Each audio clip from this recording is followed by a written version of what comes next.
What if love wasn't just a shield, but a sword? In part 6 of An Ant's Love, Harry learns that protection doesn't always mean hiding. Sometimes it means standing up and facing the world with someone at your side. Welcome to Grimoire Audiobooks, where your favorite fanfictions are brought to life with care and creativity.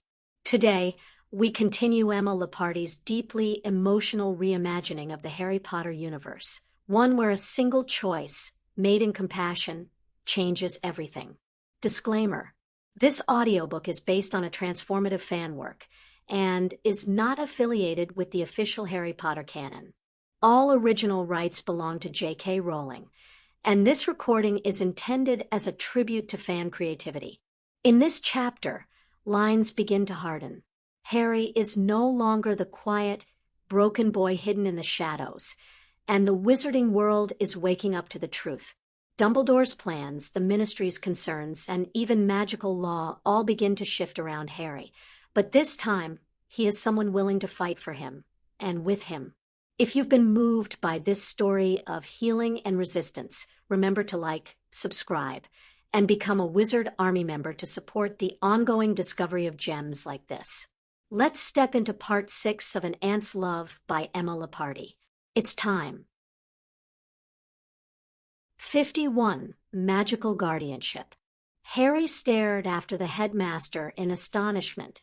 Had the headmaster gone insane, or was he serious? Bugger this. Harry pushed aside his breakfast tray and left the bed. Zen, come on. We're leaving, Harry said as he lowered his arm for the snake. Yes, we're busting out, Zen said as he wrapped around Harry's arm. Woohoo! Harry smiled at the snake's comments and packed up his bag. Adios, wizards. Zen laughed to himself as Harry paused just inside the door of the private room and called up his magic to make himself invisible.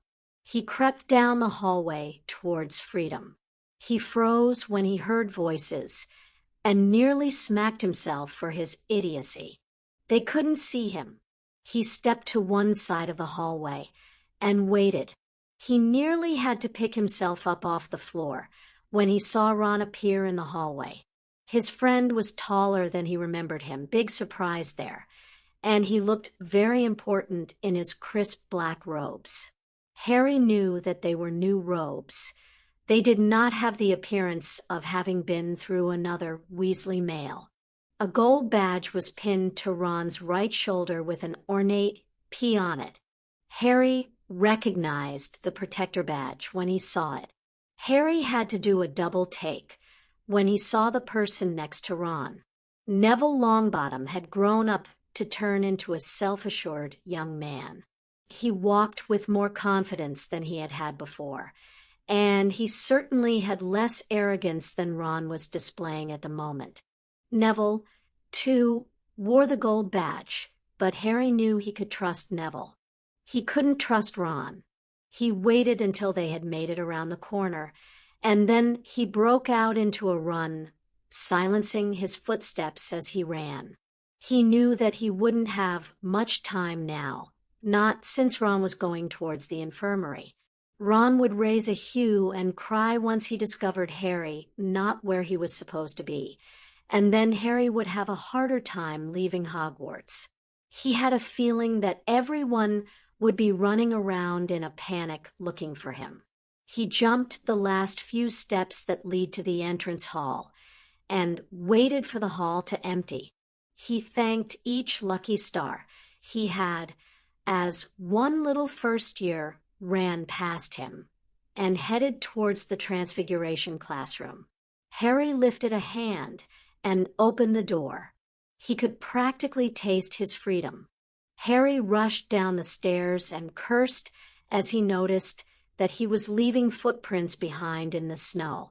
He banished the footprints and cast a feather-light charm on himself to avoid leaving tracks. He wondered if Aunt Petunia had a frozen pizza in the house. That would hit the spot. Frozen pizza and not frozen pizza. Harry's stomach did a flip inside him, and he felt himself go green. Okay, so no food. That was okay. Hot chocolate would be good. No, he didn't want that either. Harry noticed he was slowing down as his nausea increased. Another 5 steps brought him to his knees, and he retched. The cold from the snow seeped into his bones. He waited for the feeling to pass. It didn't. He forced himself to his feet and started forward again. He could go to bed once he got home. Aunt Petunia would have some medicine that would help until he got back to St. Jude's. Harry dropped to his knees again and fought back the dizziness now assaulting his head. Harry pondered the reaction his body was having. Had he actually caught something? Was this a spell? He did a quick scan of himself for spells and found nothing on him, either active or inactive. Did he have a bug of some kind? He stopped to let himself rest and wondered how he was going to get home at this rate, when he couldn't even stand for long periods of time. Harry nearly jumped out of his skin when he heard the main doors open up behind him. Dumbledore stood in the doorway. He was scanning the ground in front of him. His eyes passed over Harry several times, but he didn't react. So Harry guessed that Dumbledore hadn't seen him. Harry was grateful that he had learned invisibility as part of his magic and had no need for the invisibility cloak. Dumbledore would have spotted him had he used the cloak. Check just inside the Forbidden Forest. Dumbledore said to a bunch of teenagers. Look in the Quidditch locker rooms, the pitch itself, Hagrid's house. Check anywhere you think he might have gone. He isn't well, so he can't have got too far. Dumbledore motioned for the group to head outside. Harry noticed gold badges on their robes. The protectors. Search quickly, please. Dumbledore said as he went back into the castle. Harry shuddered and held his breath so he wouldn't sneeze. Most of the protectors had started towards the Forbidden Forest. There were only a few groups actually moving towards Harry. He pushed himself to his feet and decided that a short trip to the hospital wing would cure him of whatever he had, as well as protect him from Dumbledore a little while longer. Harry had a fair idea that not even the headmaster could stand between Madame Pomfrey and a voluntary patient's well-being, especially one that felt as miserable as Harry. Harry stole past the protectors and back towards the castle.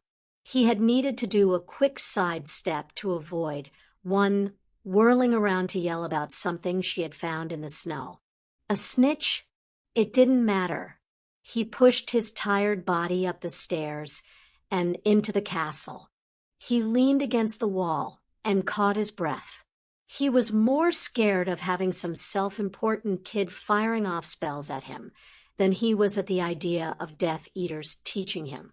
The Death Eaters knew what they were doing, for the most part. Most kids did not, especially when Harry knew that they had been trained by shoot first, ask questions later Moody. He noticed that he felt better the longer he was in the castle. He felt completely normal by the time he reached the top of the stairs. No need for the hospital wing. Now what? Harry decided that he needed information. The whole magical guardian thing was still on his mind. He needed to know what he was up against and how easy it would be to reverse the guardianship, as well as what having a magical guardian meant. Time to pull a Granger. Harry turned his feet towards the library. The library was amazingly empty. It was as though some higher power had arranged it, but he had a feeling that Dumbledore would not have made Harry's search any easier. It was difficult enough as it was. He couldn't find anything in the stacks about magical guardianship at all. It didn't lurk in books about traditions, law, or modern developments.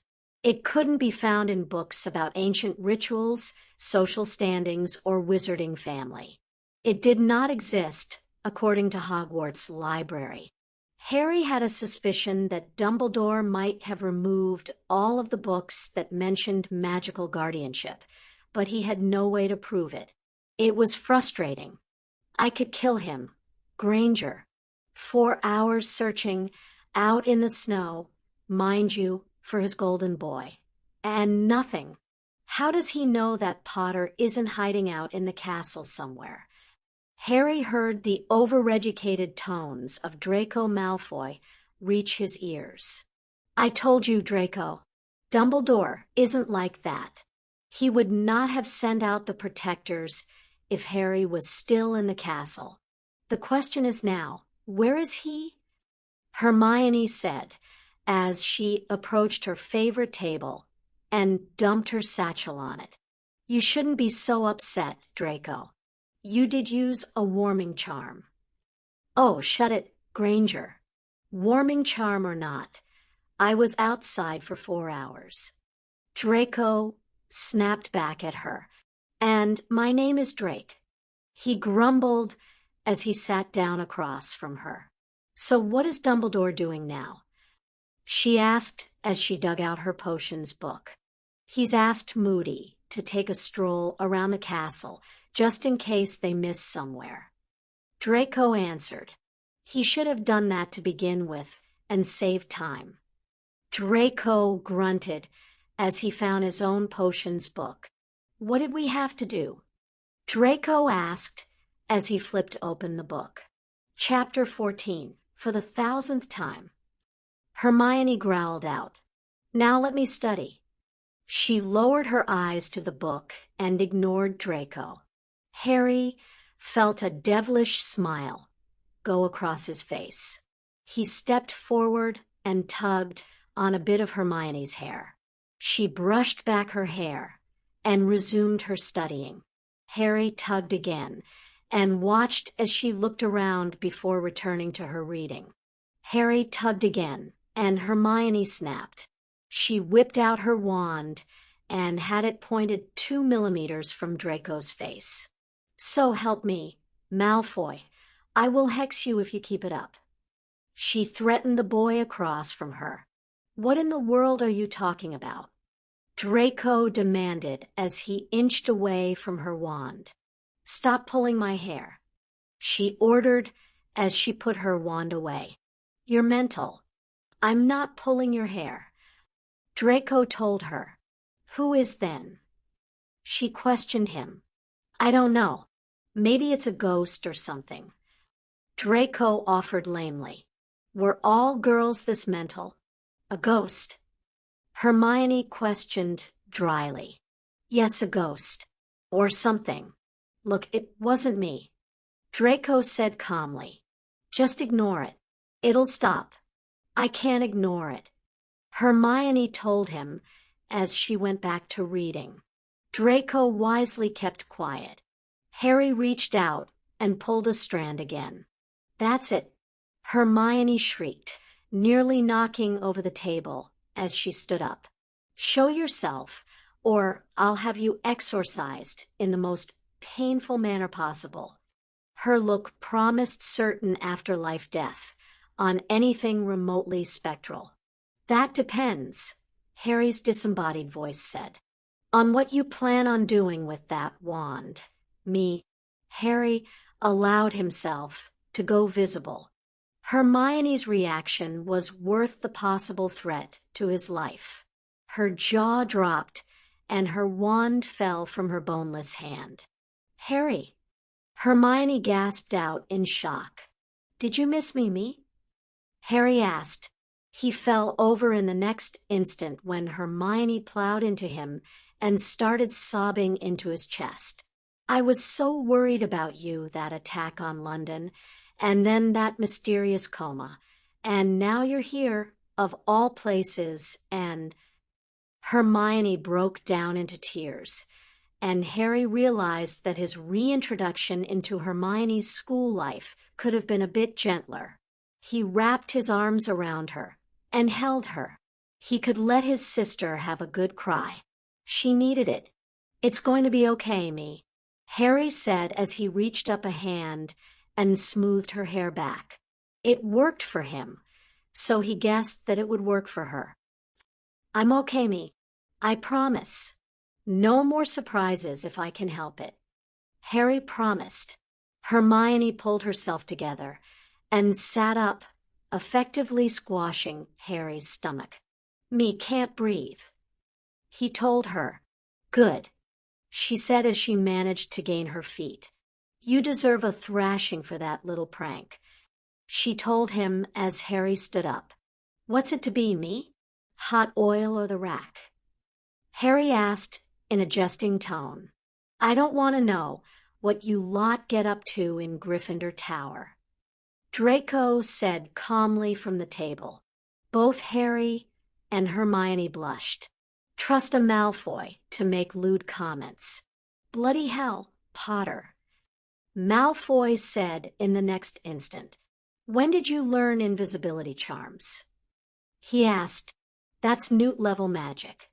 Allow Hermione to make up your study schedule. You'll be years ahead. Harry told Draco as he seated himself next to Hermione's favorite spot. Hermione gave Harry a look that said, We'll talk later before sitting down. What are you doing here, Harry? Hermione asked in a quiet voice, looking up something. Harry admitted, or trying to at the very least. There doesn't seem to be any information on it. Harry sighed and rubbed the spot between his eyes. I've been here for nearly 4 hours. He put his head down. And before that, Draco demanded. Outside, Harry said with a cheeky grin. I walked past a whole bunch of kids several times before I decided I needed more information. He could practically feel the wheels in Draco's head turning.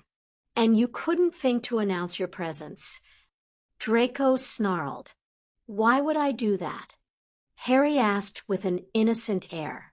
Draco brandished a fist, which surprised Harry for more than one reason. Draco was a wizard and was unused to using anything other than magic. And Harry must have really ticked him off to have the blonde boy threaten him so. The blonde kept muttering, 4 hours, for bloody hours, under his breath as he made his way towards Harry. What were you looking up? Hermione asked as she waved Draco back to his chair. Magical guardian, Harry said as he rubbed his eyes. He missed his contact lenses. He really did. Magical guardian? Draco hissed as he practically leapt across the table at Harry. Did you say magical guardian? Yes. Who was this and why was he insane? Drake, what are you on about? Hermione asked as she moved her books out of the way. Do either of you know what a magical guardian is? Draco asked as he practically collapsed in his seat. No, Harry said sharply. I wouldn't have spent the last 4 hours looking for it if I did. What do you know about it? He asked. I can't believe it's not in the library. Hermione said. It wouldn't be. Draco confirmed Harry's earlier thoughts of it not existing in the stacks. Magical guardianship is a very old, very pure blood, very secret tradition. It's never been written down, ever. He informed them. So what does it mean? Harry asked in frustration. Magical guardianship is usually done to protect someone mostly from themselves. Draco explained. From themselves. Hermione asked, Look, if you two won't stop interrupting me. Draco waited until Harry and Hermione sent him sheepish looks. Right. As I said, it's meant to protect someone from their own magic. The most common case and most accepted is one of where a child is magically powerful and the magic has grown faster than the kid.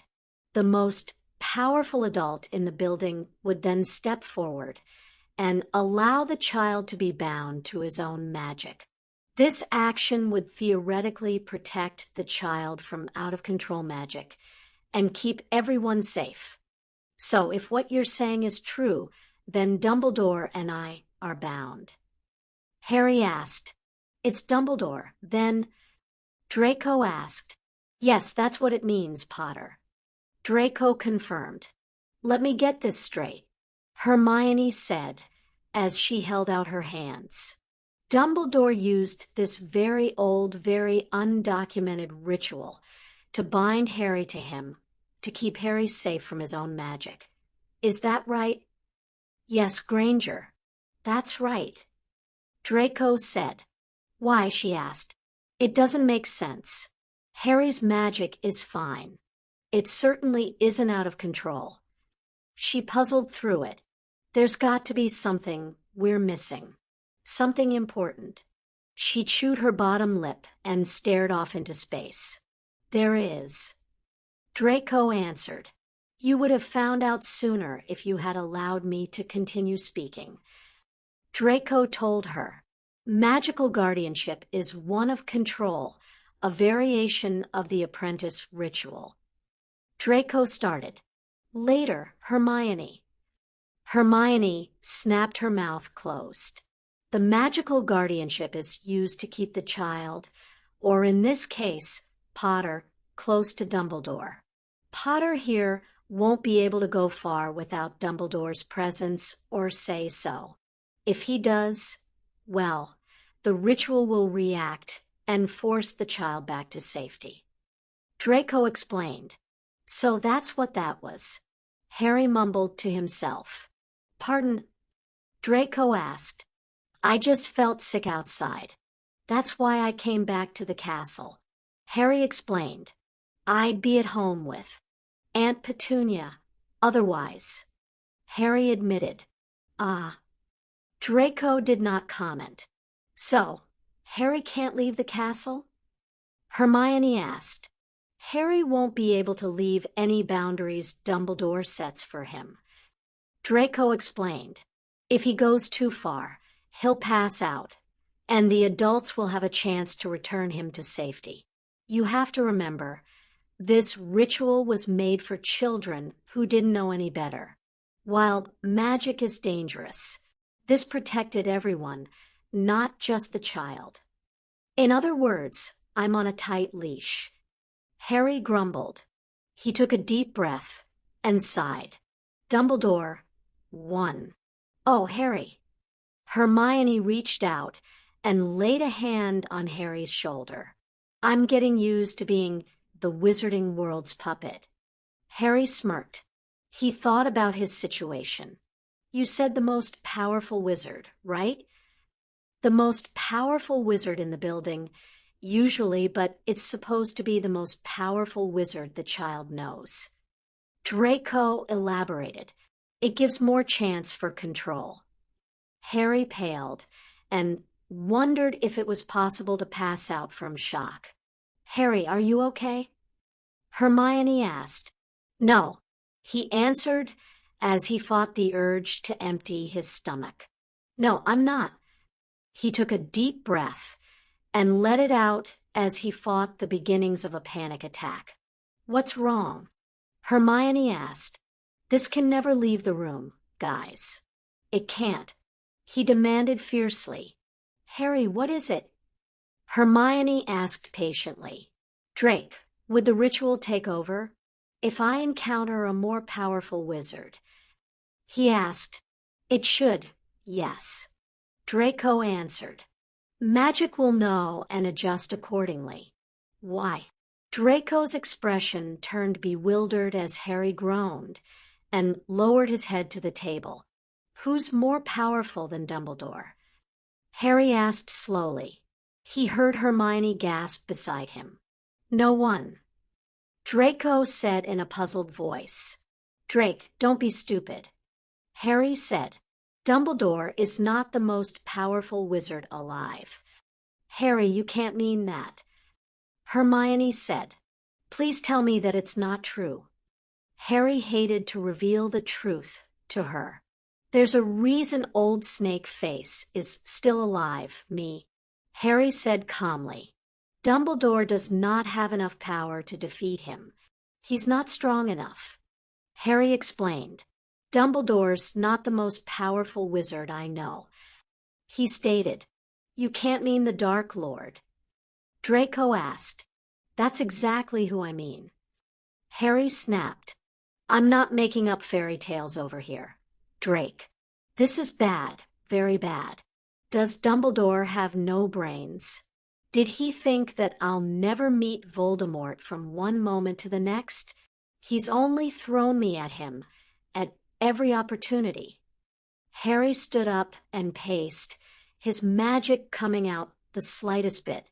He didn't notice his robes flaring as he paced, or the fact that his eyes had brightened. How dare he do something so stupid?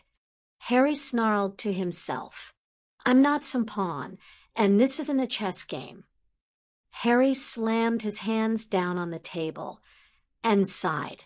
It's my life he's toying with, and I detest it. It's your destiny, Skywalker. Hermione said nonchalantly. Harry couldn't help himself. He broke out of his melancholy and started snickering. You are both mental. Draco said seriously. Maybe, but that's what makes it fun. Harry answered as he resumed his seat. Me, could I snag some parchment? He asked. Hermione handed him a few sheets of parchment, but Harry waved away the quill. He had a ballpoint. He would use that. Harry penned a quick 2 notes before turning in his chair. Creature. Harry hated calling for the house elf, but he had a feeling that the little creature was bored out of his mind, caring for Remus. The man was so low maintenance. Master Harry has called for his creature. The house elf said in happiness, Creature can do whatever his master needs. Harry felt Hermione stir next to him, but ignored her. He could explain later. Creature, I'm sorry, but I need you to deliver 2 messages. I'm afraid that my owls would be intercepted by someone who wants to harm me. It wasn't much of a lie. Creature is happy to deliver messages. The elf announced, Nasty person who wants to harm Master cannot if Creature pretends to be an owl. The elf mumbled more to himself than to anyone else. I knew I could count on you. Harry said proudly, This one needs to go to my aunt. Please try to keep from scaring her. You know, she's not accustomed to magical things. Creature will be as quiet as a little mousie. The elf said as he accepted 1 parchment square. I know you'll do your best. Harry praised. This one is to go to Remus, he said as he handed the other note to him. Tell him I'll be in touch, but that he is to follow the instructions in the note before anything else. Yes, Master Harry. Creature is doing that. Creature promised before he disappeared. Harry, Hermione snapped. House elves' mental stability is attached directly to their masters. Hermione, if Creature had been freed directly after Sirius's death, he would have remained just as mad as Sirius. Harry explained. Sirius wasn't mad. Harry. Hermione said in a disapproving voice. The master is mad if the house elf is mad. Draco told her. That would explain Dobby. He muttered. I'd always wondered about that. Look, Hermione, give Creature some time to stabilize, and we'll see about freeing him. I don't think his little mind could handle it right now. Harry admitted. He worried about the little creature. Harry. Harry looked up at the sound of the headmaster's voice. You didn't wait for Mr. Weasley in the hospital wing. Dumbledore said with disappointment in his voice. Oh, you meant Ron? Harry asked in confusion. Hermione showed up right after you left. I thought you meant her. Harry explained. No, I had sent Mr. Weasley to retrieve you. Dumbledore explained. Oh, my mistake. Sorry about that. Hermione's catching me up on all the work I missed, he said, pointing to the books out on the table. I've got a lot of work to do, he said as he pulled Hermione's potions book towards him. Just make sure you tell someone where you are in the future, Dumbledore said as he gave Harry a stern look. Of course, Headmaster. Harry answered politely. I'll see you at dinner, my boy, Dumbledore said as he studied Harry for a second before leaving. Harry nodded and turned his attention to the book. Hermione waited until Dumbledore disappeared down the hall before rounding on Harry. What was that all about? She blustered. Of course, Headmaster. She mimicked. You should have told him where to go and what to do while he was there. Harry looked up at Hermione and smirked. So when this loose behavior I throw off / and pay the debt, I never promise / by how much better than my word. I am / by so much shall I falsify men's hopes / and like bright metal on a sullen ground / my reformation. Glittering o'er my fault / shall show more goodly and attract more eyes / than that which hath no foil to set it off. / I'll so offend to make a offense a skill / redeeming time when men think least I will. Harry, you're a genius, Hermione said happily as she turned back to her studying. I'm confused, Draco said. That's not hard to do to you. Harry couldn't understand why the Slytherin turned homicidal. It was so very easy to confuse a pure-blood wizard with Muggle references. 52. Homesick. Harry twitched his robe out of his way as he sat down between Hermione and Neville. He nodded to the boy and smiled at Hermione. It was his first day in classes here at Hogwarts, and his true friends, not the protectors, had not allowed anyone to get closer to him than the people who surrounded him. The PPs took their jobs seriously, and instead of feeling suffocated, he felt protected from the rest of the world. It was comforting in a way, almost the same way he felt when Sensei and Rick had protected him. It was strange, being back at Hogwarts. Nothing felt right. He felt out of place. Dinner had been odd the night before, as the entire Gryffindor table and most of Hufflepuff and Ravenclaw had swarmed around him. He had backed up a bit, and the PPs had surrounded him. The protectors had gathered around, as well, until Mad-Eye Moody had shouted something nearly unintelligible at them, and they scattered back to their table. Harry sat down between Hermione and Ginny, ignoring Dumbledore's attempts to catch his eye. The food was ample, as always, but Harry really wished for spaghetti and meatballs with the accompanying breadsticks. He had no appetite at all. He forced several bites down and chased it with pumpkin juice, grimacing at the flavor. Had it always been this sweet, or had Harry just grown out of it? He had ignored the goblet of juice after that, and drank water instead. He avoided Dumbledore and disappeared along with Hermione and Ginny to Gryffindor Tower. Some haggling with Dobby delivered his bed, which was missing from the dorm, along with some uniforms, pajamas, toiletries, and everything else he would need for a few days. Zen had claimed a spot in Harry's bed to stay warm and had talked to Harry until he had fallen asleep. Harry had woken early and spent an hour in the room of requirement stretching and running before going back to Gryffindor Tower to plan his strategy of how avoid Dumbledore for the day. He had narrowly escaped being discovered by a group of actual protectors wearing strange outfits like one Harry had found included among his provided things. Harry was not going to give Dumbledore the satisfaction of shoving Harry into any lessons he didn't want. There was no way Harry was going to be a protector. No way.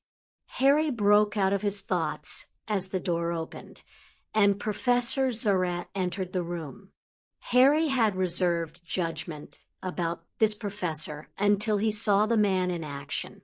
His record with defense teachers had not been the best, and, except for Sensei, all of them had tried to harm Harry, either willingly or unwillingly. He couldn't, however, blame Remus for his actions in third year. "Good morning, class." Professor Zorat set his books on the desk and looked about the room. "We are going to have a guest speaker today, but I'm afraid that he has not arrived yet." Zorat told them. "Is everyone here?" he asked. "Yes, sir." The class chanted as one. Even Harry Potter. Ron's voice rang out from the back of the room, where he was sitting with several protectors. Harry had steered clear of Ron so far, putting off the inevitable confrontation.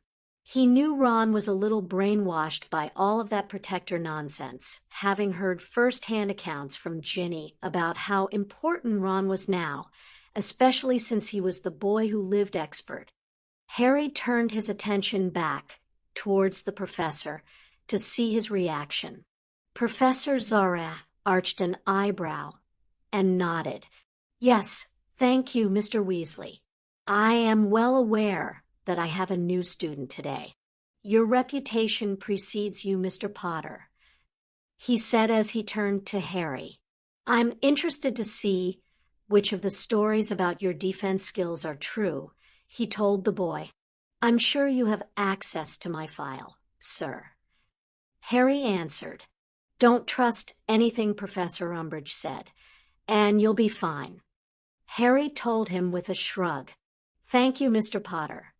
Zara nodded and turned to the class. "Class, I do believe that our guest speaker has arrived." The entire class looked around, obviously searching for their guest speaker. Harry looked up and was shocked to see a man sitting on one of the rafters directly above him.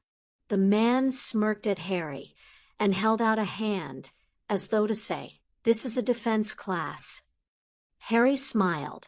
He liked the man already, whoever he was. "Professor, there is no one here." Seamus Finnegan called out from his seat. Harry cringed. Had they learned nothing at all? One should always look up. Harry watched as the man shook with silent laughter, and Harry's smile widened. Was he the only one who could see this visitor? "Are you sure about that, Mr. Finnegan?" Professor Zorat asked, one of his eyes twitching at the corner. Harry knew that this professor was well aware of the location of his guest speaker, and that he was greatly amused as well. "Yes, Professor." Seamus answered. "I suggest you all keep looking," Zorat said, amused by his students to no end. Did none of them know when to look up? His eyes scanned his class, and he noticed Harry Potter staring at the man in the rafters with amusement written on his features. Well, 5 points to Gryffindor. "Come now, William." The man's voice rang out in the classroom. "The children cannot possibly be this bad." He stood from his seat and crouched on the rafter. "You only have one who could find me." He pointed down to Harry. The entire class shifted their eyes up and stared. "All right, Khaled, you've had your fun. Get down here and introduce yourself properly before my students run away." Zara was surprised to hear the Potter boy snort, as though entertained by the thought of students running away. "You ruin my fun, William." The man jumped from the rafter and landed directly behind Harry. Harry twisted on the bench and looked at the man. He was surprised to find that the man had green eyes and black hair like him, but nothing like his own. He was pale beneath his olive skin, and a smile played about his lips as though he knew why Harry was amused and found his own amusement in Harry's mirth. "There is always hope, I suppose," the strange man identified as Khalid said as he moved towards the front of the room and away from Harry. "Class, this is my good friend, Khalid Haven, to be addressed as Mr. Haven unless he tells you otherwise." Zara paused for his friend's snort. 5 points to anyone who can tell me why Mr. Haven is here today," Zara said with a smile. No one in his class moved. Someone must know. He moved his eyes to Hermione, who only shrugged with a wide-eyed look. "Anyone." "And hope is crushed underfoot," Haven muttered under his breath. Zara shot him a glare. "I think, William, that one of your students knows," he said, pointing to Harry with a finger. "Yes, Mr. Potter?" Zara hoped that at least one student could tell him. "I am not sure, sir, but are we going to learn about vampires today?" Harry said, having an odd feeling that he was right. There had been something off about Khalid Haven. 5 points to Gryffindor. Zara said with a smile. He could continue to hold to his thought that his students were smarter than they displayed during class. "What tipped you off?" "I'm not sure." Harry hedged.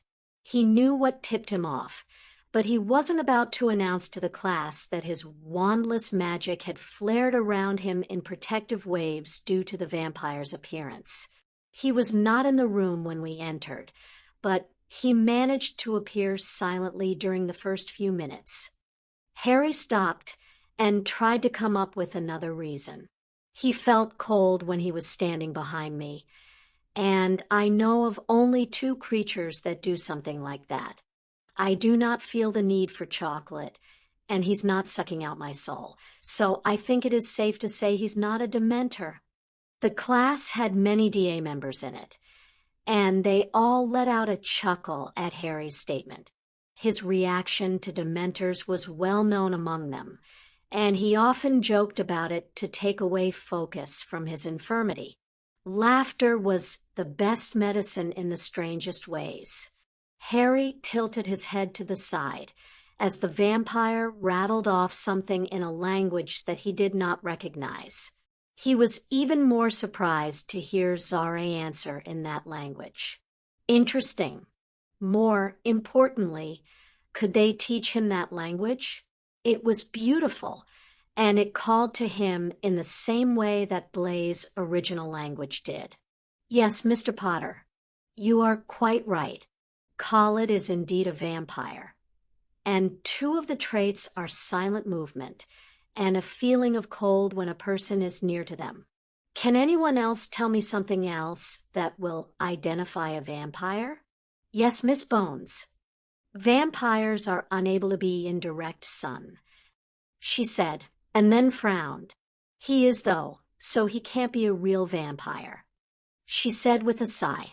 Zara turned to Khalid and raised an eyebrow for an explanation. The vampire smiled and bared his fangs. "Wonderful invention, sun block. It enables me to feel the sun for about 15 minutes or so." He shrugged as though to say, "What can you do?" "I assure you, Miss Bones, that Mr. Haven is indeed a real vampire." Zara told her with a smile for his friend. "Anything else?" Harry allowed himself to fall into his familiar pattern in taking notes, upset that he had already read this chapter in his text. "Never allow Hermione Granger to send you homework assignments. You would be ahead by at least a week."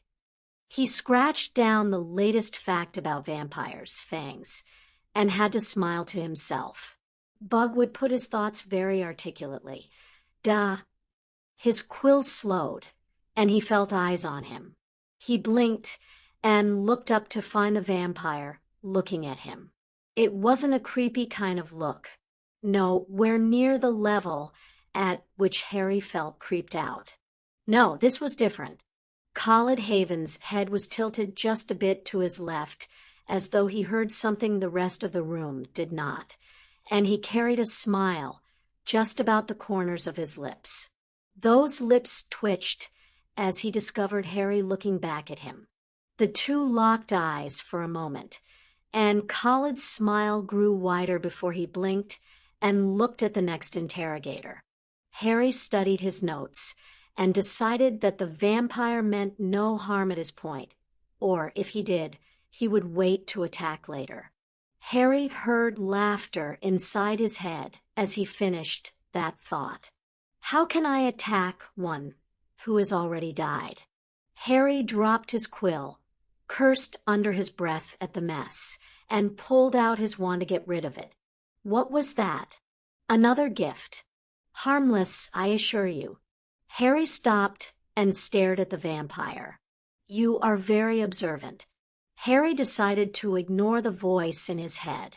After all, hearing voices, even in the wizarding world, was never a good sign. He heard laughter in his head, looks, brains, and a sense of humor. Harry was not crazy. He was not. Not crazy, no. Why did these things happen to him?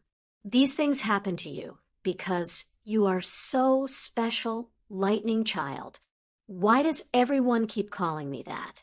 We call you that because it is who you are. Harry had enough of the voice and threw up his occlumency shields to the 3rd level. The voice seemed to pout at being denied access, but left him alone. Harry maintained his shields throughout the rest of the lesson and ignored everyone around him in favor of going over his Dracula lines in his head. He had only mastered the first part or so, but he wanted to be ready when he returned to St. Jude's. The rehearsals were not set to start for another 2 months, but he wanted to be ready to start when he returned. All right, class. I want a roll of parchment on what you learned today, as well as a list of questions, anonymous questions, mind you, of what you were too afraid to ask today. Harry gathered up his parchment and quills. He would never like quills again after having gel pens from his desk and placed them in his book bag next to his journal. He smiled at Hermione's enthusiasm over the assignment and started following her out. Mr. Potter, please stay behind. Harry froze as Hermione stopped at the door. Stay behind? You've done nothing wrong. Do not worry. Hermione looked at Harry, gauging what the danger level was. You can go ahead, Hermione. I'll meet you at the next class or back at the tower, whichever comes first. He said with a shrug. Hermione nodded and put her hand in her bag as she left. Harry knew what that meant. Help was only a scratch away in the mini-messenger. She would be camped down the hallway. I am very impressed with your performance today, Mr. Potter. Zara told Harry. Thank you, sir. Harry said, shuffling his feet. I had a lot of time to read. He said as a means of explaining his knowledge. Yes. The vampire said with a smile. That does not explain a few things I find curious. Khalid said with a smile. Your occlumency shields, for instance. It was a sign of how surprised Zara was that he dropped his wand. Or your impressive control. The scent of death just beneath the surface. The vampire said as he practically hugged Harry. It's intoxicating, he said as he breathed deeply, obviously tasting Harry's scent. Harry jumped as he felt a warm snake body start wrapping around his wrist. He stared down at Zen. Back off, bloodsucker. This is my human. Mine. Zen challenged the vampire with a hiss. The vampire looked down at the tiny snake in delight and crooned at it. Harry rolled his eyes as Zen kept up the verbal abuse towards Khalid and pulled Zen from his wrist to put him back into the specially warmed pocket of his satchel. "I'm the champion," Zen hissed from his home. "I'm sure you'll forgive me if I don't thank you for that as a compliment," Harry said as he backed away a pace. He hated being close to others. Loathed it. The vampire's lips twitched as he took 2 large steps back from Harry and gave the boy a smile. "A clemency," Zara gasped out. "You know a clemency?" "Yes, sir," Harry answered. He tapped his forehead. "It's a useful tool when the Dark Lord has a link to your head," Harry said with a rueful smile. "So, you're the one I was supposed to teach," Zara said, as though he just made the connection. He jerked for a second before turning to look at the vampire. "Really?" he asked his friend, almost curious. "Odd." "What's odd?" Harry could not resist asking. He knew that life was too good to be true, and he would be normal. "Oh, I'm sorry, Mr. Potter. Khalid was just telling me that your shields are strong enough to lock him out of your thoughts," Zara explained to Harry. "So I'm not going crazy." Harry said, "Good." The vampire found this amusing and threw his head back to laugh. Harry chuckled a little bit as he realized that the man was really amused and the laughter was not mocking. "Oh no, Harry Potter. You are not crazy, no crazier than I. Should I be worried, sir?" Harry asked his teacher. This question led to more laughter from both men. "Oh, William, you never told me that your students could be so entertaining," Khalid said with a lot of mirth still present in his voice. "This is the first time I have had the privilege of meeting Mr. Potter. He was away at another school until recently." He explained to his friend, "I would love to continue this over lunch in my office, Mr. Potter, if you have time right now." Harry knew that he was free until 2 o'clock that afternoon. Dumbledore did suggest that Harry get to know the defense teacher. Harry knew that his headmaster felt that a love for the subject would lead to a bonding moment for the two of them, as Remus had told him some time ago. Harry was also curious about this vampire, who seemed to become more cheerful. Each second Harry stood there deliberating over the idea of lunch with a teacher and a vampire. He shall have to tell his little friend in the hallway that he will be here for quite some time. Khalid said with a smirk. Harry gave a sheepish smile and nodded. "I'd be glad to stay, sir. I'll just go and tell my, friend that I'm staying." Harry put his satchel on a nearby desk and went to the door. He poked his head out. Hermione dashed down the hall and looked him over. "You're still alive," she said calmly. "Good." She said it so matter-of-fact that Harry had to laugh. "What's going on?" she asked him. "Professor Zara has invited me to lunch," Harry told her. Hermione's eyes went wide as she studied Harry. "Don't worry. No spells have been cast," he promised her. "I'll see you in Transfiguration, all right?" He asked her. "I'll meet you here. We can walk together," she told him. She gave him a quick hug around his neck and then disappeared. "Your friend loves you," Khalid said from directly behind him. Harry turned and found himself nose to nose with the vampire. "You enjoy sneaking up on mortals, don't you?" Harry asked as he inched along the wall and took a few steps away from the vampire. "The sense of their panic is always comical," Khalid said with a smirk. He tongued one of his fangs and offered Harry a smile. "You, of course, are not panicked at the sight of a vampire, just the idea of someone that close to you." Khalid winced as Harry's occlumency shields locked down firmly on Harry's thoughts. No need for that, Khaled said as he rubbed the spot between his eyebrows. That conclusion was from observances only, and not by digging through your mind. Khaled relaxed as Harry relaxed his own shields. Thank you, Mr. Potter. I've missed something, Professor Zareh said from his desk where he was closing his case. No matter. Lunch, gentlemen. He opened the door to his office and gestured for Harry and Khaled to enter. Harry allowed the vampire to go first, but the professor refused to enter. Harry followed the vampire, and his magic tightened around him. No one and nothing could harm him now. At least, not through magical means. Physical means.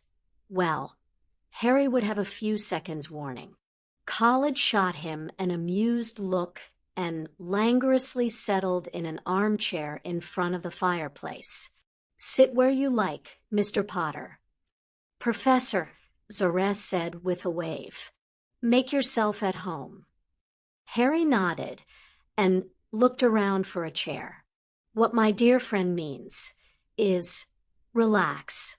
No one here is going to try to kill you, the vampire said from his chair. He waved his hand, and a goblet appeared at his elbow. Air, yes, Zareh said, looking a little uncomfortable. Did you really think that, Mr. Potter? Zareh said as he took his own chair. Did you think that I meant to harm you? I've not had the best track record here at Hogwarts. My third year is the only year where the defense teacher did not consciously try to harm me in some way. Harry told him, I have learned to be cautious. Paranoid. The vampire commented. That too. Harry agreed. It saved my life. Harry looked from one to the other and sighed. This was an uncomfortable situation. He did not know these people, and in fact could not pin down a reason as to why he had agreed to it in the first place. Perhaps this was a bad idea, he said as he shouldered his bag. Thank you for the invitation, sir, but perhaps another time? Harry moved to the door and opened it. He vaguely heard Zareh calling him back, but increased his pace until he was safely in the hallway. He leaned against the wall and closed his eyes. He wasn't sure how long he could keep up a front. Okay, it was starting to get to him. Dumbledore cornered him at different times during the day to check in with him. Harry knew that the other professors, especially McGonagall and Zareh, had been asked to watch him. He wasn't allowed outside at all, even on the stairs. He would feel sick if he tried to leave the castle. The further the distance, the worse he became. He even started losing his vision at one point. He had crawled back to the school and trembled in a dusty corner for a few minutes before regaining his ability to stand. Dumbledore had missed him there, and for good reason. Harry loved invisibility charms. His eating had declined. It was a trial now, to sit at the Protector's table. Dumbledore had ordered him to sit there at every meal without fail, and pretend to be cheerful and interested in the exploits of Aurors from the past. He listened with half an ear as he recited Dracula lines in his head. Water did not seem to exist at the table of the Protectors. They wanted pumpkin juice and butterbeer at every meal, and the headmaster indulged them. His only consolation was the fact that Neville was at the Protector's table. Harry claimed him as eating buddy from his first meal and fought to sit next to him, easily ignoring the person on his other side. Sleeping wasn't so great, either. The bed felt like it was smothering him with its many hangings and pillows. He had trouble finding a comfortable spot, and then staying asleep once he reached that state. A shift from one of his roommates woke him. He knew that there was no real reason to be paranoid while sleeping, but he'd had more than one dream about Dumbledore doing something to him while he was asleep. He didn't trust the dormitory to be safe, even with concrete proof of Dumbledore not being there.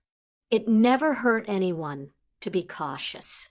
Add his worry about Voldemort calling him for a lesson, and his sleeping patterns were completely out of his control. He could snatch odd moments of sleep while he was in the library with Hermione and Drake or during free periods, but it was not equal to the amount he lost every night. Harry had also found himself joining the others in their morning workouts, at Dumbledore's insistence, of course. It was ludicrously easy compared to a sensei workout. A few spell castings, a few laps around the room, and ending with a history or strategy lesson. He hesitated to figure out his exact feelings about the lessons, but the word pathetic hovered on his lips when asked what he thought of them. DA had been a little harder than these lessons. These were to protect the entire school. Neville agreed with him, but Dumbledore himself planned the lessons with Moody, and nothing else could be said about them. Sensei would kill him. He knew Sensei would like nothing more than to close his hands around Harry's throat and choke the life out of him for not taking care of himself like he should. Harry couldn't help it. He couldn't help that he had no appetite that potions couldn't help, or that he was too scared to get a full night's sleep. Yes, he was scared. Absolutely terrified. He just wanted to go home or back to St. Jude's. It wasn't possible. He had cornered Draco in the hallway and demanded every last bit of information about the magical guardianship. Drake told him everything again, and Harry found out one thing that greatly disturbed him. He had no real rights. The ritual would take over no matter how he fought it. He couldn't break it. He couldn't change it, even with his own magic. The ritual would last until he was of age or taken over by some outside force. As long as he was the child in the ritual, he would be unable to do anything. The ritual was done to protect both him and his magic. His body would shut down if he used too much. He'd just pass out, and Dumbledore would be the one to wake him up. He wouldn't be able to wake up without Dumbledore's magic. Albus Dumbledore had complete control of him and his magic. It wasn't fair.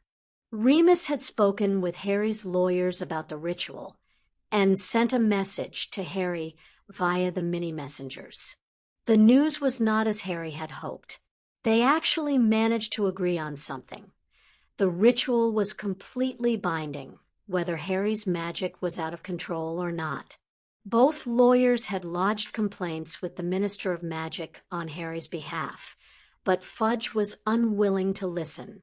Dumbledore had told him that Harry's magic had caused Harry's heart to stop, and that was all the excuse Fudge had needed to allow Dumbledore take complete control. Okay, so they had evidence, but that didn't mean they had the right. Harry tossed his gold protector pin into his borrowed trunk and sneered to himself. If he had one more first-year walk up to him and ask how he was going to defeat Voldemort. Harry, my boy. Dumbledore's voice said a moment after Harry's magic warned him. Are you busy? I have a bit of homework. Harry said slowly. Never mind that. I'll let the professors know you were with me. Dumbledore said, motioning Harry closer to him. Where's your badge? Dumbledore asked in a worried voice. It's in my trunk. Harry said, What are you playing at, headmaster? Harry thought to himself. Get it on, dear boy. You must always remember to wear it. Harry returned to the trunk and retrieved the badge, attaching it to the front of his robes, feeling a little heavier with its weight. Come along, Harry. We have much to do. Dumbledore said as he led Harry from the Protector's dorm. "What are we doing, sir?" Harry asked as he loosened his tie. "Just a small meeting." Dumbledore answered absently. "Oh, it must be that meeting with the professors he mentioned yesterday."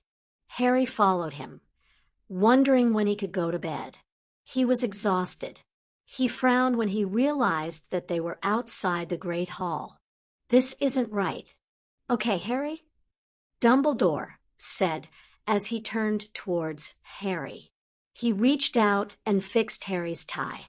"Just stay close to me and you'll be fine, my boy." Dumbledore's wand removed non-existent wrinkles from Harry's robes, and Dumbledore smiled at Harry. "Yes, sir." Harry wasn't exactly sure what was going to happen. What kind of meeting was this going to be?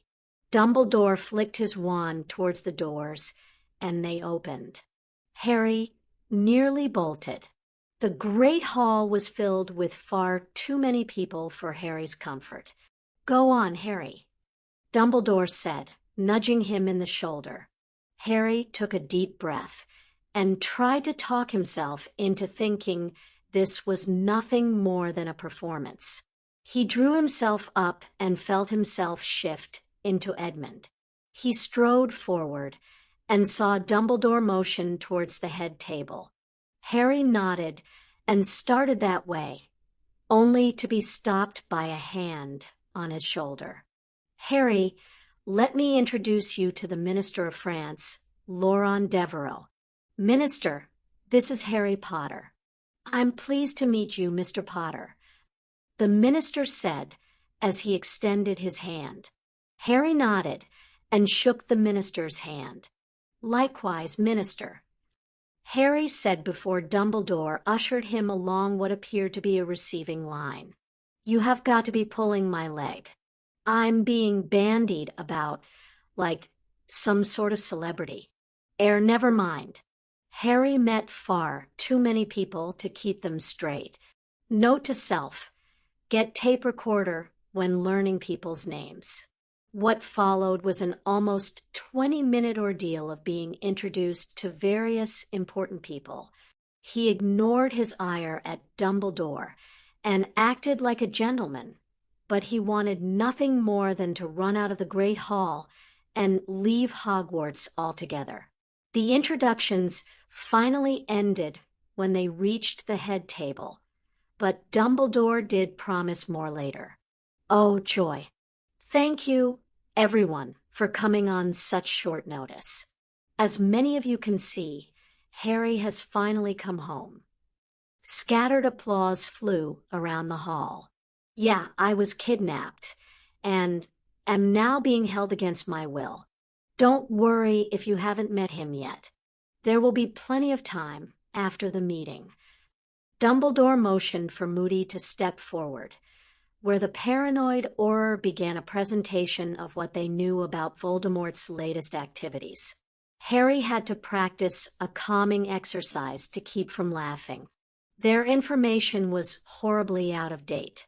Harry glanced over at Zara and wondered what the man was telling the Order to have such horrible information. Even Harry was better informed than this lot, of course. That could be due to Voldemort's belief that Harry was slowly turning dark. "I see that grin." Harry heard Remus whisper behind him. Harry turned and smiled at Remus. "Hello, Remus." He whispered back, "We'll talk after." Remus told him as he sat back in his chair. Harry nodded and returned his attention to the Bulgarian minister, who had a fascinating report about dark magic in general. "Someone save me. This feels like Story Circle from primary." Harry zoned out during the lecture and recited his lines for Dracula in his head. "Ah, listen to them, children of the night. What music they make." Harry could not understand why Dracula liked or did half the things he did. He wasn't becoming Dracula like he had with Edmund. "I never drink wine." Yes, but why? Why did Dracula phrase things that way? Harry frowned. He couldn't understand his part. He hated to admit it, but he needed Bevy. Harry, my boy. Dumbledore said in a quiet voice. Are you well? Yes, Headmaster. Just tired. Harry told him with a small smile. Grin and ignore it, Harry. Just grin and ignore it. You'll get out of here. Eventually. Harry didn't have a chance to talk to Remus after the meeting, or anyone else he knew. He was led and pushed from one group to another without a chance for protest. They were all oh so pleased to meet him. He wanted to vomit. They were pleased to meet the boy who lived. No one could care a bit about Harry. One more offer, just one more offer of a job of Quidditch, law enforcement, teaching, or writing, and I might just show everyone why Dumbledore bound me to him, to control my magic. Harry finally had enough and pulled away from the latest person. I'm sorry. I still have homework, he said with an embarrassed laugh. He dodged away from Dumbledore's hands and fled from the great hall. He felt the bond start to activate and ignored it while he ran up the stairs. You can pass out in bed. He pushed himself to the second story and snarled as his stomach rebelled. You want to play it that way, Dumbledore? Harry smirked and changed his course to the hospital wing. He had a feeling that the nurse didn't know about the bond and would treat the symptoms. That would give Harry some peace from the meddling old coot for a little while. Harry certainly felt ill by the time he forced himself through the doors of Madame Pomfrey's domain. He retched, but nothing came up. Mr. Potter? Madame Pomfrey asked in concern. What's wrong? She drew out her wand and levitated Harry to a bed. He tried to straighten out and relax, but found himself needing to curl around his rebelling stomach. You don't feel well at all, do you? She asked as she conjured a basin. Harry could only shake his head as she went over to the potions cabinet. He wondered how much good the potions would do in his state. He decided he would chance it. He didn't think Dumbledore would argue with Madame Pomfrey about her actions. She certainly didn't know about the bond. She would have said something about it.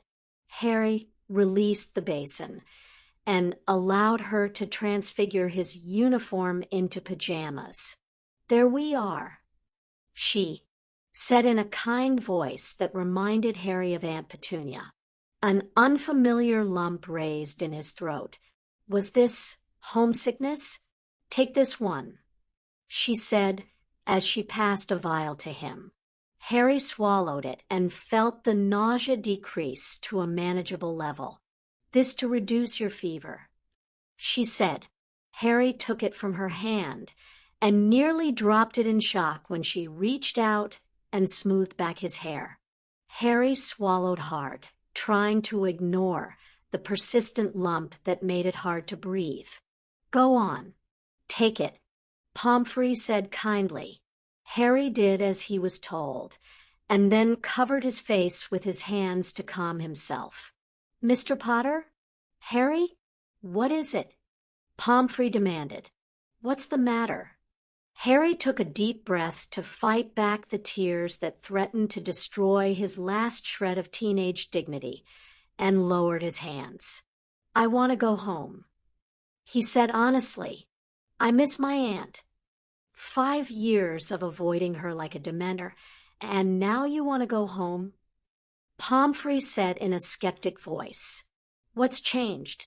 She did. Harry answered. May I go to sleep now? He asked. Pomfrey eyed him for a few seconds before nodding. I'll check on you later. Do not leave this bed, she ordered. She gave Harry a look that promised certain death if he decided to do otherwise. No, madam. I'll stay right here, Harry told her. He pulled the blankets up to his chin, put his glasses on the bedside table, and shut his eyes. He could see the light dim behind his eyelids. He turned over into his pillow and let out all the frustration, fear, and anger he had ignored since he woke up here. He didn't see or sense Madame Pomfrey watching him. 53, King of the Mountain. Flashback. Dumbledore sat in his chair and considered himself lucky to see another Christmas Eve. The castle was nearly empty. Only Severus and Minerva had stayed this evening. He stared sadly at the charmed object in front of him. It was flashing. It meant that Professor Trelawney had said something out of the ordinary. A prophecy, most likely. He steeled his nerves and tapped the small silver object with his wand. A cloud of mist rose out of the device and coalesced into a circle. The one is hindered. 7 days of repression and rest will empower the one. His empowerment will lead to the defeat of his enemy. The one is hindered. Repression and rest will set him free. Dumbledore stared at the circle for a few moments until it disappeared. He blinked and looked over at Fawkes. Harry doesn't get much of a rest, does he, Fawkes? Dumbledore asked the Phoenix. Fawkes trilled and turned back to pruning his feathers. Perhaps the boy is just tired. He's had some stressful times lately. Dumbledore mused to himself. 7 days of repression and rest is what he needs to get stronger, according to the prophecy. I've already started. Dumbledore trailed off, and one hand rose to stroke his beard. He lapsed into deep thought and considered his options. The sooner it happened, the sooner Harry could defeat Voldemort. A plan came to his mind. The only missing element was Harry Potter. And flashback.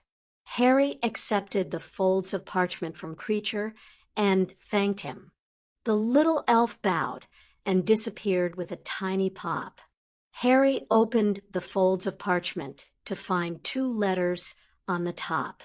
The first was from his aunt, expressing her worry over Harry and her fight with the Minister of Magic. Nothing was happening on that front, but she was making a right pest of herself to the minister. Harry smiled at the phrase and folded the letter before slipping it into his pocket. The second was a letter from Remus, detailing the fight against the guardianship, Paul's worry for Harry, and Sensei's swearing habits. Harry was almost glad he was at Hogwarts. Sensei in a temper was not a nice thing to see.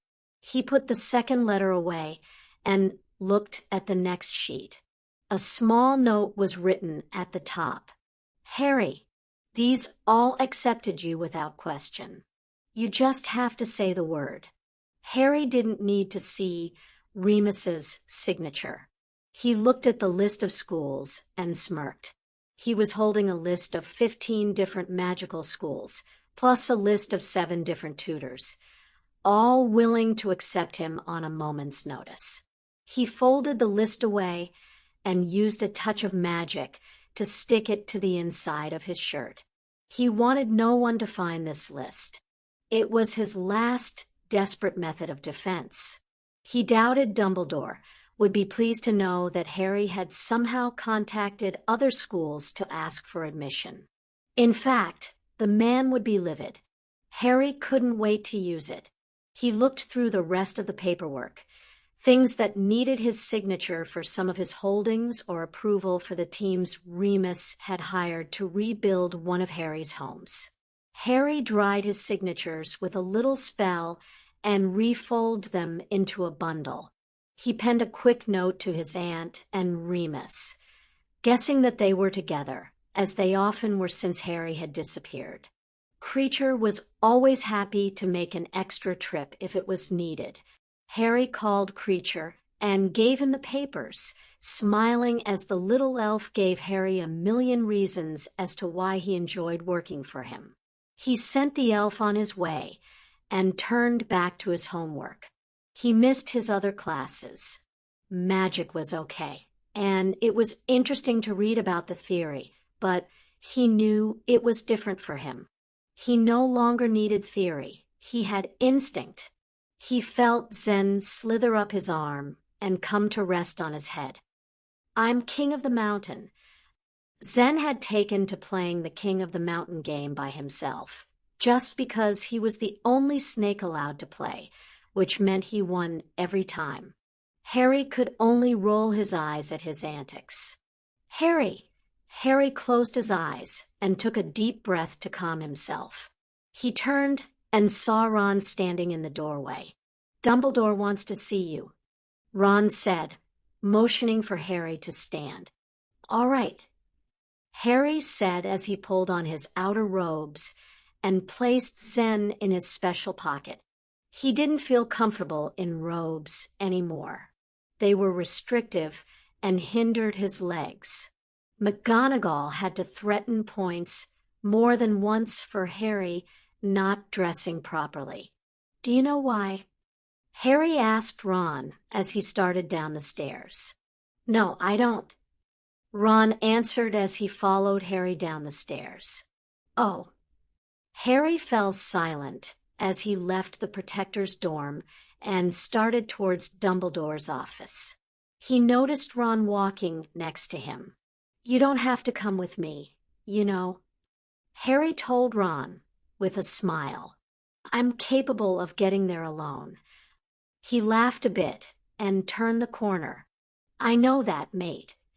Ron answered with a smile of his own. I just don't get to spend any time with you anymore. Or talk to you. Or see you. Or... Okay, I get it. Harry said as he cut off Ron with a gesture. You missed me. Harry said calmly. I didn't know you cared, Ron. Harry batted his eyes at Ron, as he would at Bug. Ron didn't appreciate it the same way Bug had. You know I care. Ron snapped. My family calls you their own. Harry. Ron grabbed Harry's arm and stopped him. My mother worried about you for most of the year, and you never bothered to contact her at all. Ginny cried over you. My entire family cares about you, Harry, and you act like it doesn't mean anything. You have only moped around here since coming back. You avoid me. Madame Pomfrey got you out of the morning training that you need more than anyone else, and you are trying to get away from me now. Ron pushed Harry back against the wall and held him there. What is wrong with you? Ron demanded, holding on to Harry's robes. Careful, mate. People might think we're doing something. Harry said with a leer. Ron's face grew red. Wrong thing to say, Harry. Good job. You've changed, Harry, and it's not for the better. Everyone sees this kid when they look at you after you fought to be treated like an adult. You can't have it both ways, mate. Ron ground out. The protectors were made to protect you and the school, but we can't protect you if you avoid us. You're in danger, Harry. Harry had enough of Ron's preaching. He reached up and pushed Ron off of him. I'm always in danger. Every single second of my screwed-up life. Voldemort's attacked me several times, and I'm still standing. Think it's luck? It isn't luck. I've fought him off every single time, and I will fight him again. By myself. Protection doesn't matter. What will come will come. Call it destiny or call it fate. Whatever you call it, just leave me alone. Harry whirled and started to walk away, knowing he might do something he would regret if he stayed. Ron caught up to him and grabbed his arm again, forcing Harry around to face him. Quit manhandling me. Harry snapped as he pulled away from Ron. You won't listen to anything else." Ron shouted, "Perhaps your uncle knew something about you that we don't." The comment felt like a slap to the face. He couldn't believe that Ron had just said that. Ron, of all people, threw Vernon's abuse into his face. Harry pulled his arm from Ron and backed away from him. "Now stop acting like a spoiled kid, and let me do my job," Ron said, taking Harry's arm gently and pulling him towards Dumbledore's office. Harry tolerated this for a few seconds. He recognized the symptoms of shock and took a deep breath. He pulled away from Ron again and took a step back when Ron reached for him. "Don't touch me." Harry snarled, "No one has any right to touch me." Harry said calmly, remembering Paul's words, "I'm your protector. I'm supposed to touch you. Stop messing around," Ron said as he reached for Harry's arm again. Harry slapped Ron's hand away and took another step back. "You don't need to touch me to protect me," Harry said without emotion. "You're irrational right now. Just let me do my job, and everything will be fine." Ron reached for him again, and Harry backed away. "Stop being difficult," Ron said in a tone he used with the first years. "That's it. Difficult." Harry questioned. "Difficult?" Harry said a word he heard Blaise use that he was sure was a swear word. He glared at Ron and wondered if this was hatred he was feeling or something else. "Sod off," Harry said shortly before stomping away.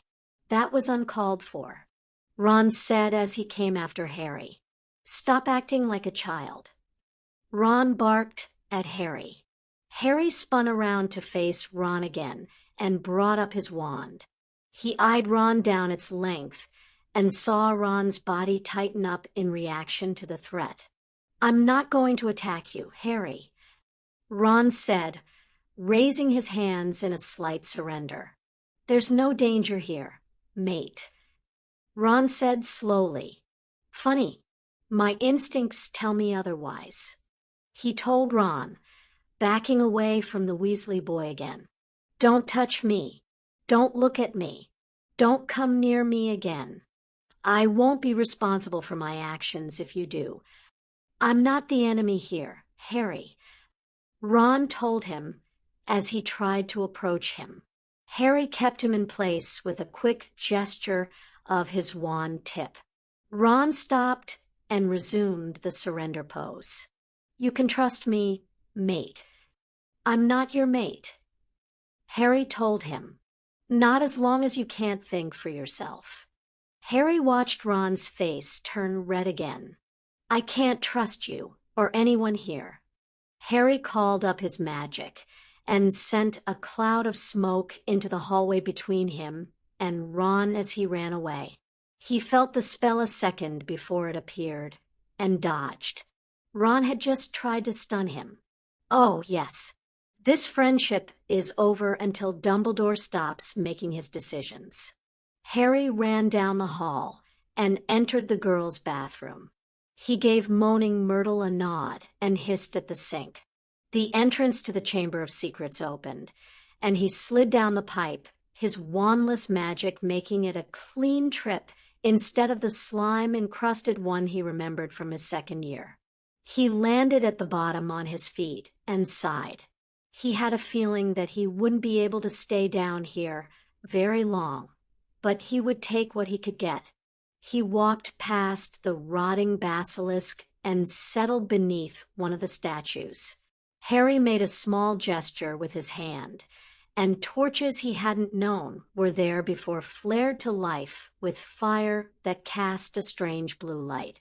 Hermione would want to study those. Another gesture of his hand banished the dust, debris, and rotting corpse to an unused classroom.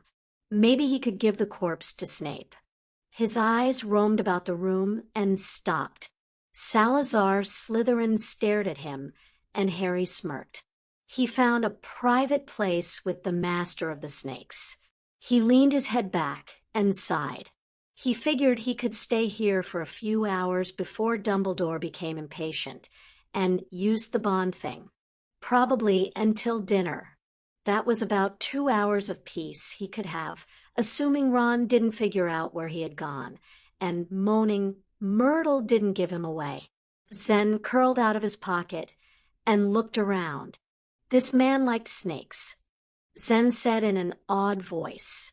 He could talk to them, just like me. Harry told him with a smile. Zen looked around him again before slithering towards the tallest statue he could find. Harry watched as the snake climbed up the statue and settled atop Salazar Slytherin's head. He checked for Harry's attention and hissed, "I'm king of the mountain. I'm king of the mountain." Harry collapsed backwards in laughter at the snake's antics. Zen was the only king of the mountain in this hall of snakes. "So you can laugh." Harry started at the voice and leapt to his feet, one of his throwing darts falling into his hand as he shifted into a defensive position. His mind scrambled to identify the voice he had heard, and he relaxed. He shifted his hand so that the dart rested just inside his sleeve. He turned to see the vampire casually sitting against one of the pillars. "Mr. Haven?" Harry was completely bewildered as to how the vampire had managed access to the Chamber of Secrets. "How did you get down here, sir?" he asked as he discreetly resheathed his throwing dart. "HM. The wards mean little to one who does not have a heartbeat. I'm invisible to them," he announced, looking extremely pleased with himself. "The only question that remains is, why are you here?" he asked Harry.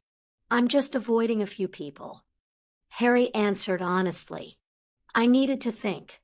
He shrugged and sat back down.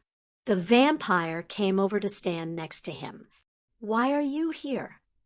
Harry asked politely. A chance to spend time alone with such an intoxicating young man. Khaled said slowly, "I couldn't pass it up." "I'm not quite sure how to take that comment," Harry said calmly. The vampire was very confusing. "As a compliment," Khaled said, "I have no intentions on your virtue," the vampire said as he descended to sit next to Harry. Harry blushed and decided not to comment. He didn't want to embarrass himself. He pulled out his lines for Dracula and decided that the vampire would do what he wanted. "What is that?" he asked Harry when he saw the book. "My drama teacher at my other school wants me to perform Dracula in the school play. I'm trying to memorize my lines."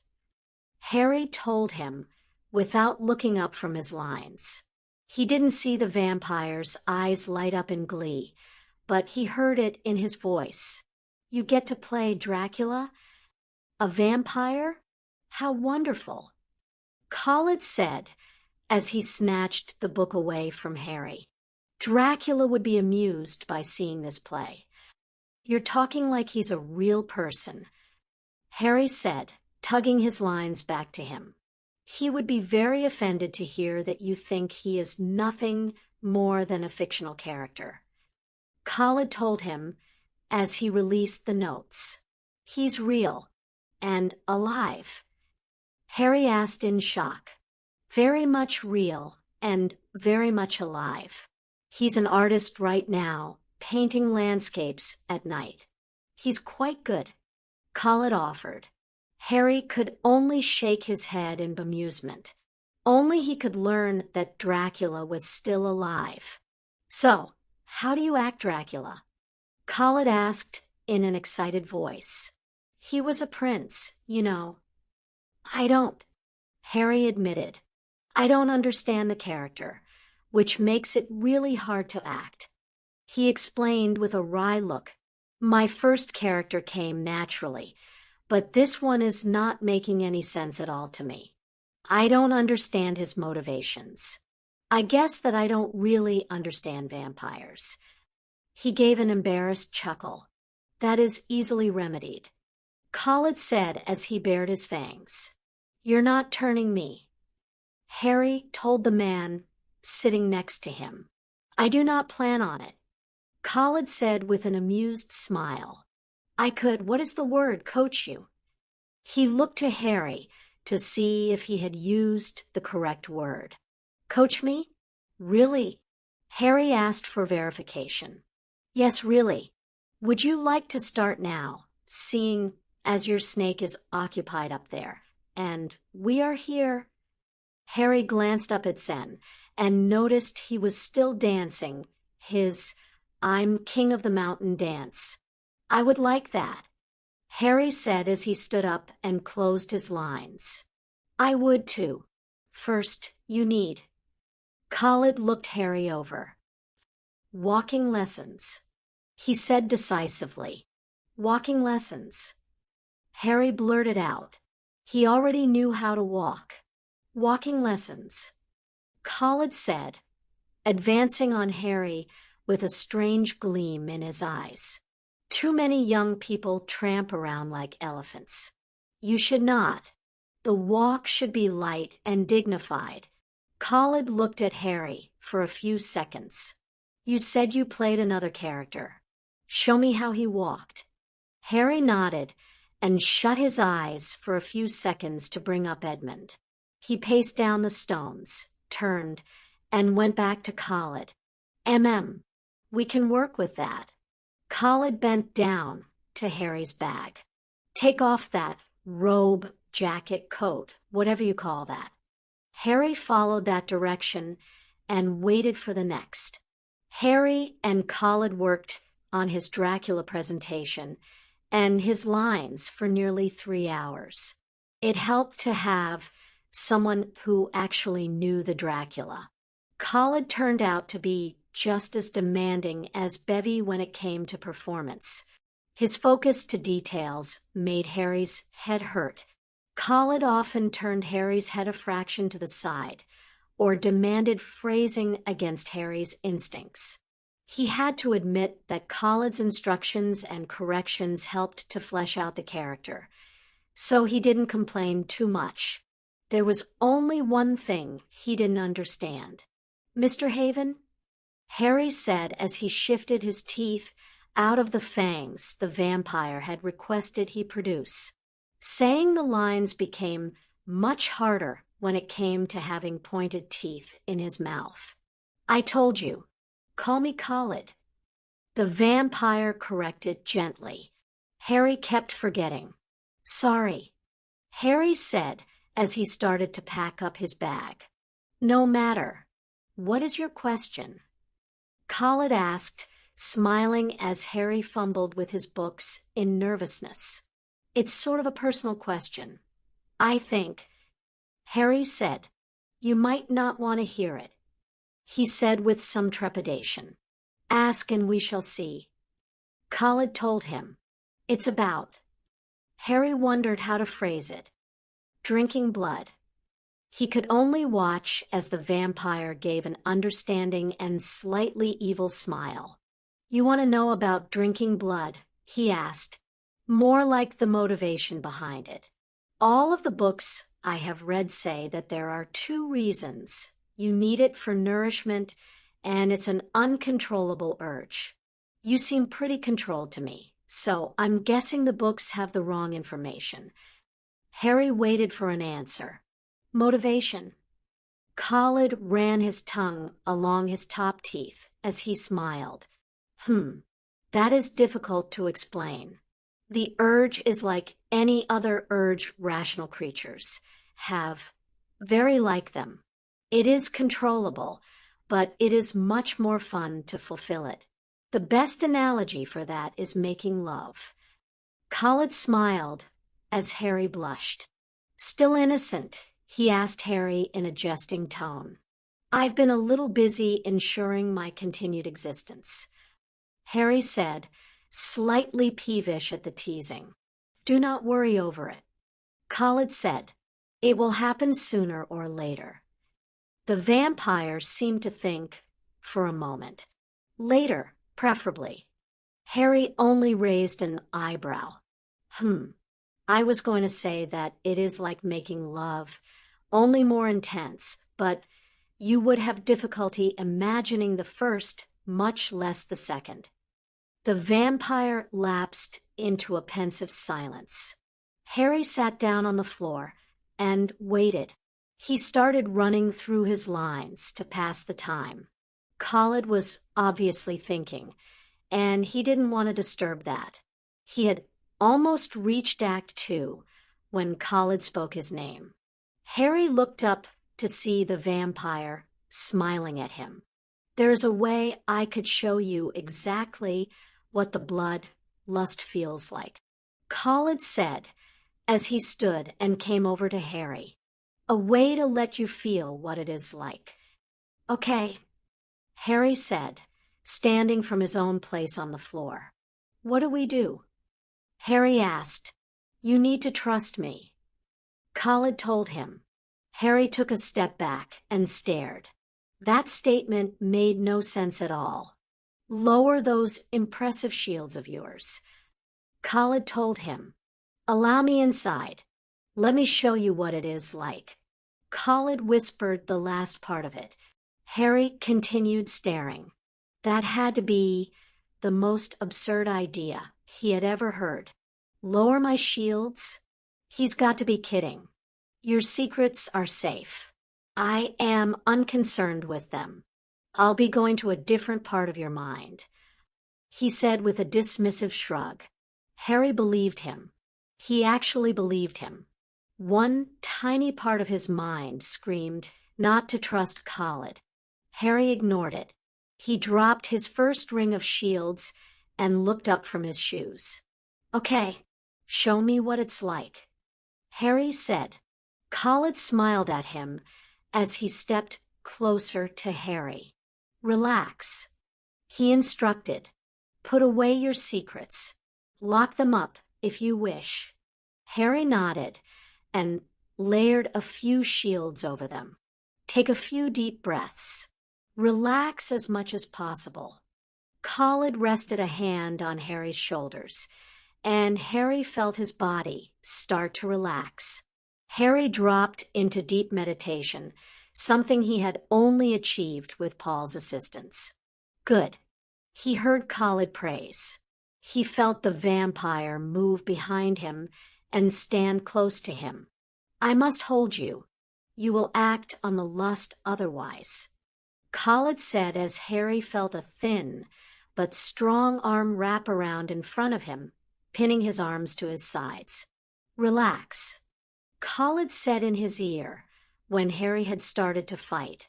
Harry's muscles listened to the command before he was aware of it, and Khaled made an approving noise. A cold hand settled on Harry's forehead. He was suddenly and desperately thirsty. Parched. He could hear things above and around him. Sounds. Heartbeats. Hundreds of heartbeats. And he somehow knew that those heartbeats would sate his thirst. He felt his teeth elongate in preparation to drink. The smell itself was enthralling, tangy and salty, as well as sweet and cloying, all at once. He surged forward to find the source, only to feel a strong arm pull him back. It constricted his chest, and he couldn't breathe. He panicked for only a moment until he didn't need to breathe anymore. Power ran through him, and his thirst increased. He felt confined in his own skin. And then he didn't. He was himself. He opened his eyes and found he was curled in a ball on the floor. Khaled was sitting next to him. The vampire reached out a hand and rested it on Harry's back. "Are you all right?" he asked in a worried voice. Harry tried to sit up. Khaled frowned as he pulled Harry up to rest against his side. Harry allowed himself to rest on the vampire and sighed. It felt like Blaze was holding him. "I'm fine," Harry told him. "Sure you are," Khalid said with a knowing smile on his face. Harry thought about everything he had learned. He understood it now, the draw towards blood. Yeah, he said tiredly. How long was I out? He asked. A few minutes. Perhaps 5. No more than that. Khalid said as he ran a hand over Harry's head.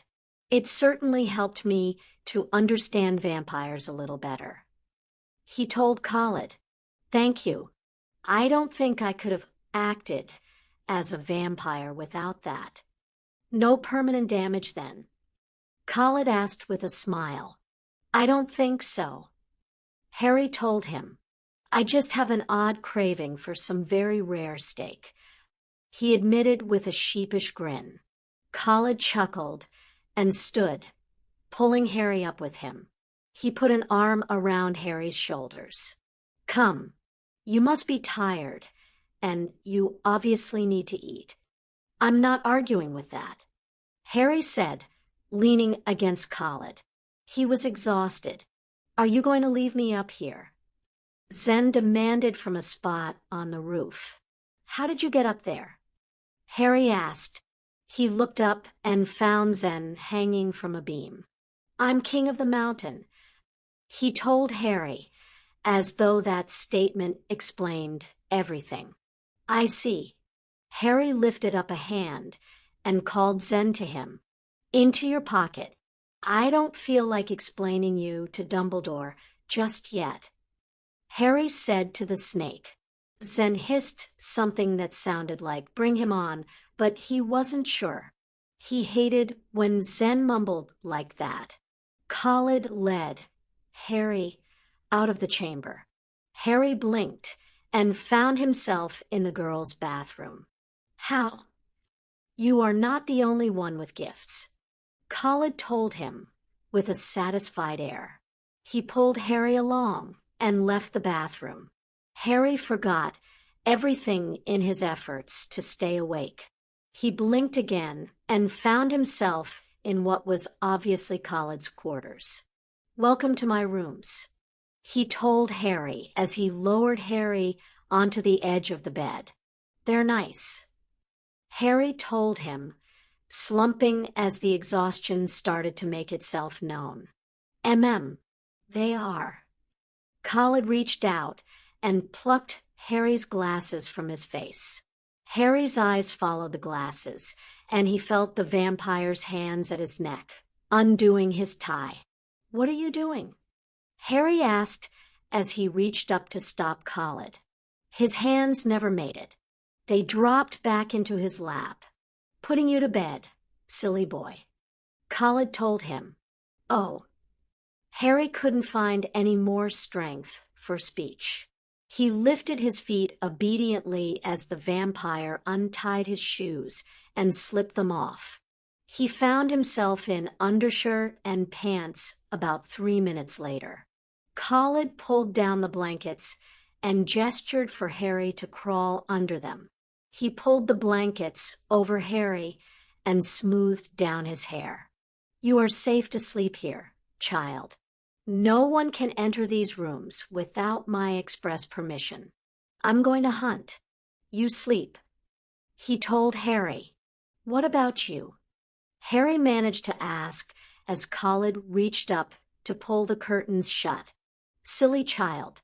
Vampires sleep in coffins, he told Harry with a smile. Sweet dreams, he said as he shut the curtains. Harry's eyes drifted shut as he heard the outer door close. It is time to wake up. Harry heard a short while later. He pulled the blankets over his head and heard a chuckle. You must wake up now. He heard. No, he said shortly. The annoying alarm clock of a person shouldn't be waking him up. He had just fallen asleep. You've been asleep for almost 30 hours. The voice said calmly. Harry recognized the lilt of the voice. Was that Khalid? It is time to wake up. 30 hours? Harry kicked at the heavy blankets covering him and tried to open his eyes. Blurg. A warm cloth was pressed into his hand, and he used it to wipe his eyes. He opened them and squinted at the bright light. "Why's the sun so bright?" He croaked. "Those are candles." Khalid said. Harry blinked a couple more times and sighed. "Oh." He rubbed his eyes as he held out the cloth. "Thank you." He pulled himself into a sitting position and looked around. "Have I really been asleep that long?" He asked as he ran a hand over his hair. "Yes, perhaps longer, had I not decided to wake you." Khalid pulled the covers off him and pulled him to his feet. "The shower is running, and there are some clothes for you," he told Harry as he pushed the boy into the bathroom. Harry allowed the vampire to direct him and shut the door to the bathroom. He pulled off his shirt and wondered why he had worn such a tight one. He decided to ignore the underwear. He stepped into the shower and let the hot water beat down on him. He shook his head under the spray and sighed as he felt his muscles relax. A sharp knock on the door woke him up, and he hurried through his shower before he fell asleep again. He stepped out and wrapped the waiting towel around him. He looked around through the steam in the air and found a pile of clothing waiting on a shelf. He looked at it and decided that it was not his, but no other clothing existed in the bathroom. Khalid had said clothing was waiting for him. Harry pulled on the clothing and decided that Khalid had some great taste. The shirt brought out his eyes, and the trousers fit perfectly. He also wondered if he could get away with the pants. What would Aunt Petunia say when she found him with silk underwear? He stepped out of the bathroom and looked down at the floor. "Now you look normal," Khalid said. "Like the prince you were supposed to play," Khalid said as he stepped up to Harry and handed him his glasses. Harry put them on and looked Khalid in the eye. "Wait a moment. In the eye? When did I grow?" he asked, hearing the deeper version of his voice. "Directly after I showed you what it's like to be a vampire," Khalid said. "I'm afraid that your uniform was ruined, though one of the house elves promised he could fix it. Did anyone see me?" he asked Khalid. "Just me," Khalid answered. "Come sit down. You must be hungry." Yes, he was ravenous. Harry sat down in the chair Khalid offered and accepted a steaming plate of breakfast food. He nodded his thanks to the vampire when the man poured a large mug of coffee. Harry ate so much that morning that he was sure Mrs. Weasley would have been amazed, and she had several bottomless pits to deal with on a daily basis. Khalid only smiled and offered more food once Harry's plate emptied. Harry surprised himself by continuing to eat.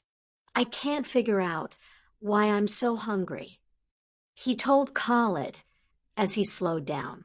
"What we did was a bit of magic common to vampires," he told Harry. "It is not really meant to be used on normal wizards," he told Harry as he sipped at tea. "Then again, you are not a normal wizard," he told Harry. "Magus, am I correct?" he asked. Harry choked on a bit of pastry and gulped some coffee to help him swallow. "How did you know that?" he gasped. "I can tell. One of my little abilities. I haven't seen one like you in many years," he told Harry with a reminiscent tone.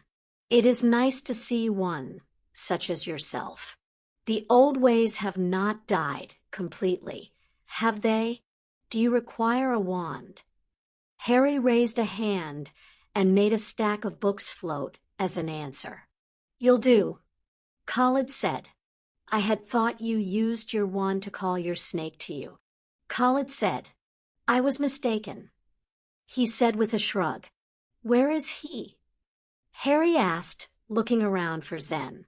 "He slithered out about 6 hours ago. I'm sure he said something, but I couldn't understand it.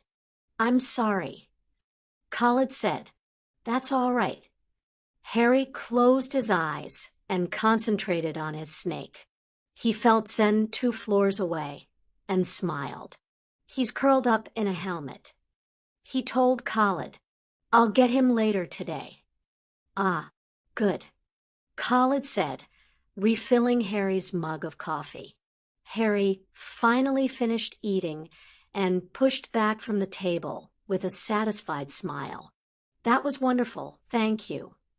He said happily, I'm glad you ate. You were looking thin, but now. He merely gestured at Harry. Harry reached up and ran a hand through his hair in embarrassment. It's a part of my persona. It makes me seem harmless. He told Khaled, Harmless? You.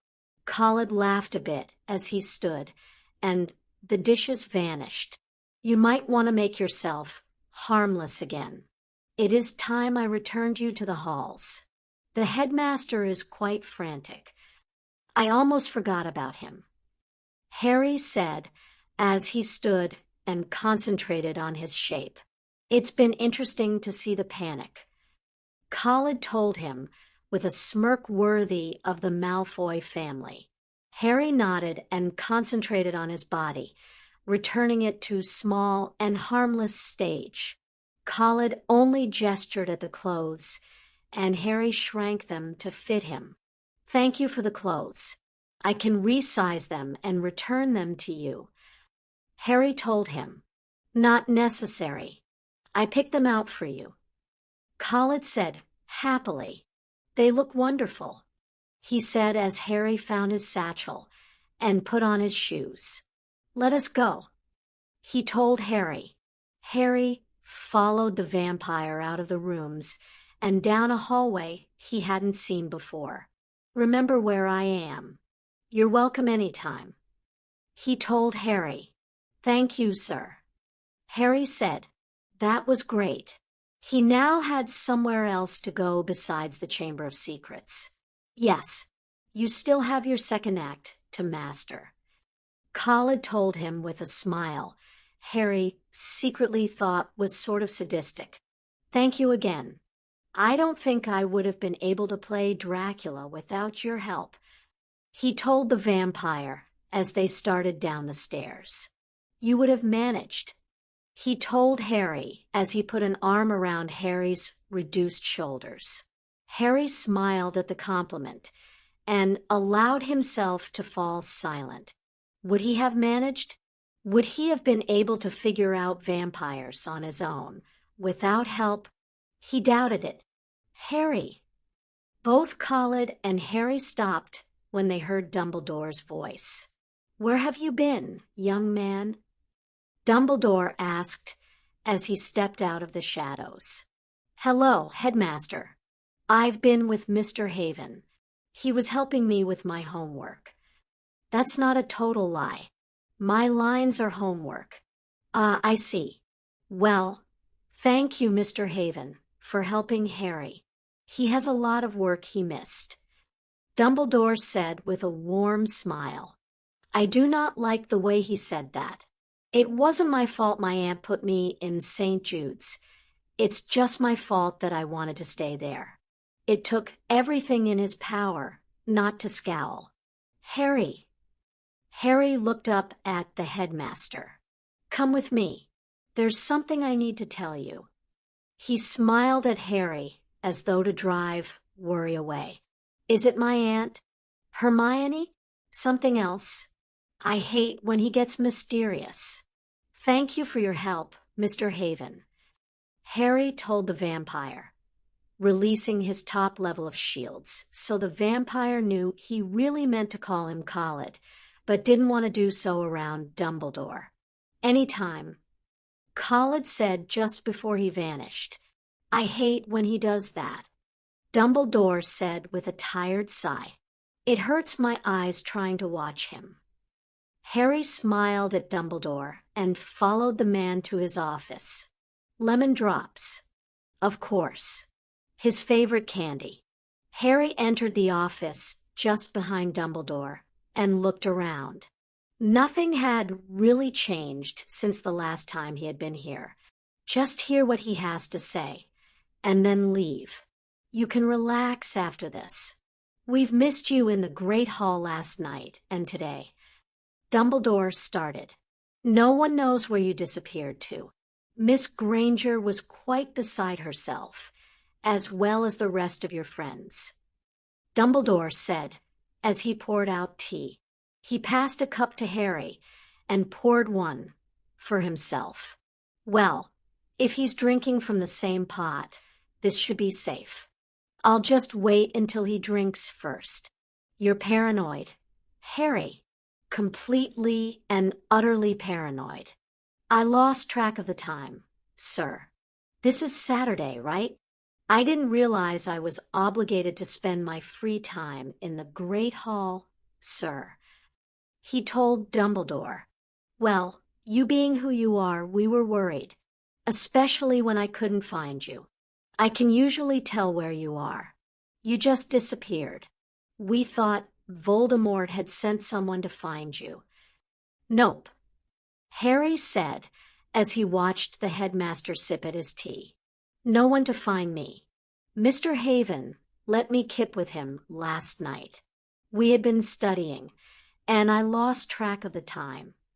Harry accepted a biscuit from the plate and smiled. Chocolate chip was always good for what ailed him. He didn't touch you, did he? Dumbledore asked sharply. Touch me? Harry nearly dropped his cup in surprise. No, he told Dumbledore. Are you sure? Dumbledore asked. He seemed awfully familiar with you in the hallway. Harry, you are young and fairly inexperienced. He didn't touch me in any way like that. The most he did was mess up my hair, which didn't help the birds nest up there. Harry said with a smile as he ran his free hand through his hair. Relax, Headmaster. I know the difference of good touch and bad touch. Harry told him. I'd report anyone who tried that right away, not spend the night with them. All right, dear boy, Dumbledore said, floating a silver object over to his desk. This is what I wanted to show you. Dumbledore said. Harry eyed the tiny silver object and wondered what that could possibly be. I set up some selective listening charms in Professor Trelawney's quarters when you told me about the prophecy she made to you in third year. Harry ignored the possible legal problems surveillance charms like that posed and waited for Dumbledore to get to the point. Ah, here we are, Dumbledore said as he tapped the object. Harry watched as a small misty cloud appeared and turned into a ring. He listened in shock to Trelawney's creepy prophecy voice talk about the one. He figured out that this was another prophecy about him. Or there was another one out there. He figured that his luck had hit the jackpot twice. It's about me? Harry asked shakily, knowing it was. Dumbledore nodded gravely while Harry stared to one side. He noticed that his hands were shaking. What did repression and rest mean? Had it already happened? He did spend a lot of time with Blaise. Could that be 7 days? Try some tea, Harry. It will calm you. Dumbledore's voice sounded very far away, as though he was speaking through a wall. Harry raised his teacup to his lips and swallowed half the cup in one go, only to start choking on the overly sweet taste. Several things clicked into place at once as he dropped his cup and lurched from the chair. His wand appeared in his hand, and he brought it up to face Dumbledore. What are you doing to me? He demanded. Dumbledore gave him a benevolent look. Sit down, Harry. I have a few things to explain to you. Dumbledore said calmly, as though Harry was not threatening him with unknown spells. I'm fine standing. Thanks. Harry snapped. Make that explanation quick. Harry could barely keep the malice from his voice. Or I'll do something you'll regret. He warned Dumbledore. Now I see how familial traits are passed. You're very like your aunt, Harry. Dumbledore said. Explanation. Now, or I leave you to fight your own damn war. Harry snarled.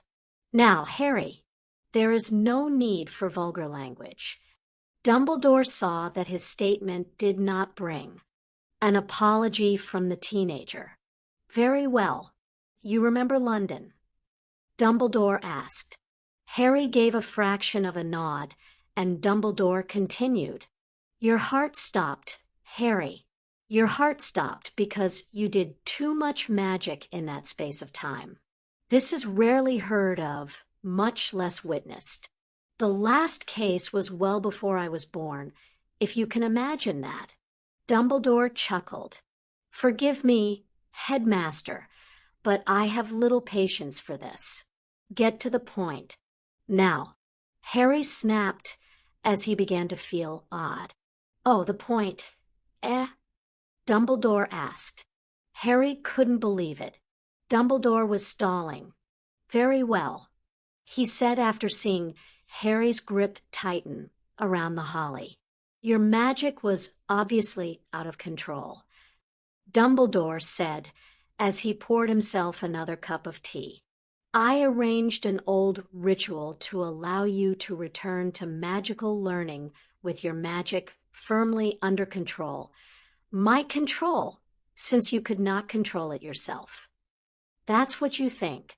It's a part of the magical guardianship. Imagine my surprise, yes, my surprise and my pride that I could not control your magic. You were far too powerful for me to control. I'm so very proud of you, my boy, of you and your abilities. I knew you wouldn't want to be spending time isolated from your friends or your schoolwork. So I did what was best for you and slipped you a bit of potion that dampened your magic, shall we say? Harry nearly snapped his wand in fury. Indeed, the guardianship was not finalized until you had your first sip of pumpkin juice in the hospital wing, when you woke up. Potter taken out by pumpkin juice. Potter, 0 Dumbledore, 1. You suppress my magic. Harry spat at the headmaster. He had never felt this angry at anyone before, not even Voldemort. Not suppressed, Harry. Dampened. Full suppression hasn't happened yet. Dumbledore said as he lifted a lemon drop from a tin and popped it into his mouth. Yet. Oh no, not good. Yet. Do you mean to say that the tea was a full dose? Yes, it was. Dumbledore said happily.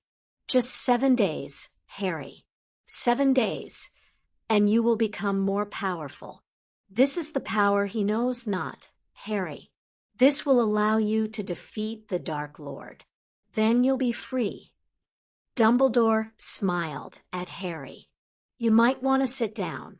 I imagine you're feeling a mite off. Dumbledore told Harry. Are you mad? Harry shouted. Fawkes disappeared in a cloud of flames. Good. Harry didn't want the Phoenix to witness the demise of Albus Dumbledore. You've just given Voldemort the best chance he'll have at defeating me.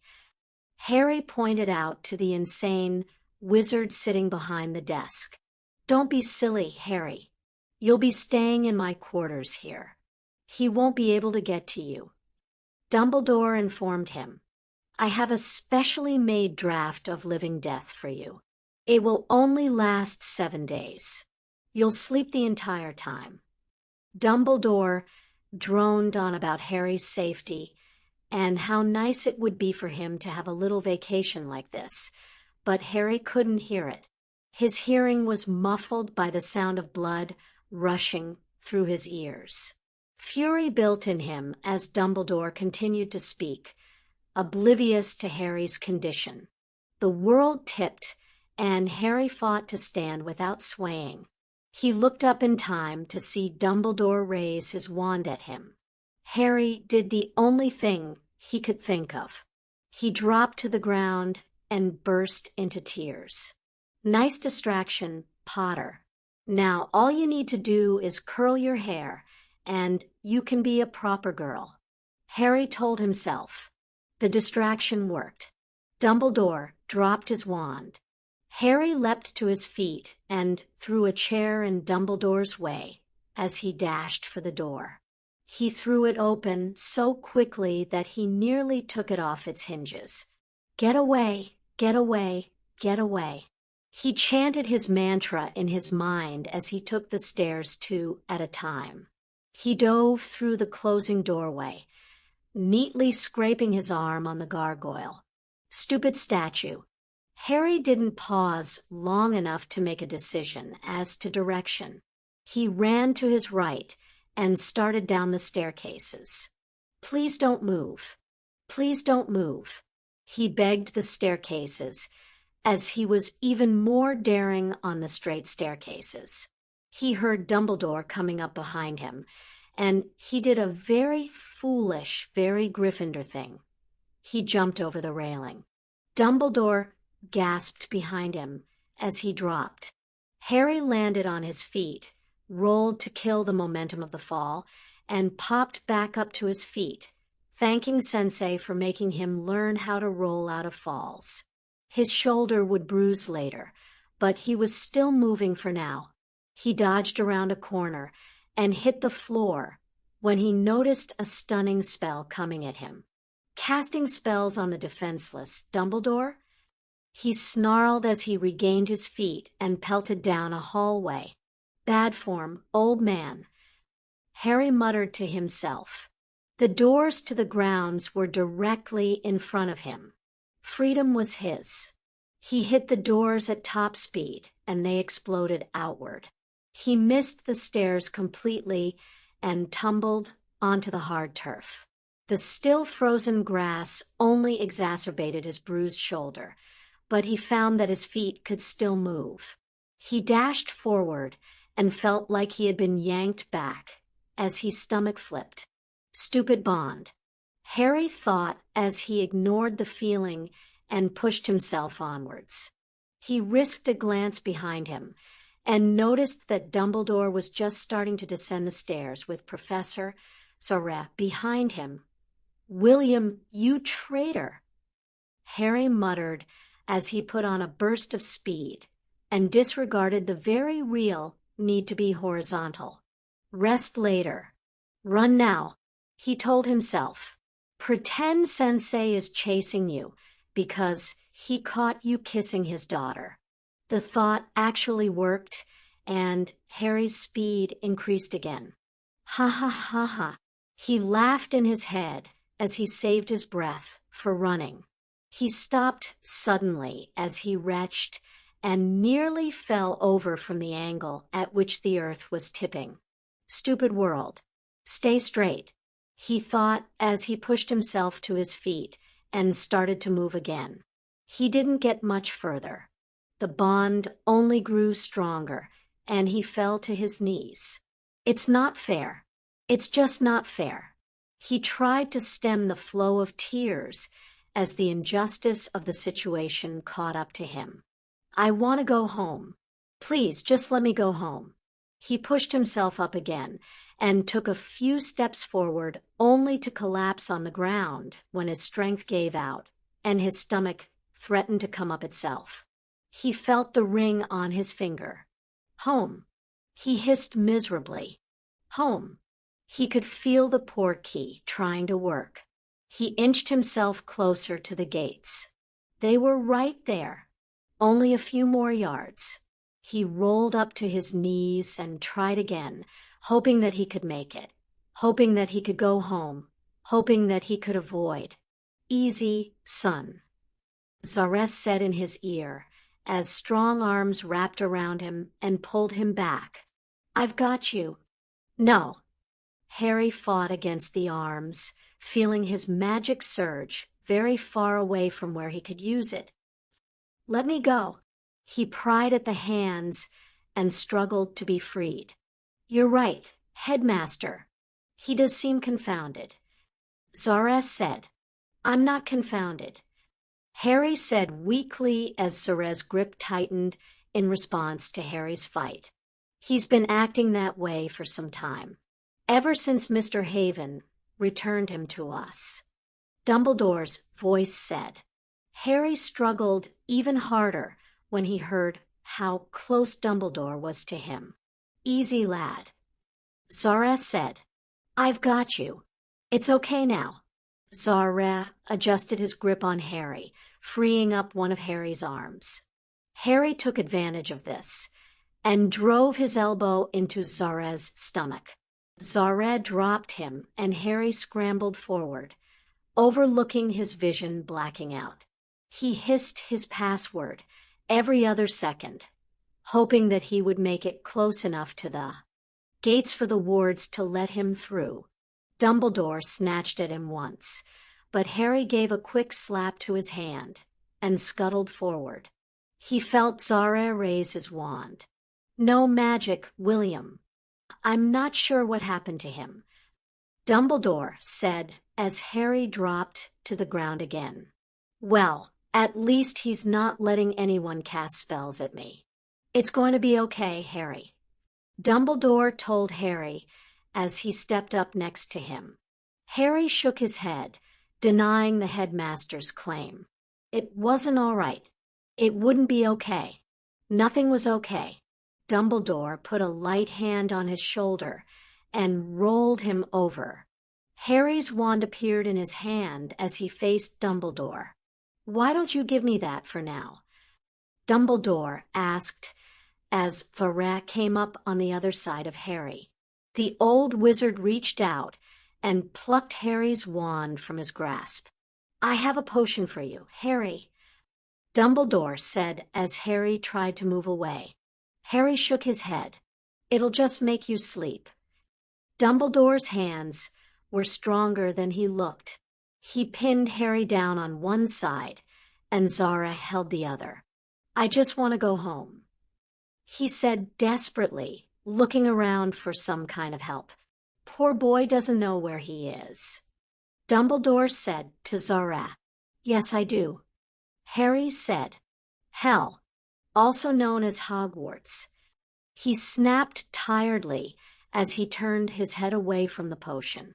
"He certainly doesn't seem himself," Zara commented. "They've all gone mad. I'm the only sane one here," Harry thought as he ignored Dumbledore's attempt to get him to drink. "Harry, just cooperate," Dumbledore said sternly. "This will be a lot easier if you do." Dumbledore's patience was wearing out. "Good." Harry fought against the hands pinning him to the ground. "Is that Harry?" Harry's heart leapt up. Hagrid. Hagrid would save him. Hagdash. Harry coughed and spluttered as some of the potion made its way into his mouth. "Yes, it is Hagrid. He's not himself.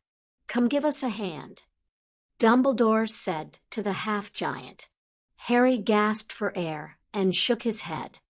"Hold his arms, and we'll do the rest," Dumbledore said. "Poor Harry. Who did this?" Hagrid said as his hands pinned Harry to the ground.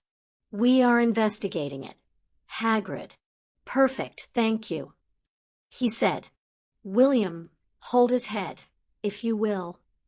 This is assault, kidnapping, and a bunch of other— oh, my head." His tears were unfeigned at this point. He felt horrible. He was freezing in the weather, and he was exhausted from fighting the bond. "Harry, open up, child," Dumbledore said. "It's going to be okay. I'll be happy to do Summit Abu at myself." Hagrid grumbled as Dumbledore forced Harry's mouth opened and poured the potion down his throat. Harry gagged and choked on it, but it all went down. His vision was just starting to blur as they released his arms. "It'll be all right, Harry," Hagrid said as he dropped a heavy hand on Harry's shoulder. "You just trust Dumbledore." Harry looked up at Hagrid and shook his head. He fought against the lethargy spreading in his body as it dragged him down into darkness. "Want," he said quietly, "to go home." He finished as his eyes drifted shut. Harry felt Hagrid lift him from the ground. "Dear boy, I keep telling you that you are home." Dumbledore said as Harry succumbed to the draft of living death. 54. Invincible. Dumbledore smiled down at the sleeping boy and reached out a withered hand to stroke the cheek. Harry didn't move, and Dumbledore's smile grew wider. He knew the boy disagreed with his actions and thought about the new prophecy. He knew that the boy would hate him when he woke up. He also knew that this might break their relationship beyond repair.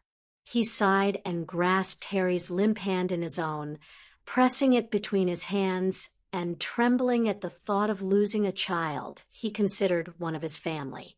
It was for the best, he knew, but why did it have to hurt so much? To lose this boy hurt far more than he ever thought it would. He sighed and caught his trembling bottom lip between his teeth.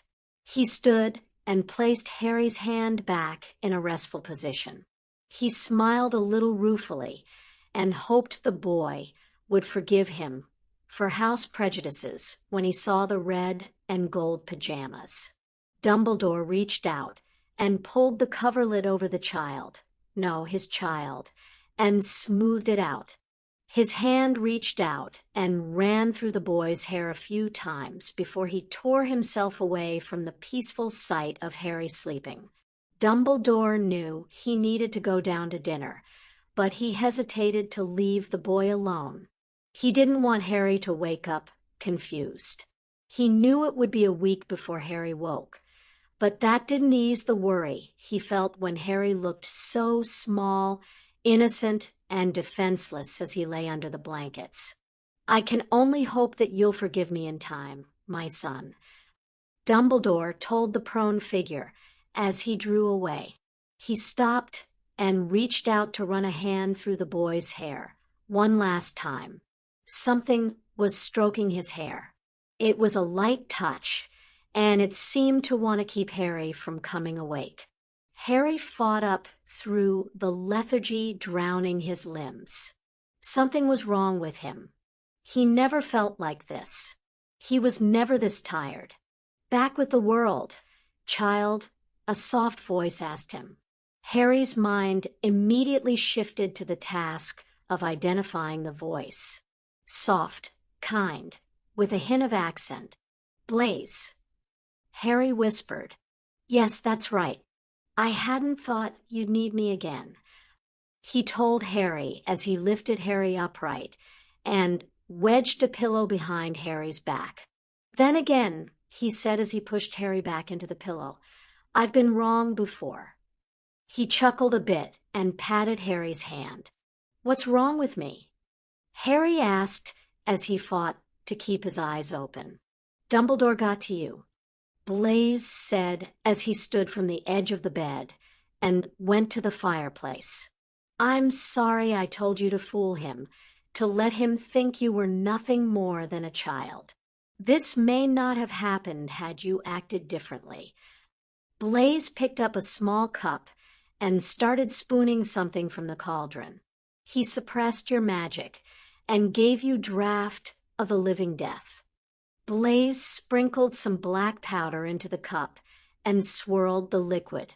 What Dumbledore forgot, and not surprising because he is not a first-class potions master, is the wormwood in the draught of the living death, and the nettles from most common suppression potions are not good bedfellows. Harry could only stare at the man through half-closed eyes. "Huh," was the only thing he could manage as Blaise came back and sat down on the bed again. "He poisoned you, child," Blaise told him gently. "By accident, I am sure, but all the same." Blaise moved closer and a large basin appeared next to him. His actions allowed me to bring you here. Hopefully, no permanent damage has been done. Harry's mind was practically howling, but all he could manage to let out was a pathetic whimper. Yes, I know, Blaise said in sympathy. Now, this is not going to be pleasant. Blaise warned Harry as he shifted the boy into his arms. It's going to be dreadful, in fact, but it'll clear out the poison that much faster. Blaise lifted the cup to Harry's lips. Drink all of it, he ordered. The potion wasn't all that bad. It tasted like peppery lemonade with a hint of fresh earth. He gulped it down and sighed, fully expecting Blaise to put him back to bed to sleep off the effects. It didn't happen. He found his chest resting on Blaise's legs, with his head hanging down over the basin. Wadash! What followed was Harry's worst experience with sicking up. He wasn't sure how much time passed. He also found that he didn't care. He retched one more time and shuddered when only acid came up. It's over. You're finished, Blaise said as he moved Harry back a bit. Harry grabbed Blaise around the waist and rested his head on the man's lap. He felt drained and sick, freezing and weak. Dumbledore had nearly killed him. You're safe now, Blaise said, running a hand through Harry's sweaty hair. Harry lay there for a while, enjoying the sensation and gathering his strength. Can I kill Dumbledore? He asked with weary tones. Blaise chuckled, and his hand moved from Harry's hair to massage the corded neck muscles. I'm sure you are capable, but you have some ethical issues to consider. Don't care, Harry muttered petulantly. His eyes shut and he sighed. You do care. Otherwise, you would have just killed him without asking, Blaise said as his other hand played with Harry's hair. I hate when you're right, Harry told him. I know, son, Blaise said with a laugh. Let's get you cleaned up, and then you can sleep for a while, Blaise said as he picked Harry up from the bed. Am I small again? Harry asked in tired alarm. He actually wouldn't mind being small again. It would give him an excuse for letting Blaise cart him around. No, Blaise answered as he carried Harry into the bathroom. Then how can you pick me up? Harry demanded as he heard water start filling the bathtub. I do believe that it is called magic, Blaise answered as Harry's clothing disappeared, and he lowered the boy into the steaming water. Remind me to roll my eyes later, Harry said as he relaxed into the water. All right, close your eyes. Harry complied as Blaise poured water over his hair. It was nice to be back here again. Son, it's time to wake up, he heard as someone smoothed a hand back over his hair. I know you can hear me, Blaise's voice said. Okay, Harry said as he fought to open his eyes. Just a minute. He rolled over and untangled himself from the blankets. Why can't I sleep more often? It seems that I just want to sleep, but no one will let me, Harry said as he stood from his bed and stretched. The curse of a youngster, I suppose. Blaise nudged Harry towards the bathroom. Merlin said much the same thing when he was your age. Blaise told Harry with a smile. I'm seeing disturbing patterns between the two of us, Harry grumbled, weaving around the furniture and over Alden's prone and still sleeping form. Even the dog gets more sleep than I do, Harry thought. Oh, the two of you are similar. Blaise called after him. You both have such wonderful dispositions in the morning. Harry shut the door on Blaise's laughter and started his bathwater. We're all adults, this annoying in the morning. Harry found himself bustled out into the sun, first thing in the morning. Blaise seemed happier to have Harry back than Harry was to be there. He needled Harry into answering questions about how life had been since the last time they had been together. Harry was soon seated on a log in the middle of the woods relating everything Dumbledore had done or said to him since he was in the hospital wing at Hogwarts. The thing that had bothered him the most was the reason he had gotten sick when he tried to leave. "Sick when you left the castle?" Blaise asked. The man stripped a piece of rotting bark from the log and started to shred it between his fingers. "Dumbledore was giving you a suppression potion, right?" "As far as I know. My pumpkin juice tasted too sweet every time I had it," Harry answered. Blaise dropped the shredded bark and closed his eyes. "Let me think," he told Harry in a soft voice. "There has to be an answer." Harry nodded, even though his teacher couldn't see him, and waited.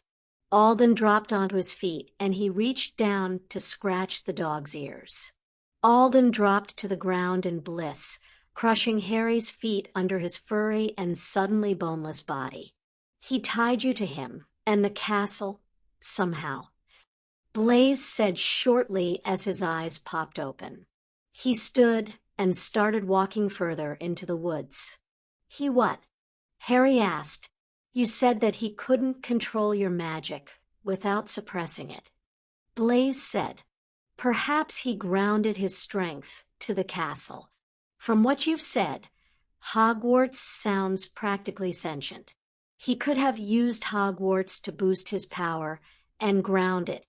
Once he managed that, he was able to step in as magical guardian. Having a magical building as part of himself would give him the extra power he needed to build this bond and keep you grounded. But he used it to try to keep me within so far of him. After the order meeting." "Yes, that's true, but who says he couldn't manipulate the bond?" Blaise answered. "He manipulated it to keep you where he wanted. With that much power, well, he'd be able to do as he liked." Harry trotted after Blaise. "Are you saying that he could control everything in the castle?" Harry demanded. That did not sound good. In fact, it sounded terrible. Dumbledore with that much power, it was a catastrophe waiting to happen.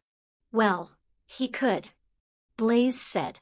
"I have a feeling that he was more focused on you than anything else." Blaise told him. "So, all I had to do was wave my little hand, and then I could have broken the ritual and left." Harry asked. The potion presented some difficulty. Blaise told him, "Remember, the physical aspect of your magic is the most vital part of it. Your magic is limited by your physical state." "Right." Harry nodded and reached out for his magic. It bubbled up through him, and he wrapped it around him. "You know, I missed this at Hogwarts. I couldn't really do it. My magic was there, but there was something between us. I didn't even notice it until it was gone." Harry confided as his magic soothed him into heady intoxication. "It makes you feel almost invincible, doesn't it?" Blaise asked. Harry shuddered as he nodded. He was invincible. He had forgotten that he had no limits on his magic. Dumbledore had made him forget what magic really felt like. He couldn't believe that he had forgotten. "Yes, invincible." Harry agreed. Blaise sounded off. Harry looked up at him in time to see Blaise's hands grab him and throw him against a tree. One of Harry's hands flew up, and Blaise's hand lashed out. Harry gasped in pain and stared at his hand. It was stuck to the tree with a dagger. His hand was pinned to the tree trunk with a dagger. A dagger was in his hand. His brain processed this, and he looked up at Blaise in shock. What dash? A fist slammed under his chin. Blaise caught Harry as he slumped from the tree trunk. He hated hitting anyone. It hurt his hand something awful, and he was sure that Harry would agree that it had been fairly painful for him. 2. A thought removed his dagger from Harry's hand and staunched the bleeding. Blaise lifted Harry and carried him back to the cottage. Looks like I had one more lesson to teach him. Ow. Harry said the moment he regained consciousness. Welcome back from your ego. Blaise commented from his stool next to the bed. You could have said, your head is getting too big, Harry. I would have listened. Harry said dryly, Ow. Stop whining. You were off into magic. You couldn't have heard me if you wanted. Blaise washed the cut a final time and then frowned down at it. He could heal it without pain. The important thing now was how to heal it. Had Harry learned his lesson? You don't know that. Harry grumbled. He watched as Blaise raised a hand to his hand. Let it scar. Harry said calmly. What? Blaise asked, shifting his eyes up to meet Harry's. Let it scar. Harry said firmly, I'll need a reminder when I start thinking I'm invincible again. Harry told him as he shifted back into his bed. Well, that solved that question, Blaise thought as he healed the hand with a twist of his wrist. You have to go home now, Blaise said as he pulled Harry up. Now, Harry questioned. Yes, now. Blaise said firmly. You've been here a week. Blaise explained. It's more than enough time for you to recover from poisoning. Why do I keep coming back here? Harry asked curiously. I feel like I've known you all my life. He said solemnly. Blaise studied Harry for a few seconds before dropping down onto the bed next to him. You have been here before, Harry. Blaise said slowly. You've spent quite a bit of time here. Yeah, I feel like I know you from before all that time, though. Harry shrugged as though to dismiss the feeling. You have. I've seen you nearly every time you have been near death. Blaise told him. What? Harry burst out. Blaise gave Harry a sidelong glacé and nodded as he put an arm around Harry's shoulders. Yes, every time you nearly died. I first saw you when you were just a little baby. It was only for an instant, but I saw you wide-eyed and not quite sure what had happened to you. Once or twice when that uncle of yours went just a little too far. That time you fell out of the tree. Your first year at Hogwarts. Your second year at Hogwarts. Your third year at Hogwarts. Harry stared at Blaise. Yes, you've had quite a few brushes with death. Blaise told him, I'm your guardian in this realm between life and death. Blaise explained, You couldn't tell me before? Harry asked, No. Blaise answered shortly as he stood. You needed training for wandless magic. Do you think you could have listened to me about magic if you knew that you would see me again the next time you skirted death? Blaise asked, Who says I will skirt death again? Harry asked shortly, I'm having my doubts. He said honestly, You'll make it. Blaise said with a smile, You always do. Maybe I'm tired of it all. Harry said, turning away from Blaise. Maybe I don't want to continue against Voldemort or fighting with Dumbledore. Maybe I just want to be normal. Harry demanded. True, you could die. That has always been an option for you. Blaise said, moving up behind Harry and reaching up to put his hands on the boy's shoulders. or you could fulfill that destiny of yours and start to live." He whispered. Harry shuddered as the hair on the back of his neck stood up. Those words sounded almost like a prophecy, and that meant Harry already hated them a second after hearing them. He decided to ignore them for now. "So, why didn't I see you before I got my hands on that book?" he asked.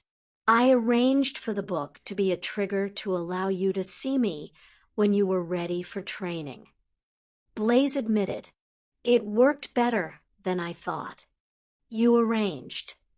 Don't think about it too hard, son. It's very confusing, plays with time, and has absolutely no logic." Blaise told him with a smile that said even Blaise himself found it confusing. He stepped forward and gave Harry a serious look. "There are greater things that exist than us, Harry, greater powers in the universe than us. Don't you think those greater powers would arrange the things they put into motion, as they know the outcome of what they do?" "Okay," Harry said. He felt like his brain would explode if he tried to figure out what Blaise had meant by that entire convoluted sentence. "Alden will be going with you," Blaise said suddenly, startling Harry out of his thoughts. "He's your familiar. I picked him out for you." "I thought he was yours," Harry asked in shock. "I have Hedwig," he said as Alden started pawing at him. "No, he's just been staying with me while he was waiting for you," Blaise said. "He seems very excited. Just don't allow him to tear out Dumbledore's throat. You'll never get out all the blood from his fur." Harry couldn't help himself. The laughter bubbled out of him before he could stop it. It was an entirely morbid thought, but it also seemed funny to think of himself scrubbing a very satisfied Alden free of blood. "Aunt Petunia's not going to like this. She doesn't like animals," Harry told Blaise. "I'm going to have to sneak him in the house. Do what you must, but take him with you. He'll help keep you relaxed so you don't accidentally blow something up." Harry glared at Blaise for the blowing up comment. That incident with Aunt Marge was an accident. "So, what should I do about Dumbledore?" Harry asked. "Show him a little power, and then leave. It was a mistake to tell you to mislead him. You should have shown him what you could do straight away. He may have not enforced such restrictive measures for you." "Can I hurt him?" Harry asked. "We've already been over this," Blaise said as he straightened. "He's a powerful ally, but he can be just as powerful an enemy. Choose your battles, son." Blaise patted Harry's arm. "Now get out of here. There are people waiting on you. I don't want to see you again until you're old and gray. Understand?" Blaise was trying to be stern, but he couldn't quite pull it off with that look in his eyes. "Sure." Harry gave the man a swift hug before stepping back. "Alden, you ready, boy?" Harry asked, bending down to rub behind the dog's ears. Alden only thumped his tail on the floor and glued himself to Harry's side. "I'll see you later," he told Blaise. "Much later." Blaise agreed. He merely nodded to Harry and walked away. Harry shut his eyes and focused on taking Alden with him. He jerked when he felt the floor leave his feet and something incredibly soft under him. He opened his eyes and saw that he was in a room somewhere in Hogwarts. The canopy bed was done up in Gryffindor colors, and Harry discovered that he was in red and gold as well after a quick inspection. "Gryffindor much, Headmaster?" Harry sat up. Alden lounged next to him and panted at him. "Who's a good dog?" Harry asked Alden as he stroked the animal's ears. Alden went boneless, and his tongue lolled out of his mouth. Harry nudged the animal's body off him and fought to get out of the blankets. His bare feet hit the floor, and he noticed that the entire floor had fluffy rugs in Gryffindor red. This is almost nauseating, Harry thought to himself. Those colors were everywhere. Harry looked around for clothing and frowned when he couldn't even find the clothing Khaled had given him. Harry stood and reoriented himself. He had been with Blaise a week. That meant he had only been asleep an hour here. Oh, Dumbledore was going to freak out when he realized that Harry had only slept an hour with Draft of the Living Death, and Harry felt a surge of anger in the pit of his stomach. Dumbledore had poisoned him. With the best of intentions, of course. He remembered the saying about the road to hell being paved with good intentions and tried to calm himself. His magic didn't want to listen to him. It was outraged on his behalf. Dumbledore had nearly killed him. Dumbledore was responsible. Dumbledore had to pay.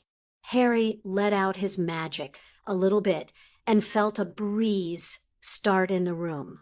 It ruffled his hair, and he took a few deep breaths to calm down. It wasn't working. Dumbledore wouldn't stand in his way again. Not anymore. He wasn't going to let that old coot do anything to him anymore. Harry was a full-grown wizard with fully mature magic. He didn't need anyone to protect him. Harry raised his hands and stared at them in shock. His magic would do it. His magic could destroy anything that stood in his way, and he would be invincible.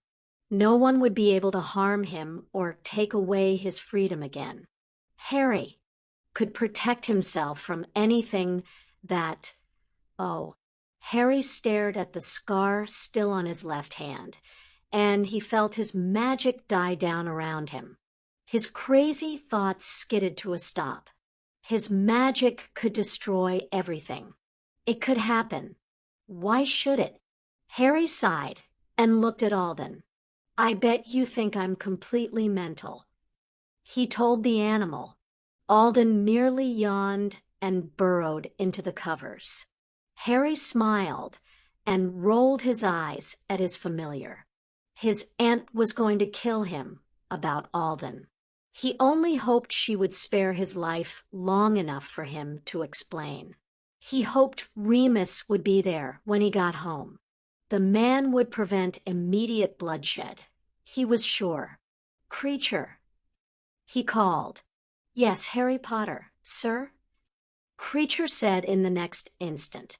Hello, Creature. I was wondering if you could do something for me. He asked politely. Creature is happy to do something for Harry Potter. The elf said, bouncing in place. Thank you, Creature. Could you bring me one of my muggle suits with shoes and tell my aunt that I'm coming home? He asked the elf. Creature will. The elf disappeared with a tiny pop. We're going home, Alden. Harry said as he rubbed the dog's belly with both hands. Won't that be fun? Alden responded to Harry's affection by licking Harry's nose. You. Harry stopped petting his dog and wiped the drool off his nose. Auntie Petunia says that she wants an explanation when Harry Potter gets home. Creature said in the next second as he popped in. She sends your suit and shoes, a bag of things Auntie Petunia thinks Harry Potter needs, plus a comb, and this. Creature held up a bottle of hair gel.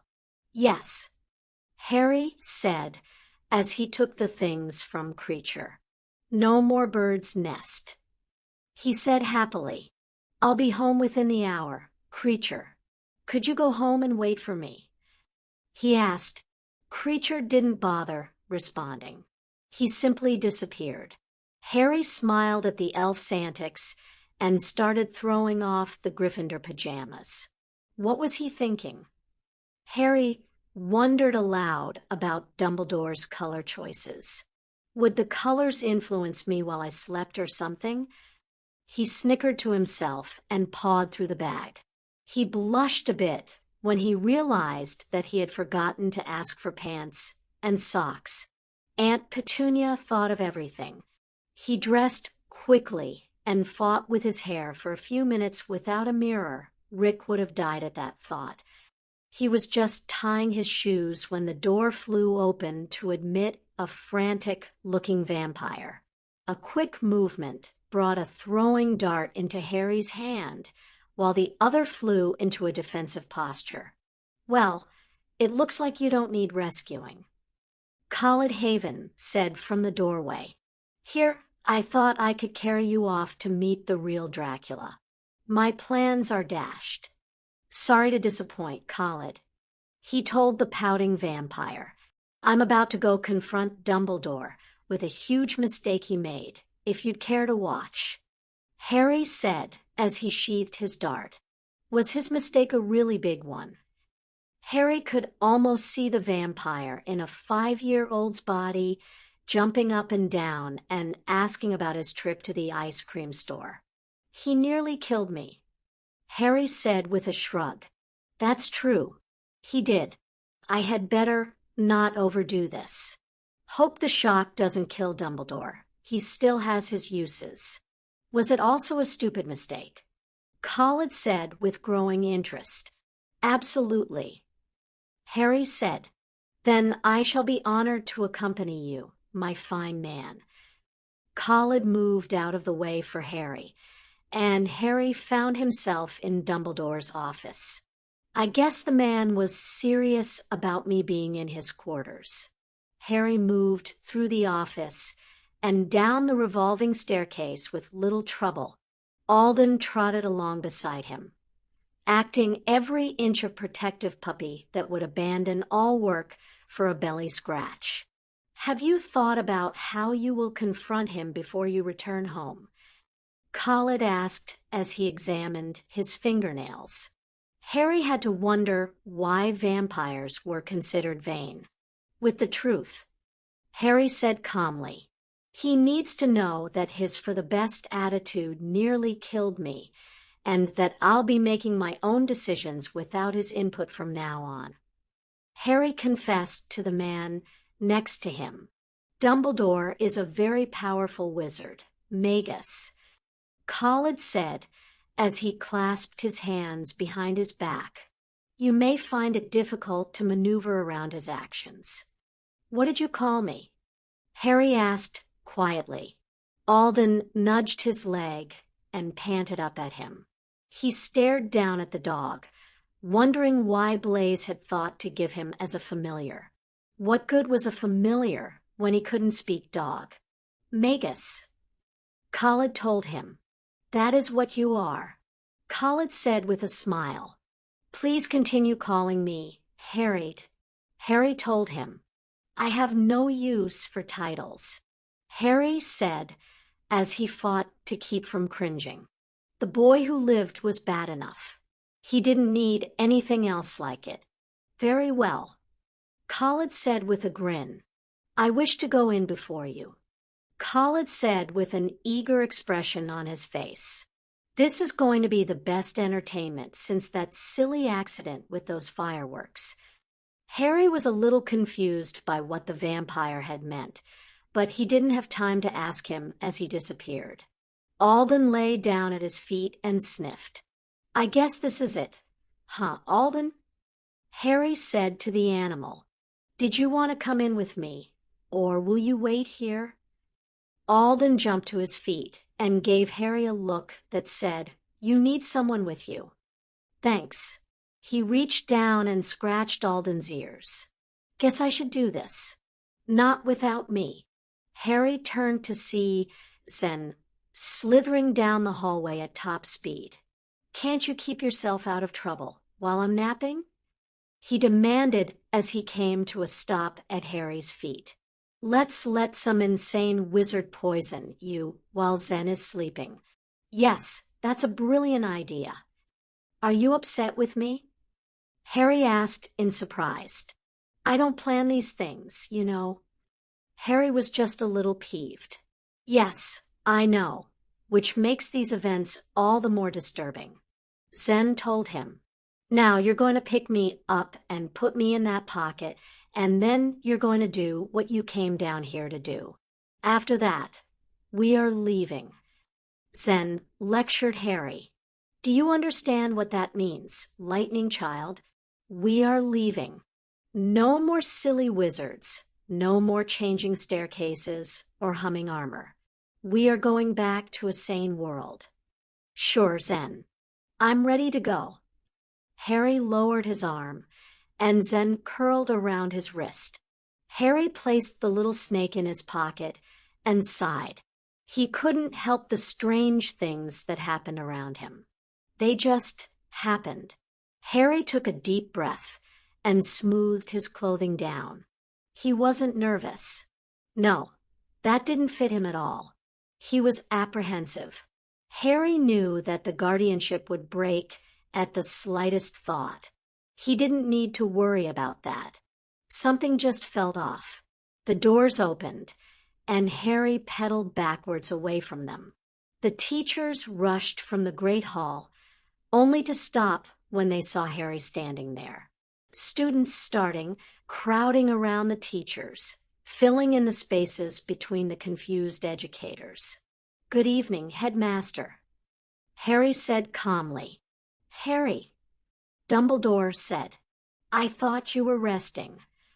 Dumbledore was staring at Harry, as though trying to figure out what exactly happened in the hour that had passed. Yes. Harry paused before turning to Snape.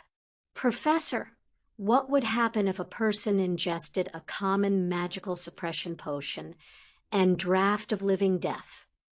Harry hadn't thought it possible for Snape to go any paler than he already was. The ingredients contained in those potions would combine to form quite a lethal dose of poison in a human's bloodstream. Snape answered with an almost undetectable quiver to his voice.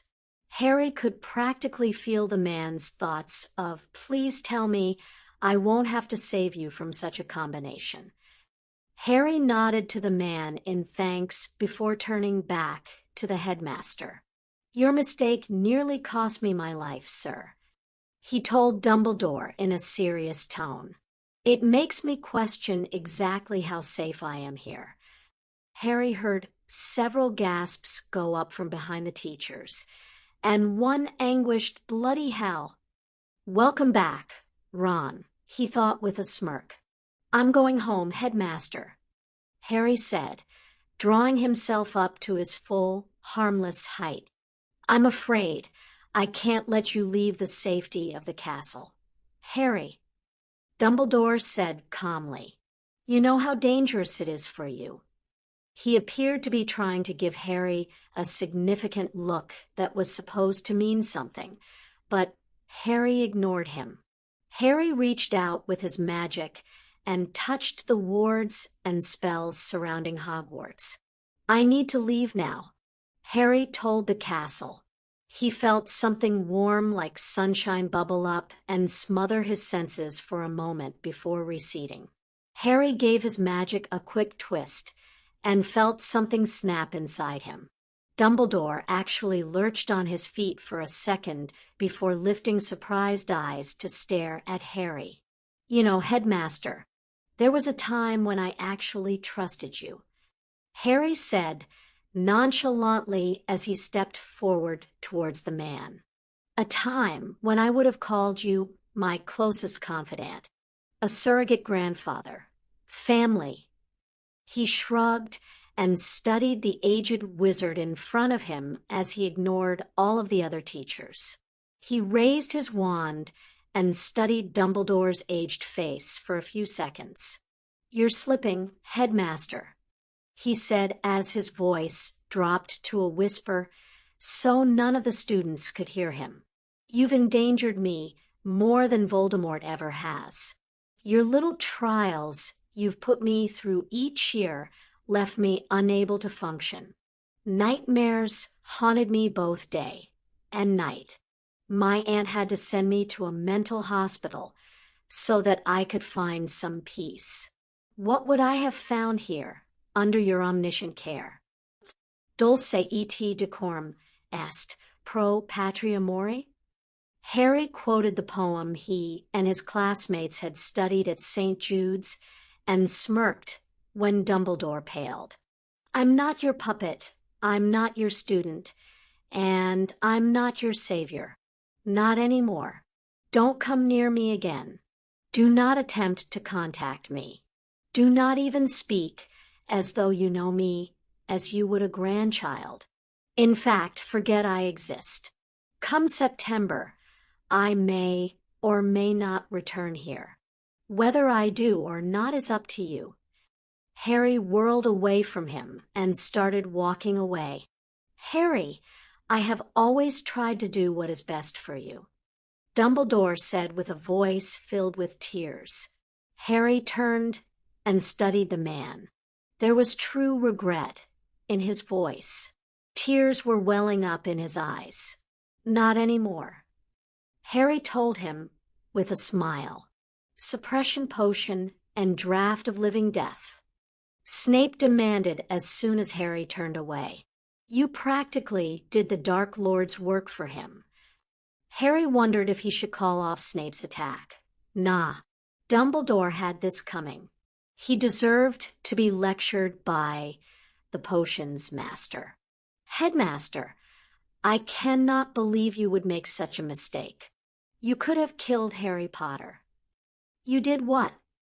Hagrid boomed over the chaos erupting in the hallway. Harry went down the hallway and wondered how crazy things were about to get at Hogwarts. Dumbledore, you great fool. Harry cheered a little inside when he heard Madame Pomfrey attack Dumbledore.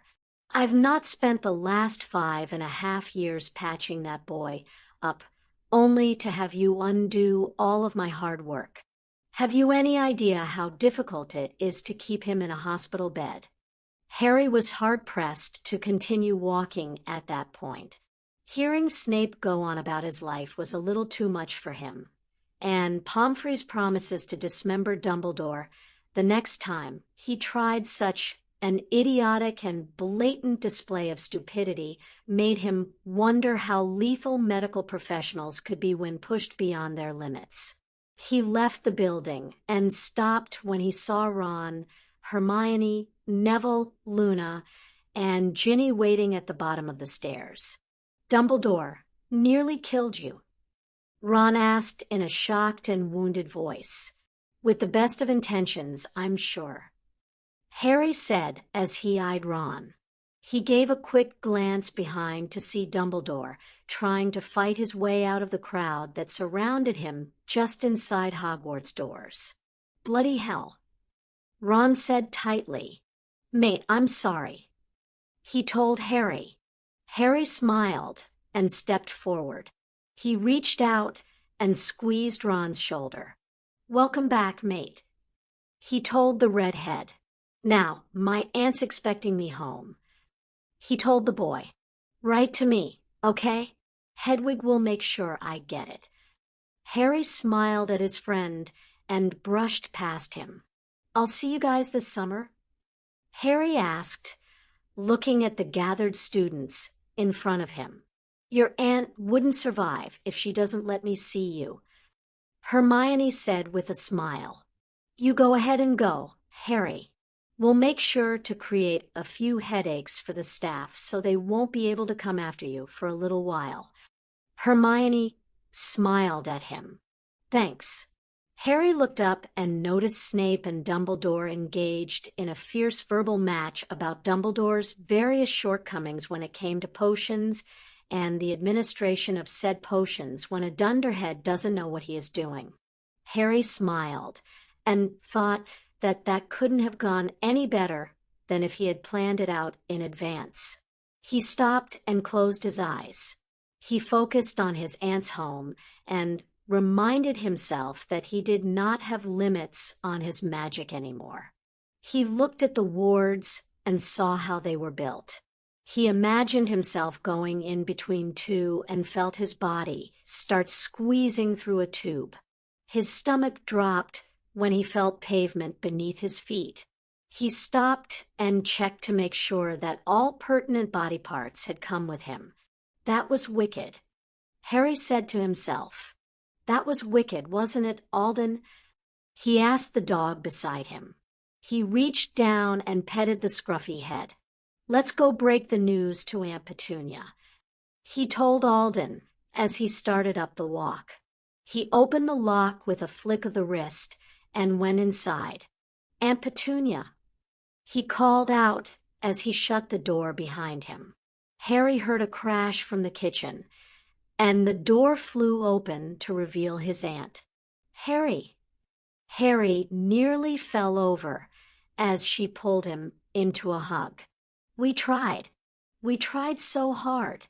I didn't want to abandon you there, and I would have gone there if I could. Harry was surprised when he heard his aunt start crying. I'm okay, Aunt Petunia, Harry said as he wrapped his arms around her. I'm okay. I'm not hurt. I'm fine. He held her and looked up as Remus came out of the kitchen. Hey, Remus, Harry said to the werewolf. Give us a second. I think she's a little upset. The werewolf gave him an amused look and raised an eyebrow at Alden. Harry mouthed the word later to him and held his aunt. She continued babbling about how much they had tried. It's okay, he told her. I know you tried. I know you were doing everything you could to get me out of there. Harry looked up from her face to see his two solicitors and nodded to them. He wondered how much he had paid them to work on that case, until he remembered how much money he actually had. I'm so glad you're not hurt. I was so worried about you, Petunia practically wailed. Harry felt a warmth growing in his stomach, and he smiled. His aunt really did care for him. He reached out with his magic and soothed her emotions just the slightest bit. Hysteria did nothing for his aunt. She cried for a few more minutes before calming enough to look at Harry. Welcome home, Harry, she said as she reached up to hold his face. Harry smiled and covered her hands with his own. Thank you, Aunt Petunia. I'm happy to be home, Harry said. Alden barked, and he cringed. Aunt Petunia hated animals. What's that? She asked as she moved to look at the dog. His name is Alden. He's my familiar, Harry told her. I didn't have a choice in the matter, he said in explanation. Is he housebroken? She asked. Yes, Harry said. I'll take care of him. You won't have to do a thing for him, I promise. He wanted to keep Alden if at all possible. He didn't think his aunt would make him get rid of him. Would she? Can he stay? He asked, as long as you accept responsibility for him, Petunia said before pulling Harry to her in a hug. Harry smiled and allowed his aunt to hold him. He would allow her to enjoy small Harry now. Starting tomorrow, he was going to grow a little each day until he was at his true height. He was tired of being short. This was nice, though. He liked this. He lowered his head to rest on his aunt's shoulder and smiled to himself. It was good to be home. He nearly fell when his aunt jumped. You must be starving, she said with horror in her voice. Who knows what they were feeding you at that place? Petunia pulled Harry into the kitchen and made him sit down in the chair closest to her. She bustled about getting dinner ready for the table. Creature appeared and started helping her.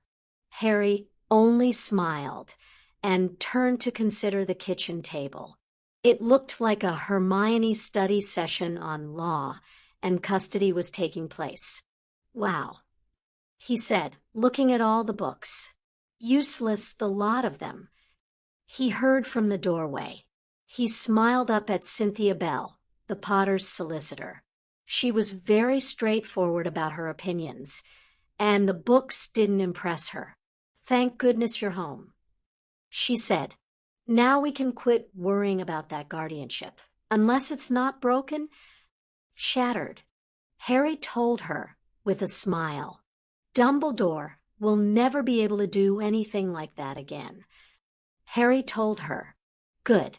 Miss Bell waved her wand, and most of the books disappeared into a satchel. "Would you care to press charges against him?" she asked. "You're within your rights to do so." "No." Harry saw Remus's disapproval and smiled.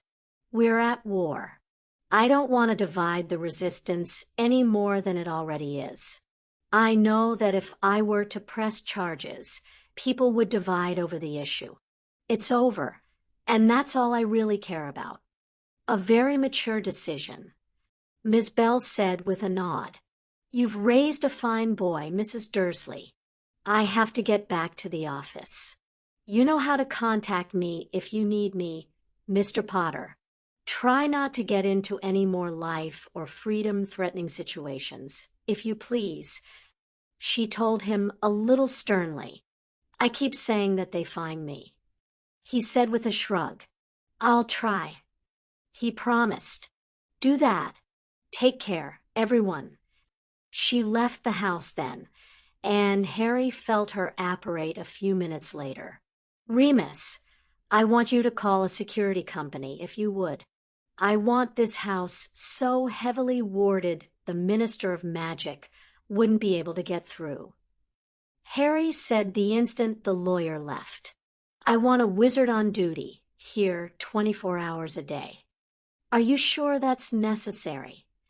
Petunia asked as she started setting the table. "Remus, books off the table," she told the man. Remus waved his wand, and the books disappeared. "I upset Dumbledore greatly," Harry told her. "So much so that I'm afraid of what he might try to do." Harry said in explanation, "I don't want to take any chances. I feel like he sees me as a weapon, one he must control." Harry massaged his forehead. "I just want to know that you'll be safe here." Harry said, "I won't always be at home, and I don't want to worry that Dumbledore will appear and try to take you away from me." Harry had to wonder if all women cried at hearing their male relatives express worry over their well-being. Petunia cried and hugged him for a few minutes before pulling away. "No problem, Harry. I know of several good companies. James' grandfather used one to ward one of the houses, and the wards are still strong today. I'll get in touch with them and see what they can do." Remus opened a little notepad on the table, only to snatch it back when Petunia lowered a plate of food in front of him. "My favorite," Harry said happily. "I started on it when Creature promised me that you were coming home." Petunia said, "I know how much you like shepherd's pie," followed closely by pizza and spaghetti and meatballs. Harry informed his aunt, "I'm sure you like vegetables as well," she said in a warning tone. "Of course," Harry agreed. "Anything to keep pizza from being banned in the house. That would make things very difficult. Harry, we should set up a few things." Remus said as he brought out his notepad again. "Your education for one thing. The press. Things like that." Remus told him. "Can we do it after dinner?" Harry asked. "I just want to spend some time with you guys tonight." Harry said, "Certainly." Remus put his pad away.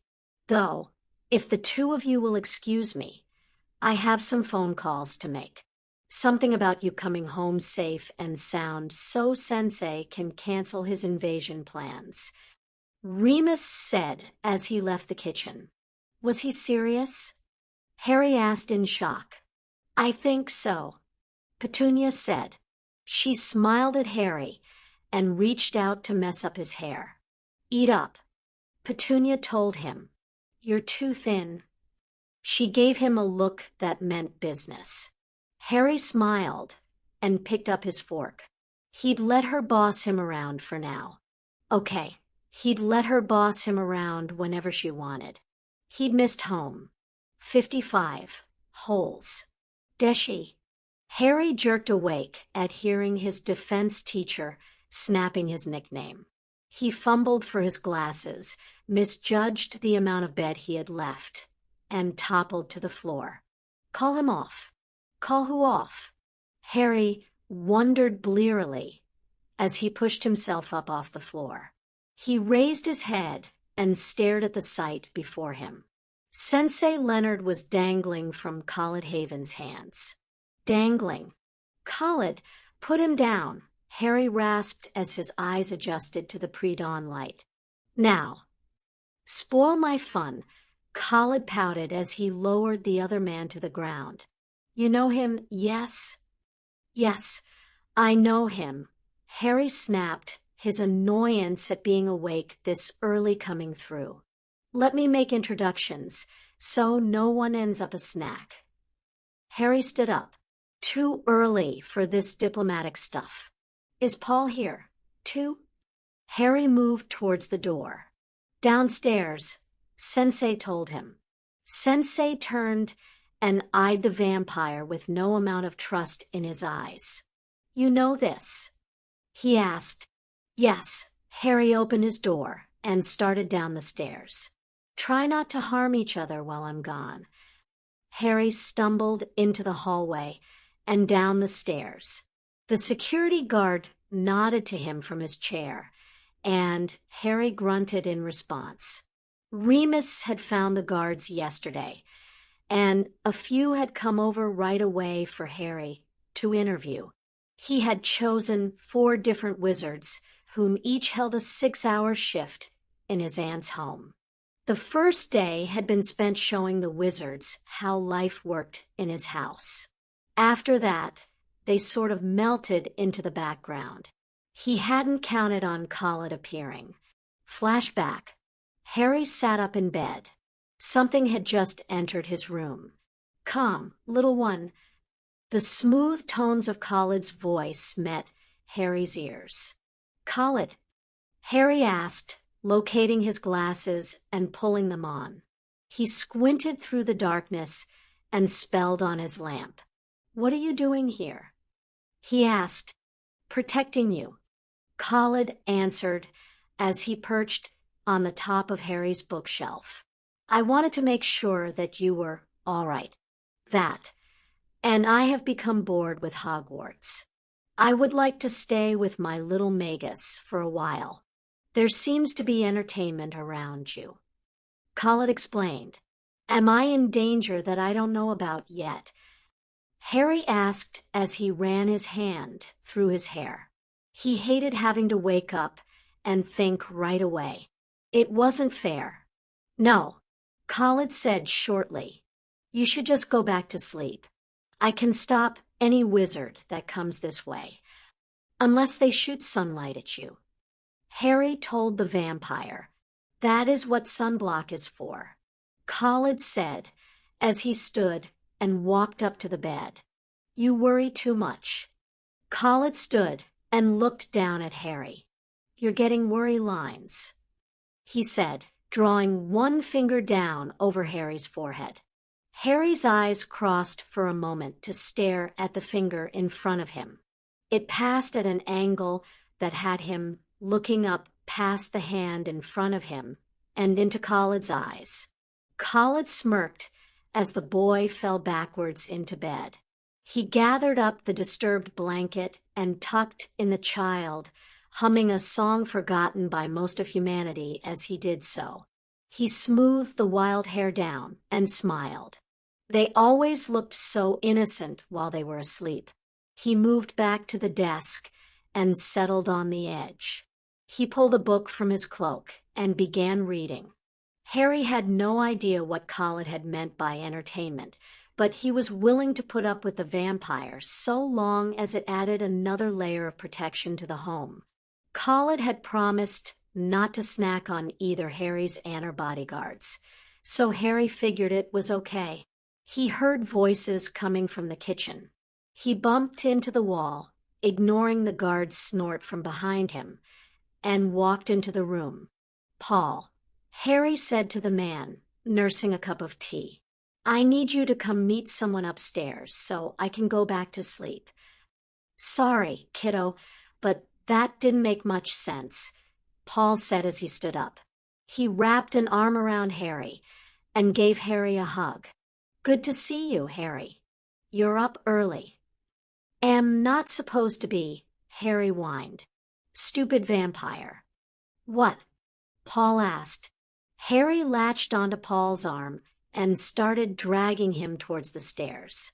"You'll meet him, then he'll leave me in peace so I can sleep." Harry was muttering to himself as the pair went up the stairs. "I just want sleep." "You're still not making sense," Paul warned Harry as they finished the stairs and went down the hallway to his room. Harry opened the door to his room and saw Khaled and Sensei glaring at each other. "Khaled, this is Dr. Paul Lauder, my therapist, trusted friend, sometimes bodyguard. I trust him with my life. This man," he motioned to Sensei, "is my martial arts and defense teacher, Sensei Leonard Reiser. Both men have acted as my bodyguards more than once, and I trust them with my life. Paul, Sensei, meet Khaled Haven, a vampire I met while I was imprisoned at Hogwarts and can't get rid of. I trust him." He sank onto his bed and burrowed into the covers. "Everyone's introduced. Now let me sleep." The three men watched as Harry dropped off in a matter of seconds. "Well, I believe the lad wants to sleep, as they often do at that age," Khaled said softly.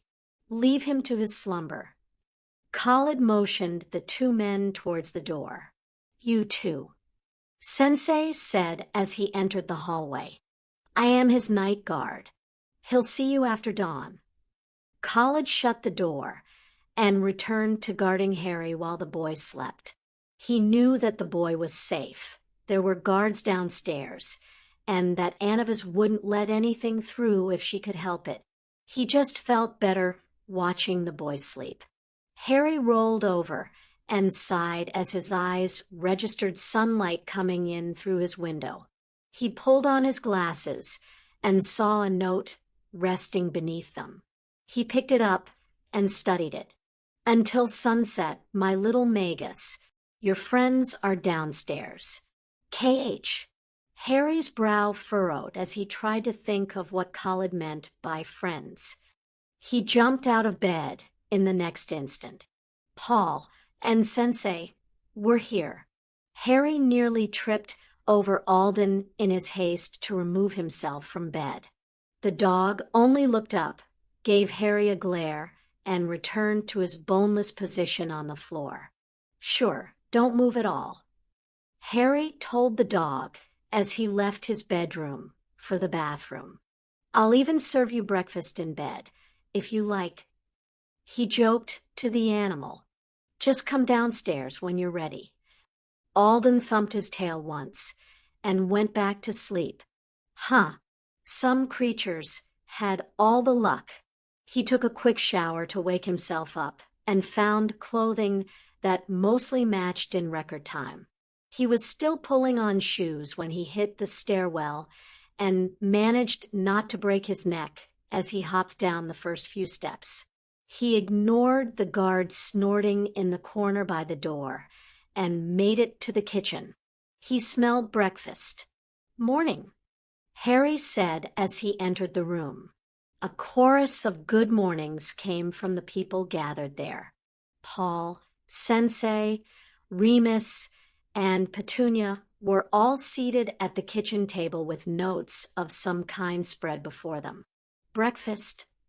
he asked, knowing his nose hadn't lied to him. "In the oven," Petunia said in response. Help yourself. Did you eat? He asked as he got out a plate for himself. Sometime around dawn, Remus said, after your little scene with the vampire, and you grumbling it was too early for diplomacy. I said that aloud. Harry asked as he helped himself to waffles and sausage.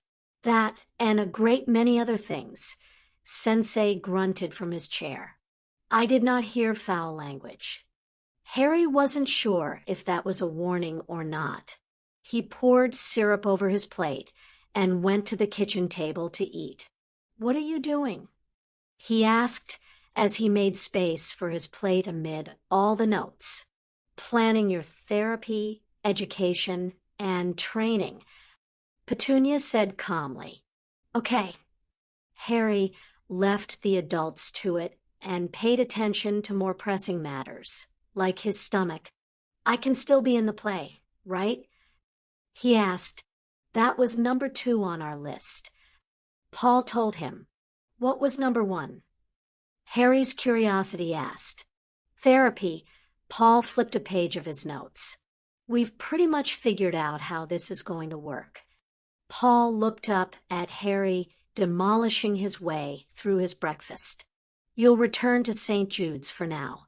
You'll spend your usual class time with your classmates. You'll have therapy with me 4 times a week. I think you're ready to cut back a bit, but that doesn't mean I won't expect the same amount of effort out of you. Okay, Harry said happily as he sipped his orange juice. He felt the room go silent around him, and he looked up. What? He asked, smearing his last sausage through the syrup. You're okay with us planning everything without you? Petunia asked with a worried look. I know you 4 have my, what's that phrase you always use? Best interests? I know you have my best interests in mind whenever you plan stuff for me. I also know that you aren't unreasonable, and if I have any major objections that we can change things, right? He stood up from the table and took his plate and glass to the sink. I'm okay with this, guys. Harry smiled at the 4 adults and went back to the table. How often am I going to be training with Sensei? He asked, pulling the timetable towards him. Remus, how often will you be coming by? You'll be with Sensei every morning before your first class, and Remus comes by on Saturday evenings to take care of business matters. Paul said as he checked his notes. Sound okay? Perfect, Harry said with a smile. He jumped when he heard rough howl coming from upstairs. Alden. He left the table and took the stairs 2 at a time. A quick glance in his bedroom told him that Alden had moved. Alden, he called out. He heard some snuffling coming from the bathroom and pushed the door open. A harassed-looking Alden was in the bathtub, covered in suds. Creature stood next to the tub, looking very pleased with himself as he scrubbed at the dog's fur. Creature? What's going on? Harry asked. Harry Potter, sir. Attempts to get the elf calling him Harry were futile. Nasty doggy needed a bath. He smelled too much like the woods. Creature makes the doggy smell nice and fresh. Harry tried not to laugh, but he couldn't stop a few chuckles. All right, just make sure you dry him well, okay? Harry asked the elf with a smile. And ask next time before you start. Yes, Harry Potter, sir.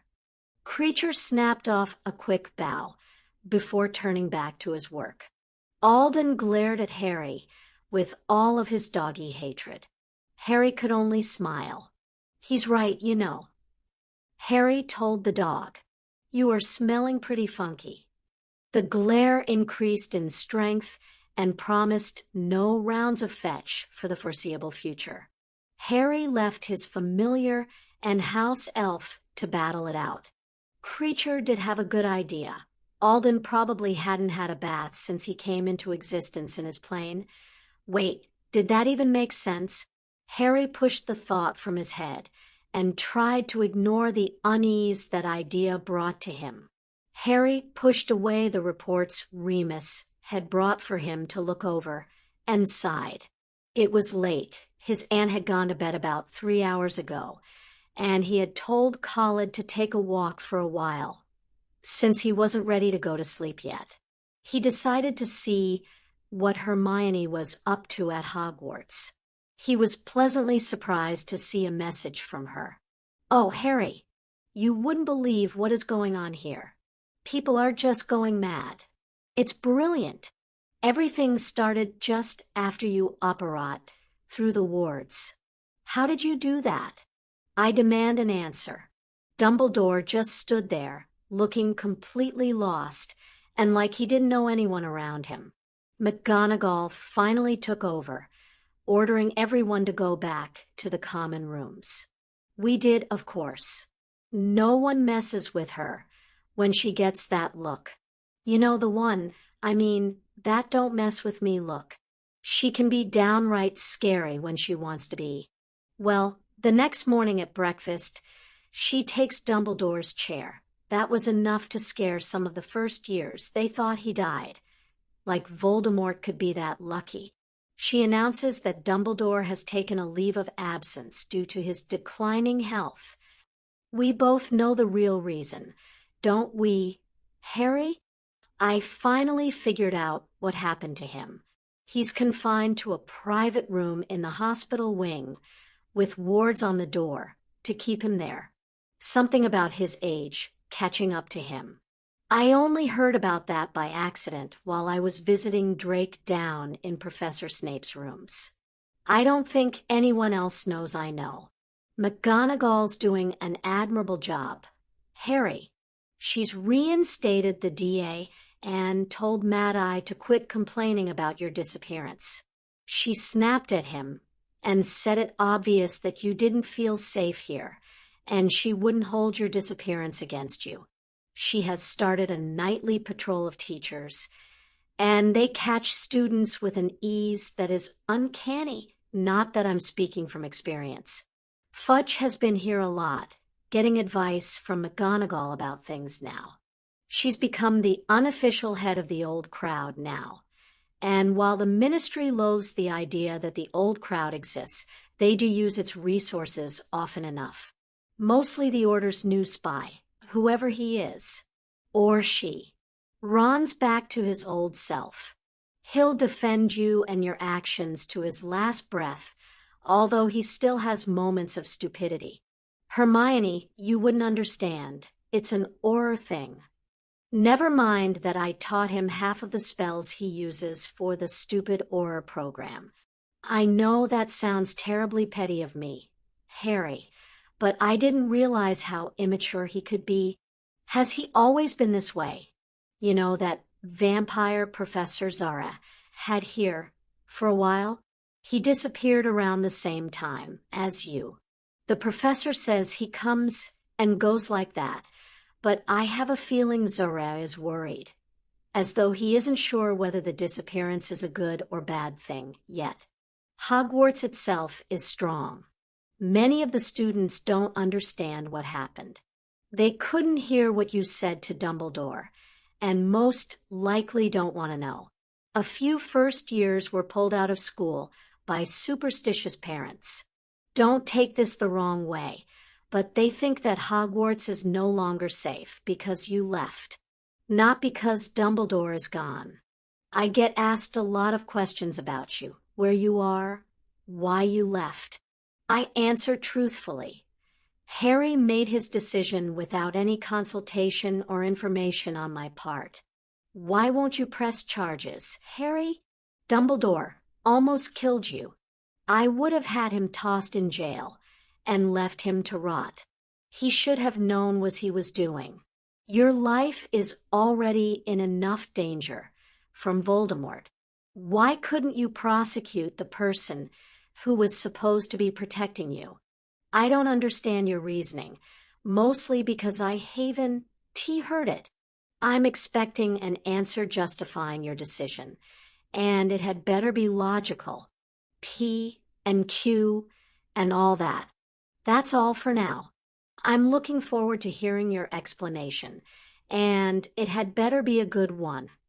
Love, Hermione. Harry sat for a few minutes before reaching for a pen to answer Hermione. He knew that she would need the explanation, but there were a few things he couldn't tell her. He could only hope that she would forgive him when she found out about his plans later. After all, being the Dark Lord student gave him a new set of skills. Harry rolled off his bed and covered his head with his hands. His entire body tensed in preparation for his uncle's blows. They never came. He lay on the floor and shuddered as his dream caught up with his mind. He slowly uncoiled and prayed that Khaled was out. He didn't want the vampire to see him like this. The man would turn motherly on him and smother him with attention. It was disturbing during the times Harry only wanted to empty his stomach and beg for someone to obliviate him. It was times like this that Harry hated Blaise. Blaise had asked him about the holes in his memories. Harry hadn't believed him. Why in the world would he have holes in his memories? He had responded with a very teenage-like comment that Blaise obviously had holes in his own mind if he thought Harry's memories were incomplete. It had been the wrong thing to say.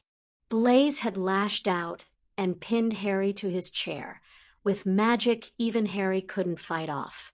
Something had forced Harry's head up and his eyes open. Harry had stared into Blaise's dark eyes for only a few seconds before his mind felt like there were fingernails shredding through it. He had panicked then, trying to fight the presence tearing his mind apart, pushing against the magic that was holding him down. His eyes had rolled back in his head as the nails withdrew, and he had happily fallen into unconsciousness. He had come to just as Blaise arranged a blanket over him. Harry was lying on the couch with his head in Blaise's lap. The man had smiled down at him and carted a hand through Harry's hair. "I'm sorry, child. You didn't deserve to have holes in your memory, no matter how bad they are." Blaise hadn't sounded sorry at all. Harry always forgot who he was dealing with when Blaise did things like this. Blaise's ethics were far different from the wizarding world's today. Cruciatus curse? Nothing. Blade. Through his hand. No worries. Restoration of memories that were better off forgotten? For the best. Harry's head had started throbbing as his mind tried to absorb all of the memories Blaise had forced on him. Stupid, skewed ethics of ancient wizards. A vial had appeared at his lips, and he drank the potion eagerly. The potion had taken effect quickly, and Harry allowed himself to drift in the drugged haze. He was aware that his mind was in turmoil, but he just hadn't cared. Harry shuddered and pulled his fraying nerves together as he pushed himself off the floor and stood.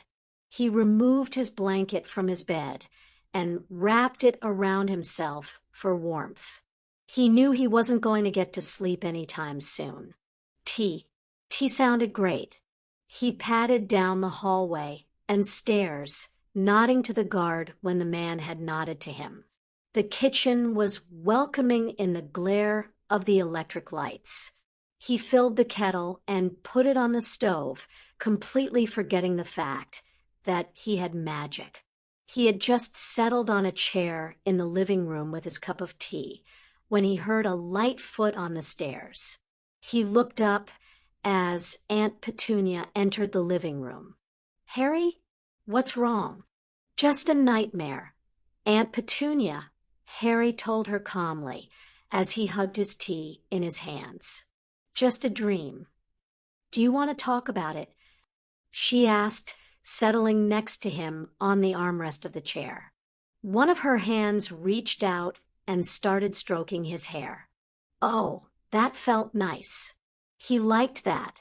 His head went back and rested against the back of the chair as he closed his eyes. Do you remember when I was in that coma thing and worried you all? Harry asked calmly. Petunia answered. Her hand didn't stray from its path through Harry's hair. That felt wonderful. This is kind of hard to believe, so bear with me, he said, relaxing further into the chair. Oh, he could fall asleep like this. While I was in a coma, I went somewhere else. A magical dimension, I guess I could call it. He paused to see if Petunia had any questions. No questions came, and he continued on. There was someone there. He taught Merlin, you know. Harry's hands lowered to his lap. Petunia reached out and took the tea from him and set it on the side table.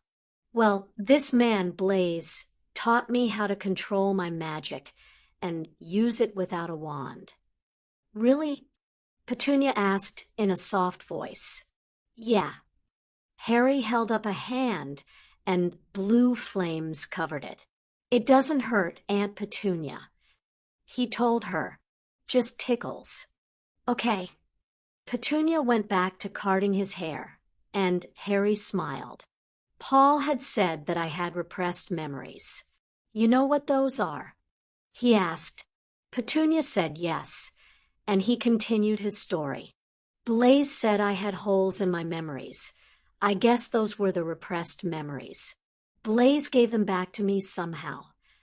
Harry paused for a moment before continuing. I wish he hadn't.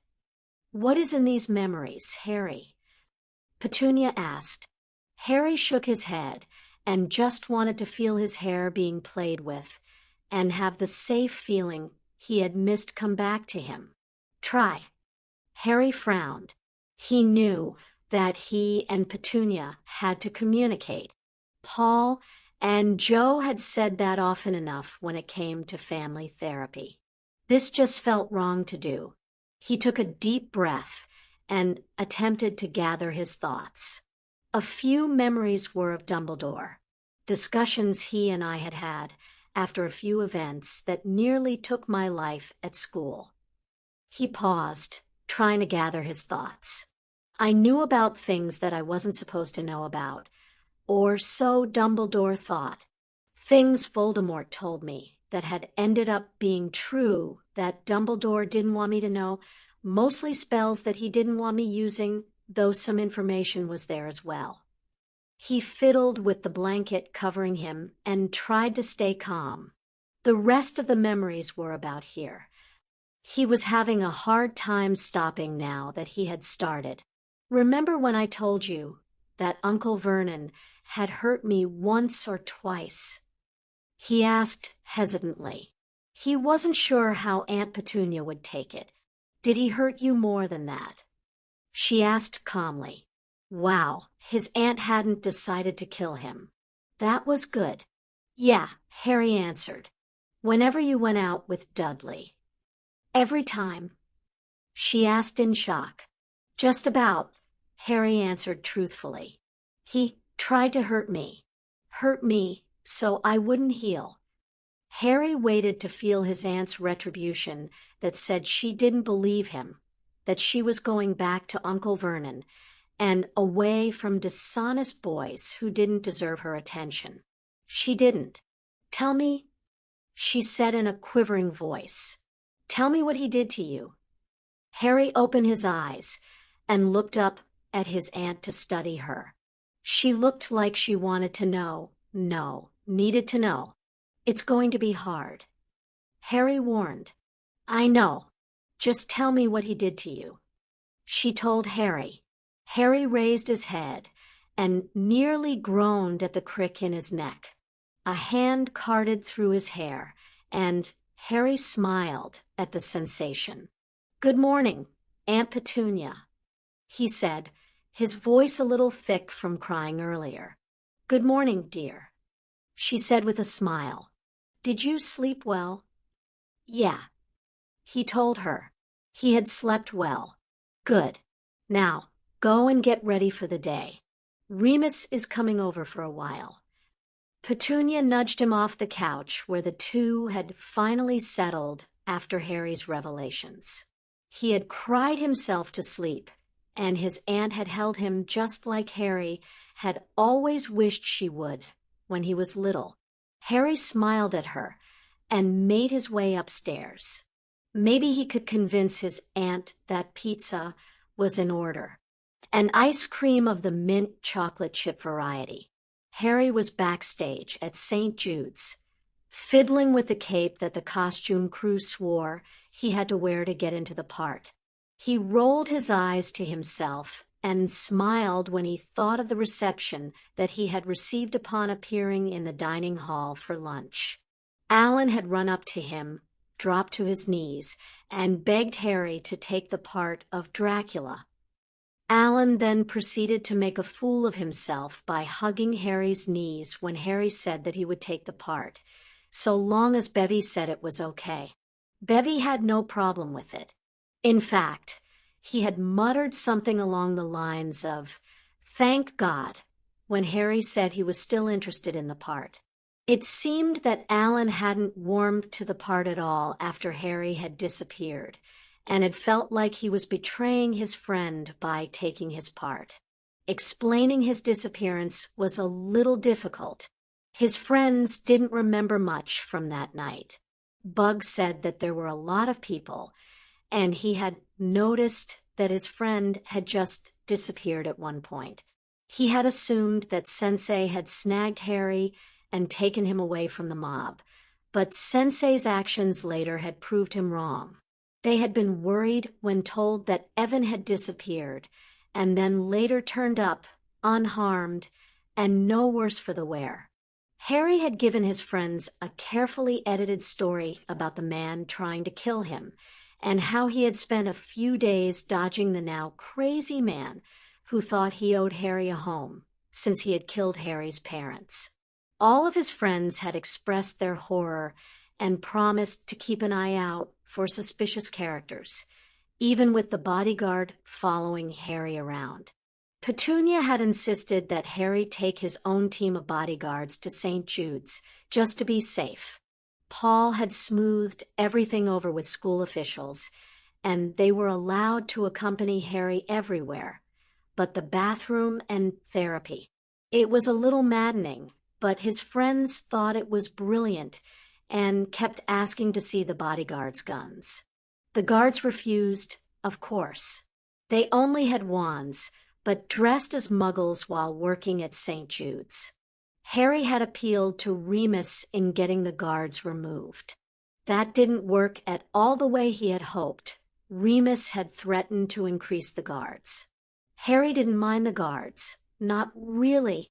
It was becoming extremely difficult to continue disappearing whenever the Dark Lord called him. Harry had explained the situation to Voldemort. The evil wizard remarkably understood after he had lashed Harry a bit. He then demanded that Harry continue appearing whenever Voldemort wished, and would do so promptly. Harry had a feeling that he would be pulling some fast ones to guarantee that he could continue his lessons with Voldemort. He only hoped that the guards would forgive him for slipping through their defenses. Harry heard his cue coming up, and he wrapped the cloak around him as he stepped forward. He made it to his first mark. "I am Dracula. 56 reasons.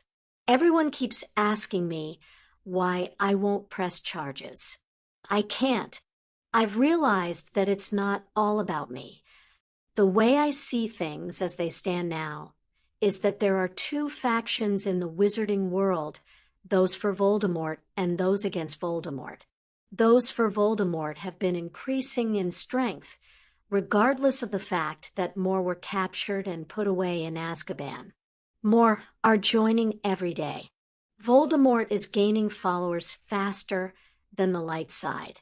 He draws them in, promises them glory and peace under his regime, and then entraps them with their own idealism. Yes, Voldemort is an insane, evil Dark Lord that needs to be put down as soon as possible, but he has something the light side doesn't have. He has an excellent story to tell to those he attracts. I didn't spend all of my visions watching him torture people, me. He is a phenomenal speaker. He gathers those whom are outcasts in standard magical society.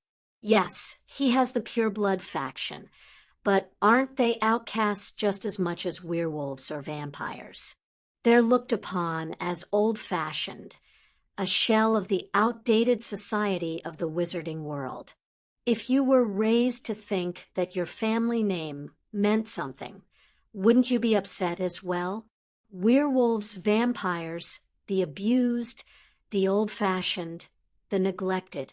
There is great potential for such power if they were all banded together under one story, and me, Voldemort's, is that story. Why would any of those groups hold any love for a ministry that persecutes those outcasts and their beliefs? I'm not going to start spouting blood purity here, but I can see their side of the argument. The light side needs all the help it can get. There are two figureheads at this point in time. They are Dumbledore, the defeater of Grindelwald and lover of fine socks, and, much as I am chagrined to admit it, me, the ministry doesn't even come into it. It is collapsing around the heads of our government without anyone realizing it. All of this writing now brings me to my conclusion. If I were to press charges of kidnapping, unlawful imprisonment, child endangerment, attempted murder, etc., my legal team made a list. You'd like them. I would only fracture the light side beyond all hope of recovery. Does it hurt that Dumbledore has betrayed my trust? Yes. Should he leave me alone? Yes. Am I afraid that he'll try something similar? A little. Do I agree with what he did? Absolutely not. As much as I would love to see him brought to trial and left to rot in whatever punishment the justice system could deal out for someone so misguided, I can't. I cannot in good conscience shatter what little resistance against Voldemort there is, even if it means that my own wish for justice must be put aside. I cannot fight a two-front war. My goal is to defeat the Dark Lord. I must focus on that. I hope you understand my reasoning, me, your brother, Skywalker. I keep telling myself that it doesn't matter, Harry told Paul as he lowered his feet to the floor from his ball position, that he can't hurt me anymore, and that I shouldn't worry about it. Harry paused and drummed his fingers on the armrest of the couch, and then brought his legs up to sit cross-legged. The fact is that I can't stop thinking that he's around the corner, and he's going to drag me to the hallway and toss me back in that damned cupboard. Paul sat and considered what Harry had said for a few minutes. There were very few people Paul wanted to strangle in his life. In fact, he could count them all off on one hand. All of them were related to Harry in some way. First, there was Voldemort, for depriving Harry of his parents and turning this normal child into a figurehead for the dreadfully sheep-like wizarding world. Second was Dumbledore for daring to place Harry with a family that wouldn't be able to support Harry in such a position. Third was Vernon Dursley for daring to lay a finger on this child with the intention of hurting him. Fourth was for the person who had used magic to suppress the memories, whoever he was. Fifth was this Blaise character. If Paul ever got his hands on him for just releasing Harry's memories in that way without regard for Harry's mental well-being, well, Paul had never been violent, but he would cheerfully remove every single bone from each of the men's bodies without a qualm for either the mess he made or the fact that he removed life from their bodies. He and Harry had discussed the memories and repression for the first few sessions they had after Harry had returned to St. Jude's. The pattern was disturbing. Any memory that told Harry he had something to fear from Vernon Dursley was removed, as well as memories of things that had happened at Hogwarts. Harry's experiences with Voldemort were much more extensive than either could have guessed. Harry sighed and lowered his head to his hands.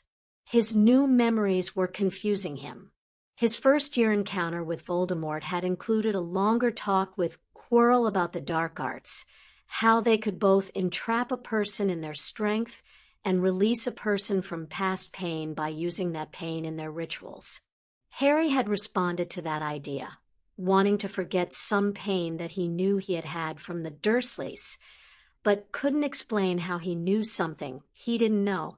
It was Voldemort who had interrupted with the idea of memory charms and how to disarm them. Harry had known then who had hurt him at home. Quirrell had promised to help him not to have to return to the Dursleys. Then something had happened. Harry wasn't sure what it was, even to this day. It was as though the scene had been reset, and Harry found himself confronting Voldemort. It didn't make sense. Quirrell had promised to help him. Harry had accepted that help. What else was supposed to have happened? Obviously, not what had happened. Voldemort hadn't ever referred to this incident during his and Harry's talk. Second year was different, too. Harry had spent more time with Tom Riddle in the Chamber of Secrets. Their conversation had been different. Tom Riddle had learned more about Harry through Ginny, yes, but he had read through the lines of what Ginny wrote. He had known that Harry was abused, bars on the window gave it away, and had told Harry that it could stop if Harry complained to anyone but Dumbledore. Even a teacher Harry hated would have stepped in and taken Harry out of an abusive home, even if Harry had no proof that he was being abused. There were other things, too. Memories of Vernon and his abuse, things he had thought he had seen at Hogwarts, but had dismissed as his imagination at the time. Everything had changed with Blaze's return of his memories. He wasn't sure that he liked it. No, he didn't like it. He hated it. It's okay to feel this way, Harry. Paul told him, wondering what he could say to take away the fear that Harry was showing. It's normal. Good, Harry said with a smile. I like being normal. Just remember that Vernon cannot hurt you here. He's not allowed to be here or at your aunt's home without her there. He cannot touch you again. Paul told him. I know that here, Harry answered as he reached up to tap his head, remembering that when something surprises me, well, let's just say I don't. Harry told his therapist. It'll take some time, but it can be done, Paul told him as he closed his notebook and laid it on the desk. Just remember to keep up on your journaling and breathing exercises. We'll continue talking about this, and we'll see what happens. I'm very proud of you, Harry. You've come a long way in a very short time. Thanks, Harry said while ducking his head. He still wasn't used to praise. You're welcome. Now, Bevy is expecting you in the theater. How is the play coming? Great, considering I missed a lot of the readings and initial rehearsals. Bevy says that he's amazed I managed to get everything down by myself. I didn't have the heart to tell him about Khalid. I can imagine that the idea of a real vampire coaching you would have been a little difficult for him, Paul said with a smile. Go on, you little theater nut. I'll see you later. Okay, Paul. Harry stood up, gathered his bag, and left the office. His bodyguard just followed behind him down to the theater. I must find a way to get away from all these bodyguards. Voldemort won't take well to waiting again. Okay, Evan. The final scene between Dracula and the men. Ready? Bevy asked as Harry fastened the cape around his shoulders. "I'll be fine, Bevy," Harry said as he moved off stage. "Okay, Arthur and Helsing, please." Bevy called from his place in the audience. Harry waited while the two went through their lines and actions before stepping forward at his cue. "You are now in my domain, gentlemen, and you shall not leave." Harry advanced on the two boys who dared to enter without permission and stopped when a cross was shoved into his face. He drew back from the object, loathing it with an intensity that he didn't know could exist in his body. A quick movement of his flung a table at the man holding the cross. The cross was dropped, and he advanced again, tossing one of the men across the room. He grasped the man in front of him and lifted him by the lapels of his coat. The man's eyes grew wide in fear, and his hands scrabbled at the person holding him. Bright light hit Harry in the face, and he dropped the man he was holding to hide his eyes. He howled in pain and slunk backwards into the darkness. Everything hurt, and he felt his power start to diminish. Why had that cursed man done that? Now, he looked up as the two men advanced upon him with a stake and hammer. He backed away, tracking each of their movements. He just needed to get to his coffin, and he would be fine. He just needed to lay in his earth, and then he would be able to fight them again, to beat them away from him. He lowered the lid of the coffin and felt some of his power returning. The lid flew off, and he hissed in pain as sunlight hit him full in the face. A mirror. He loathed mirrors. How dare they bring a mirror into his home? His hands shot out to deal with them. He drew them back to himself when they started to burn. Holy water. He hissed again and jumped up from his coffin. The stake caught him full in the heart, and he grabbed it with one hand. He stumbled backwards into his coffin and looked up at the two men who had broken his power so completely. One hand crept up to hold the coffin, his fingernails digging into the wood.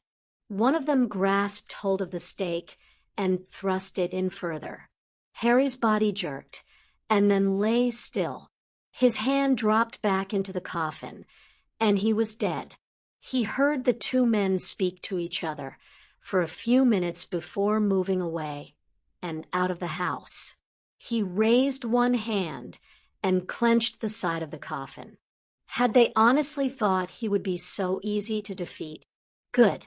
Excellent. Bevy's voice broke Harry out of character, and he sat up in the coffin. Thanks, Bevy, Harry said happily. Can we have Evan now, Bevy? A girl asked as she came onto the stage. We have his final costume ready, and we want to make sure it fits and doesn't need further adjustments. Huh, Bevy said, distracted by a clipboard. Certainly, Susan. Evan, you did wonderfully. We have dress rehearsal tomorrow at 2 p.m. Please make sure you're here, and don't get hurt at those martial arts lessons of yours. Sure thing, Bevy, Harry said as he climbed out of the coffin and smiled to himself. He wondered if Bevy knew how creepy it was getting into and out of a real coffin. Harry followed Susan backstage and smiled again. The entire costume crew was ready for him. He whipped the cloak around in front of his face and leered at the gathered girls. Good evening, ladies. He drawled in the accent Khaled had pounded into his brain. Almost the entire group giggled at him. Accents make girls giggle. I must remember that. Easy, Lord Dracula. You still have a costume to try on, Michelle said, holding up a garment bag. Go now, or no blood for you tonight. As the lady commands, Harry bowed over her hand and took the costume with the other. He turned her hand over and bared his fangs. Michelle snatched her hand back and smacked him behind the head. Ow. Go on, Lord Dracula, she said with a smile.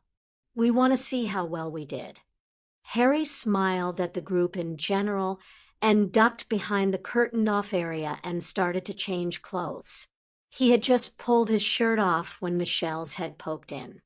I forgot to give you your shoes, she said as she dropped them just inside the curtain. Harry raised an eyebrow when she didn't move. See something you like, Michelle? He asked. The girl squeaked and disappeared. Harry smiled to himself and started to pull on his costume. So, he had something after all. Good. Bevy, a chorus of shouts drew Bevy's attention towards the stage. Yes, what is it? He asked. He didn't see anyone on the stage. The call must have come from backstage. He was about to turn back to his clipboard when he saw something moving on stage. A figure detached itself from the shadows and moved forward.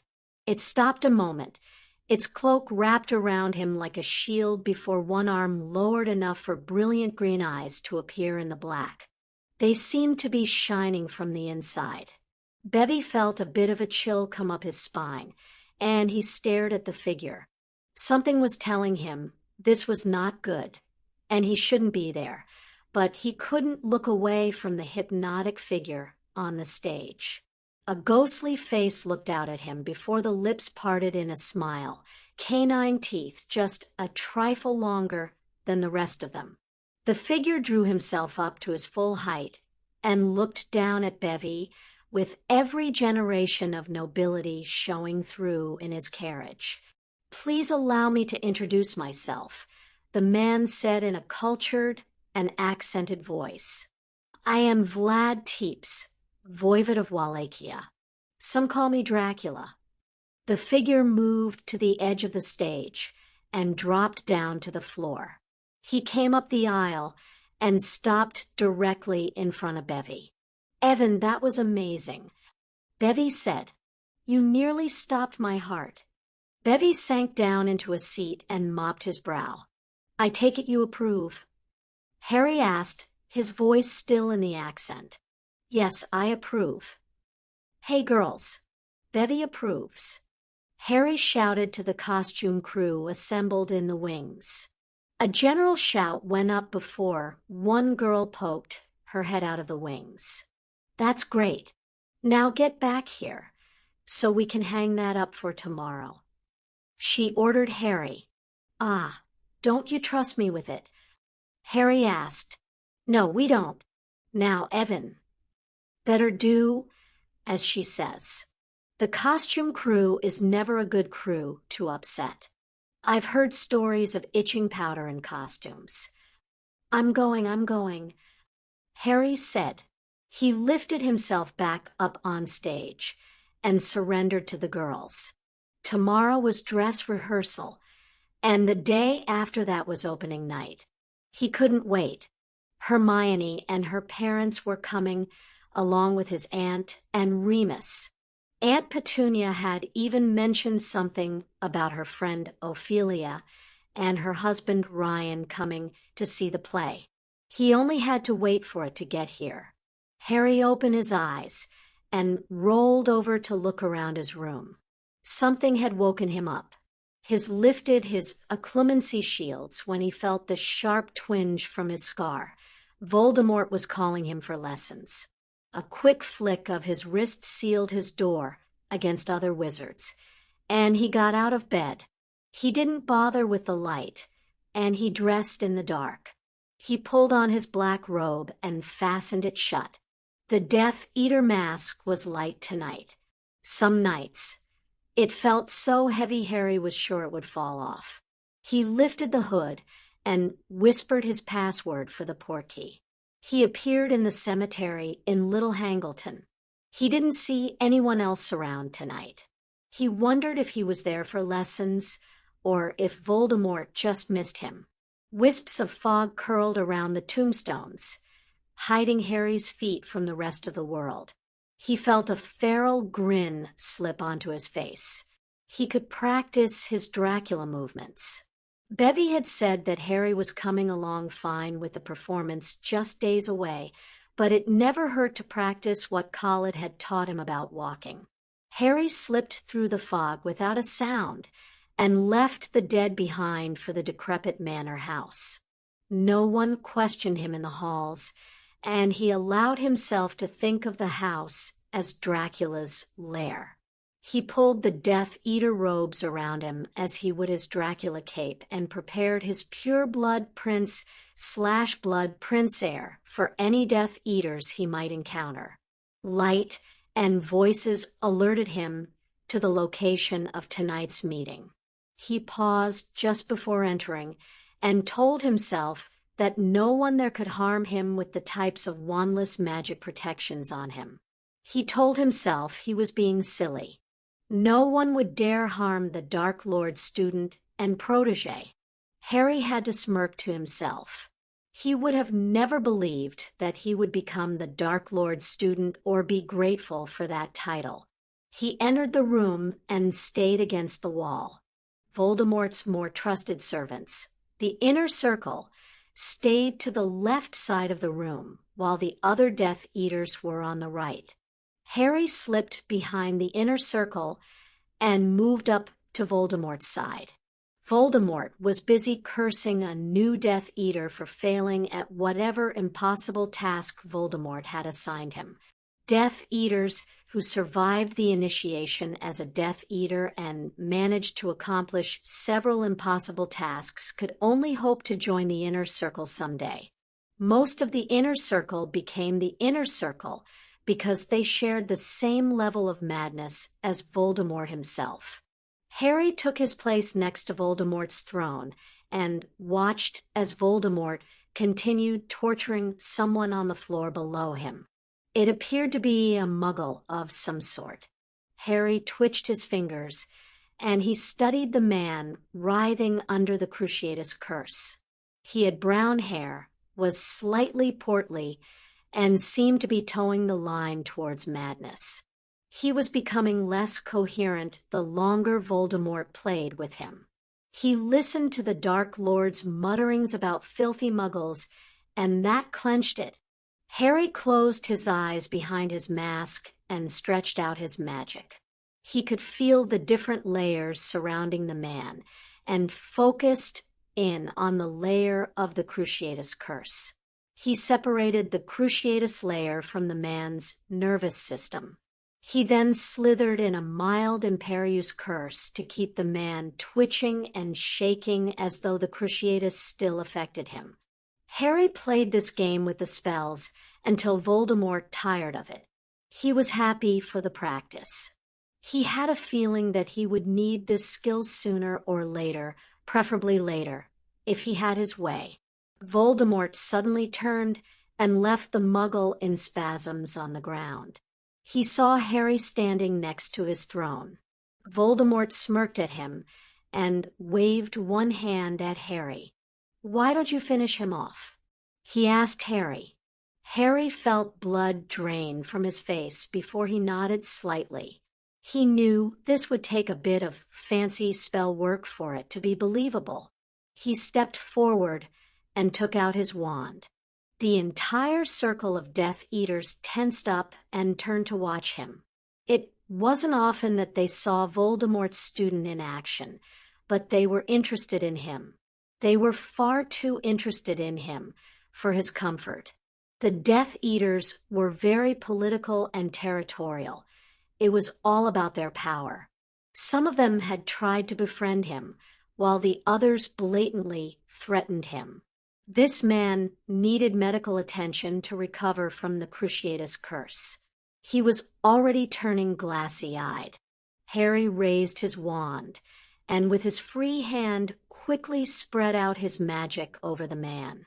He brought his wand down with a mumbled word, and the man disappeared.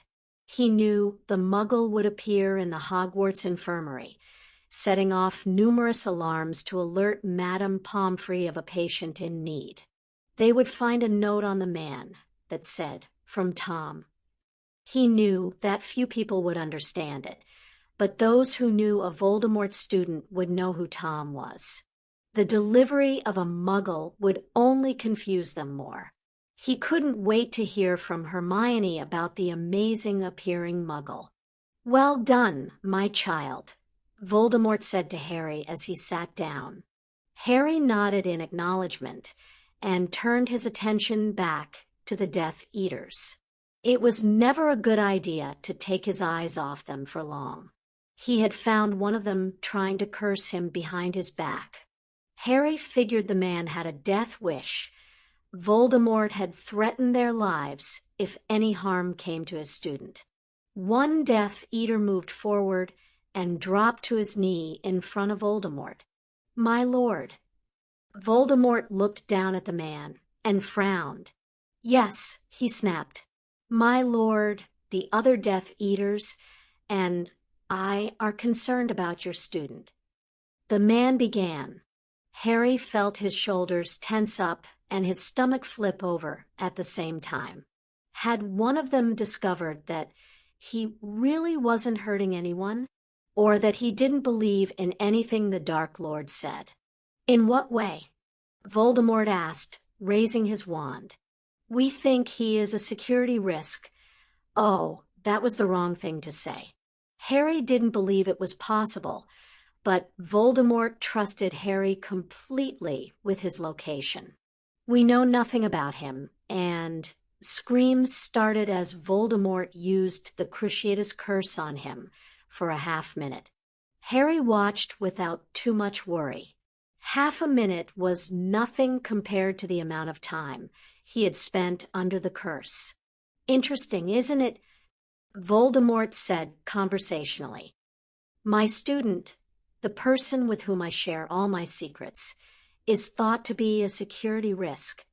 Voldemort shot Harry an amused look. Harry snorted from behind his mask. "How would you like to take care of this doubter, my child?" Voldemort asked.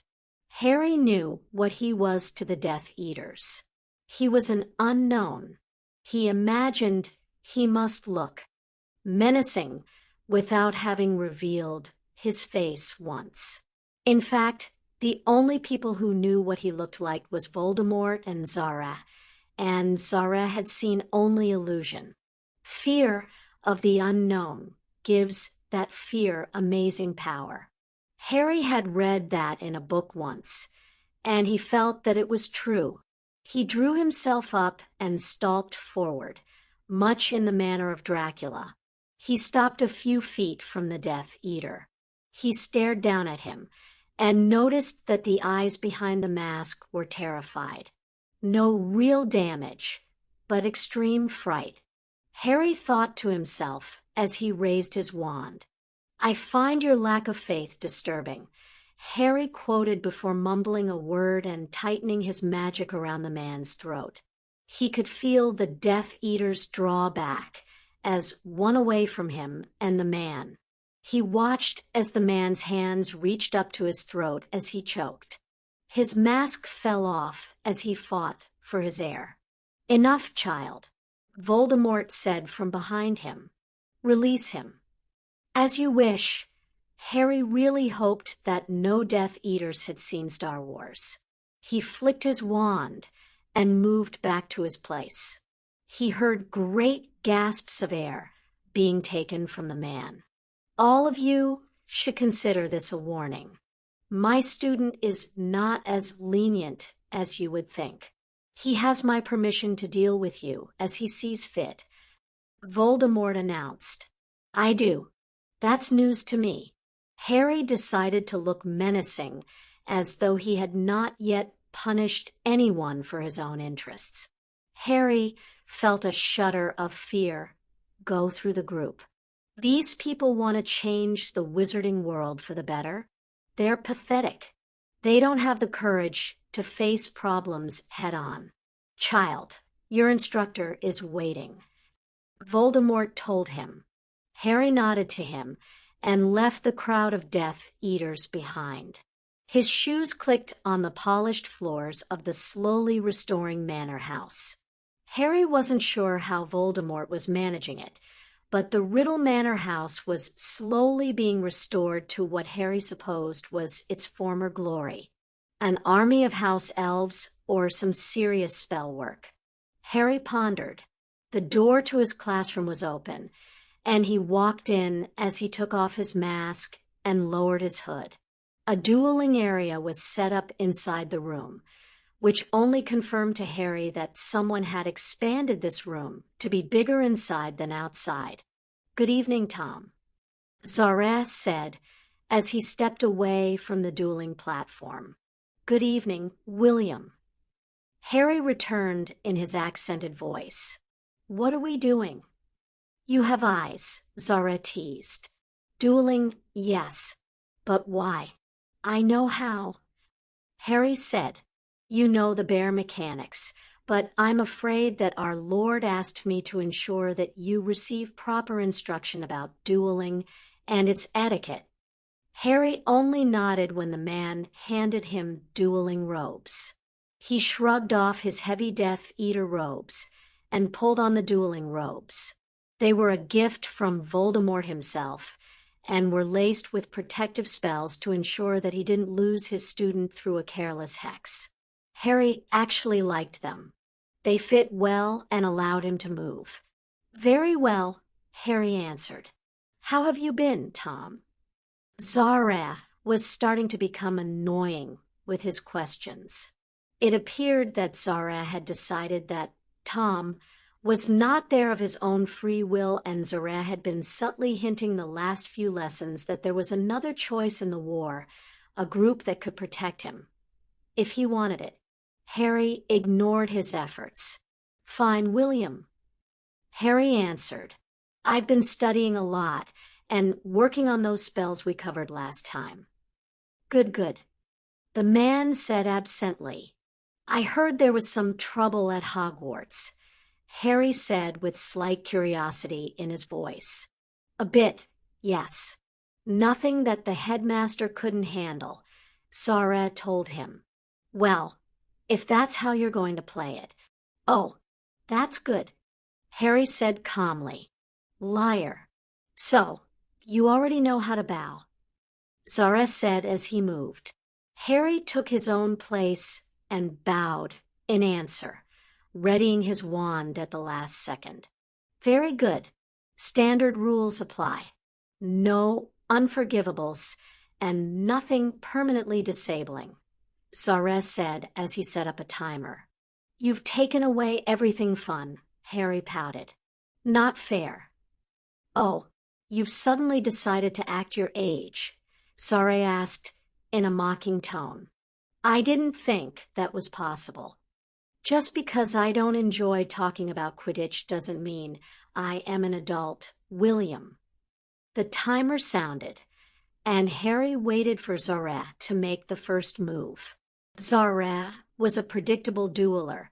He started out with a basic disarming spell and slowly moved up the scale until he was right below the unforgivable curses. Harry frowned as he spun out of the path of a rather nasty hex that would have him unconscious for a week. That would not go over well with Bevy et al. Come tomorrow afternoon for the dress rehearsal. "Tom." Harry's head snapped towards his right, and he nearly cringed. "I've started answering to that bloody name." He saw Voldemort standing there, his red eyes glinting with an emotion Harry hesitated to name. It was only then that Harry noticed Zara was trapped behind a shield. Voldemort had actually stopped the duel. "You know, you don't need those words you've been saying," Voldemort told him. Harry thought about what Voldemort said before nodding. If he wanted Harry to show off his ability to use spells without words, well, Harry wouldn't argue. The shield disappeared, and Harry raised his wand and silently shot a disarming spell at Zara. The man actually dropped to the ground to keep his wand. Zara stared at Harry in shock. Well. Harry Potter and Voldemort scored against the Order of the Phoenix. He nearly lost his wand due to his distraction from that utterly disturbing thought. I make it sound like we're working together. Harry was appalled and felt the need to take a hot, scouring shower. With bleach. Ugh. Spell after spell was exchanged, and ended with Harry holding Zarez's wand. He looked down at the oak wand in his hand and grinned. He had won against an Auror and defense against the dark arts teacher. All by himself. Excellent. Good. Voldemort said gleefully as he stepped forward. Very good. He motioned Harry towards him, and Harry went over to him. Voldemort laid one hand on Harry's shoulder and squeezed. You've done very well, my student. Harry only nodded and looked over at Zarez. Zarez stood up and dusted himself off. He ignored the blood running from a cut above his eye and joined Harry and Voldemort. My young lord, that was very well done, he said with a flat tone. Now, may I have my wand back? Zarez asked with a sheepish smile. This is the type of fighter you need in those Auror Corps. Voldemort said as he smacked Harry on the back. Harry was vaguely reminded of Vernon Dursley and had to fight down a shudder. He and Paul had worked on the Vernon issue, but that didn't mean Harry was ready to face him yet. If at all, he would be happier if Vernon was, on Jupiter, or the sun, since Vernon couldn't survive the heat.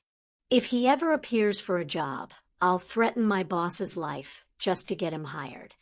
Zarez said, I didn't know you could do silent spell casting. We've been working on it, Harry said, motioning between himself and Voldemort. You have been holding out on me, Zarez said with a firm grin. That was masterfully planned. You could use that skill in a real duel. Let your opponent think you need the spells, and then let him have it. Of course, Professor. That was the plan all along. Harry had no idea what Voldemort was planning, but it sounded good. He saw Voldemort nod silently, and he relaxed a little. Good. That was great. He had played Voldemort's game without a single mistake. You're dismissed, Zarez. Tom's had enough for tonight, I think. Voldemort reached out and latched onto Harry's shoulder again. Of course, my lord. Zarez bowed quickly before removing his dueling robes. I wish the both of you a pleasant evening. He disappeared from the room. Harry holstered his wand and unbuttoned his dueling robes. A house elf appeared and held out its spindly arms for the clothing. Harry nodded his thanks and gave his dueling robes to the house elf. He nearly leapt out of his skin and started running when he heard the door slam shut behind him. He whirled around and studied Voldemort. The man was upset, extremely upset. Oh, did you think I didn't notice? Voldemort hissed.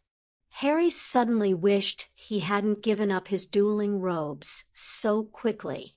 He frantically lowered some of the protections he had on himself. If Voldemort were to discover that set of abilities, Harry would never see the outside world again. He lowered the last one just in time as a silent spell from Voldemort thrust him backwards to hit the wall.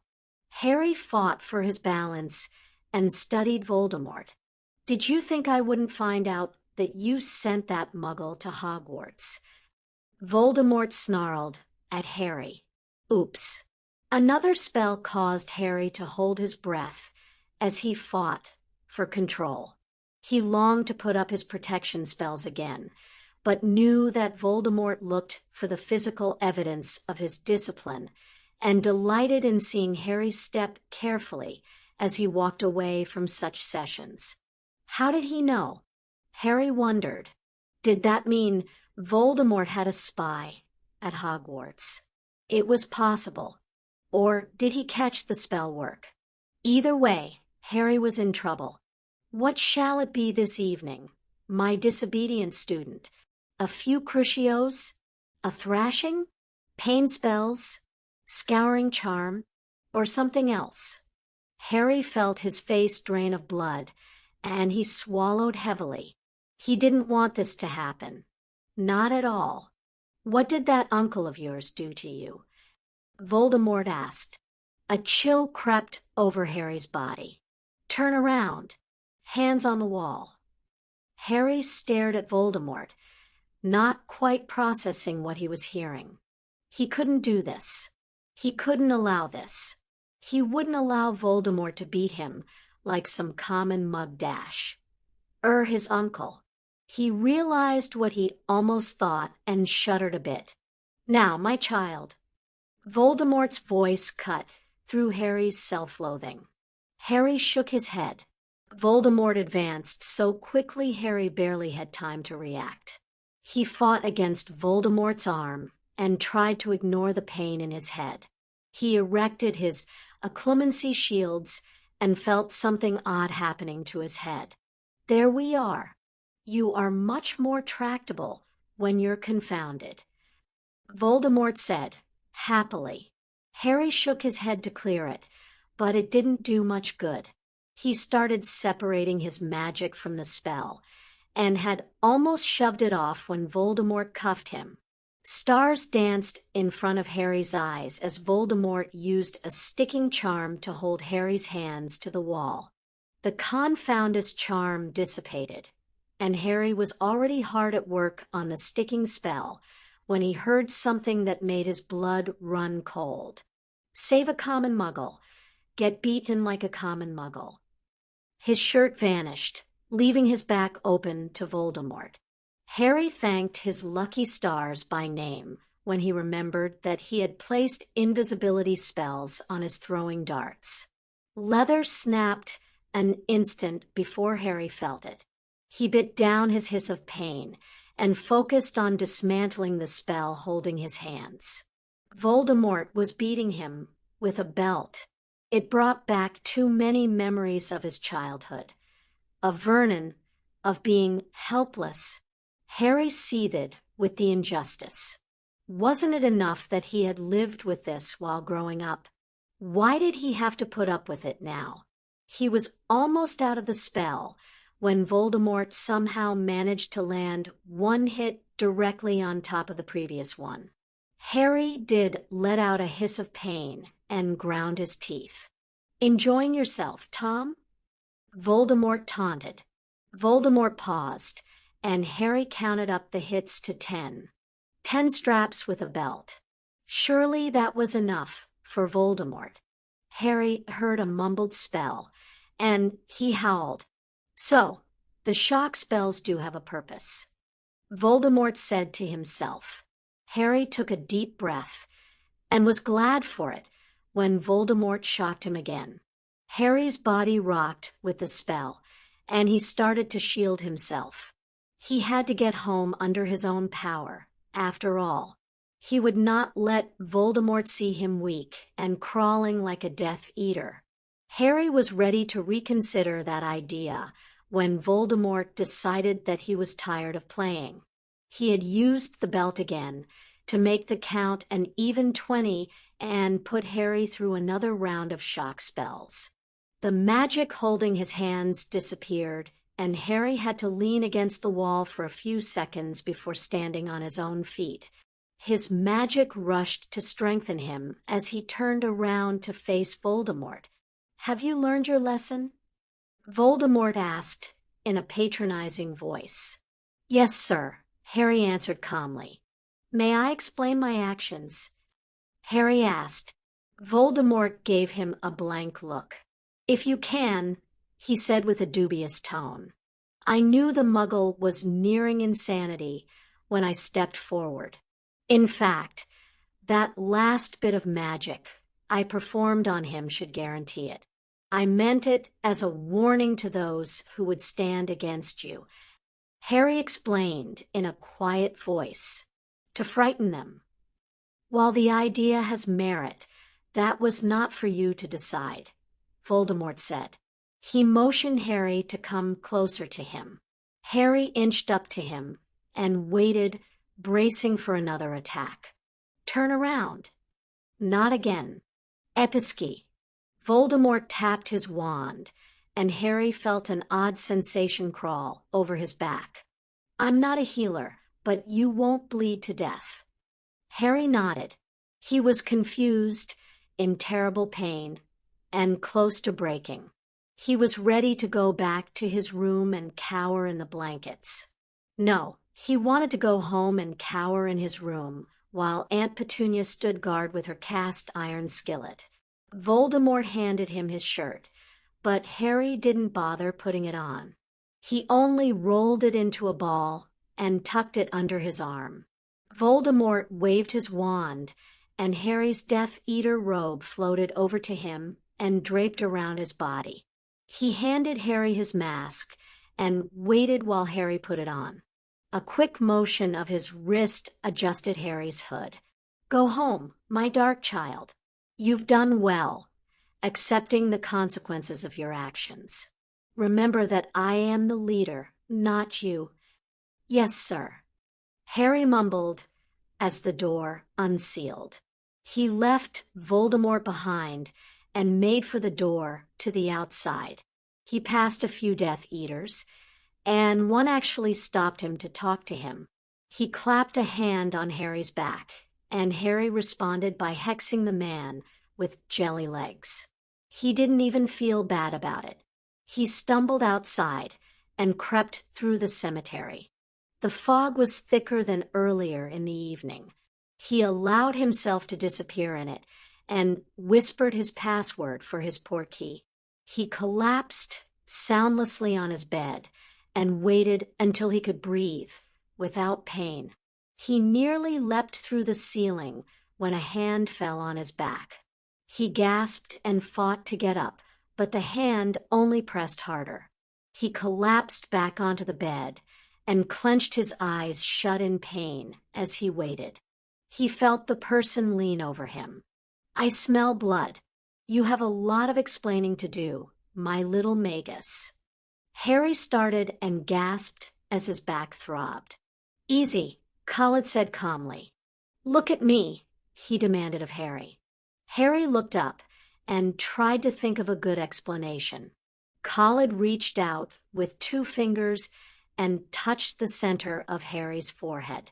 Harry's eyes crossed and then closed as he felt lethargy spread through his body. He would defend his actions when he woke up tomorrow. 57, Lord Dracula. Harry looked up at Blaise and smiled. They had taken their magic lessons outside today. Both had naturally gravitated towards the stream that ran behind the cottage, and now sat on the bank, their feet hanging in the water like children. Of course, Harry's body was at the age of 10, but he wasn't concerned with that. He was more fascinated with the concept Blaise had just introduced. So, magic influences other magic. Harry asked as he kicked one foot in the water. Blaise studied the water for a minute before nodding. In a way, Harry, Blaise reached out with a hand and pointed to the rings. What happens to the water? Harry. I kick it, and then ripples start up, Harry said, demonstrating the point by kicking one of his feet. Magic is much the same way, Blaise admitted as he picked up a nearby stick and started to push the water. You cast a spell, and it travels from you and goes out into the world. Sooner or later, the magic comes back to you, either through the earth, another spell cast on you, and so on. It's a balance. So, every spell I cast will have to come back to me someday? Harry asked. Yes, Blaise answered. Every spell cast on you will be returned to the caster sooner or later, even indirectly. Blaise fell silent for a few minutes, one foot idly playing with the water. Harry stared at the water ripples for a minute and frowned. One hand reached up to rub at his scar. His hand faltered and then fell back to the grass. Blaise. Blaise looked up and over at Harry. What about this spell? Harry lifted the fringe and pointed at his scar. Ah, the killing curse. Blaise stared down at his feet. Same thing. He folded his hands into his robes and closed his eyes. Harry sighed and kicked the water again. What about the connection we share? Blaise opened one eye and frowned. I was afraid you would ask about that. I want to know, Harry said and stared at his teacher. Are you sure that you want to know? Blaise asked. No, I don't want to know, Harry said with a shrug and a dejected sigh. Ah, good. Blaise closed his and appeared ready to start napping in the sunshine. Harry reached out and pulled up a long blade of grass. He folded it between his thumbs and started whistling. He threw the grass away and sighed as he pulled up his feet from the water. He crossed his legs and sighed again. But I need to know. Blast! Blaise cursed and opened his eyes again. The gods are laughing at me, you know. Could be worse, Harry muttered. They could have made you me. Blaise snorted and then smiled at his student. True, my child. Blaise stood and stared down at the water for a few minutes as the water fell and tumbled over the tiny stones on the bottom. Harry looked up at him and smiled. He knew Blaise would explain as soon as he figured out how he wanted to say it. It was only a matter of time for him. The curse scar you have is different from the killing curse, Harry, Blaise said as he folded his feet beneath him and sat down. In fact, it is from the deepest magic that exists in the world. Deep magic? Harry asked in confusion. Please, Blaise held out a hand, interrupting Harry's question. This is going to be extremely difficult for me to explain as it is. Could you hold your questions until the end? Sure. Harry decided that his question wasn't too important. He could ask what Blaise meant by deep magic later in the day, if necessary. There is some magic we do instinctively. Blaise started as he visibly struggled to put his thoughts into words. Magic that we're not even aware of doing until after the fact. He paused for a moment before continuing. For instance, when your mother gave her life for yours, she didn't say a spell or incantation, stop to perform a rite, or call on any power other than her profound love for you. Blaise stopped again. You did the same thing when Voldemort tried to kill you. Blaise lifted a stone and dropped it into the water, staring at the ripples it made in silence. This is very difficult to explain, Harry.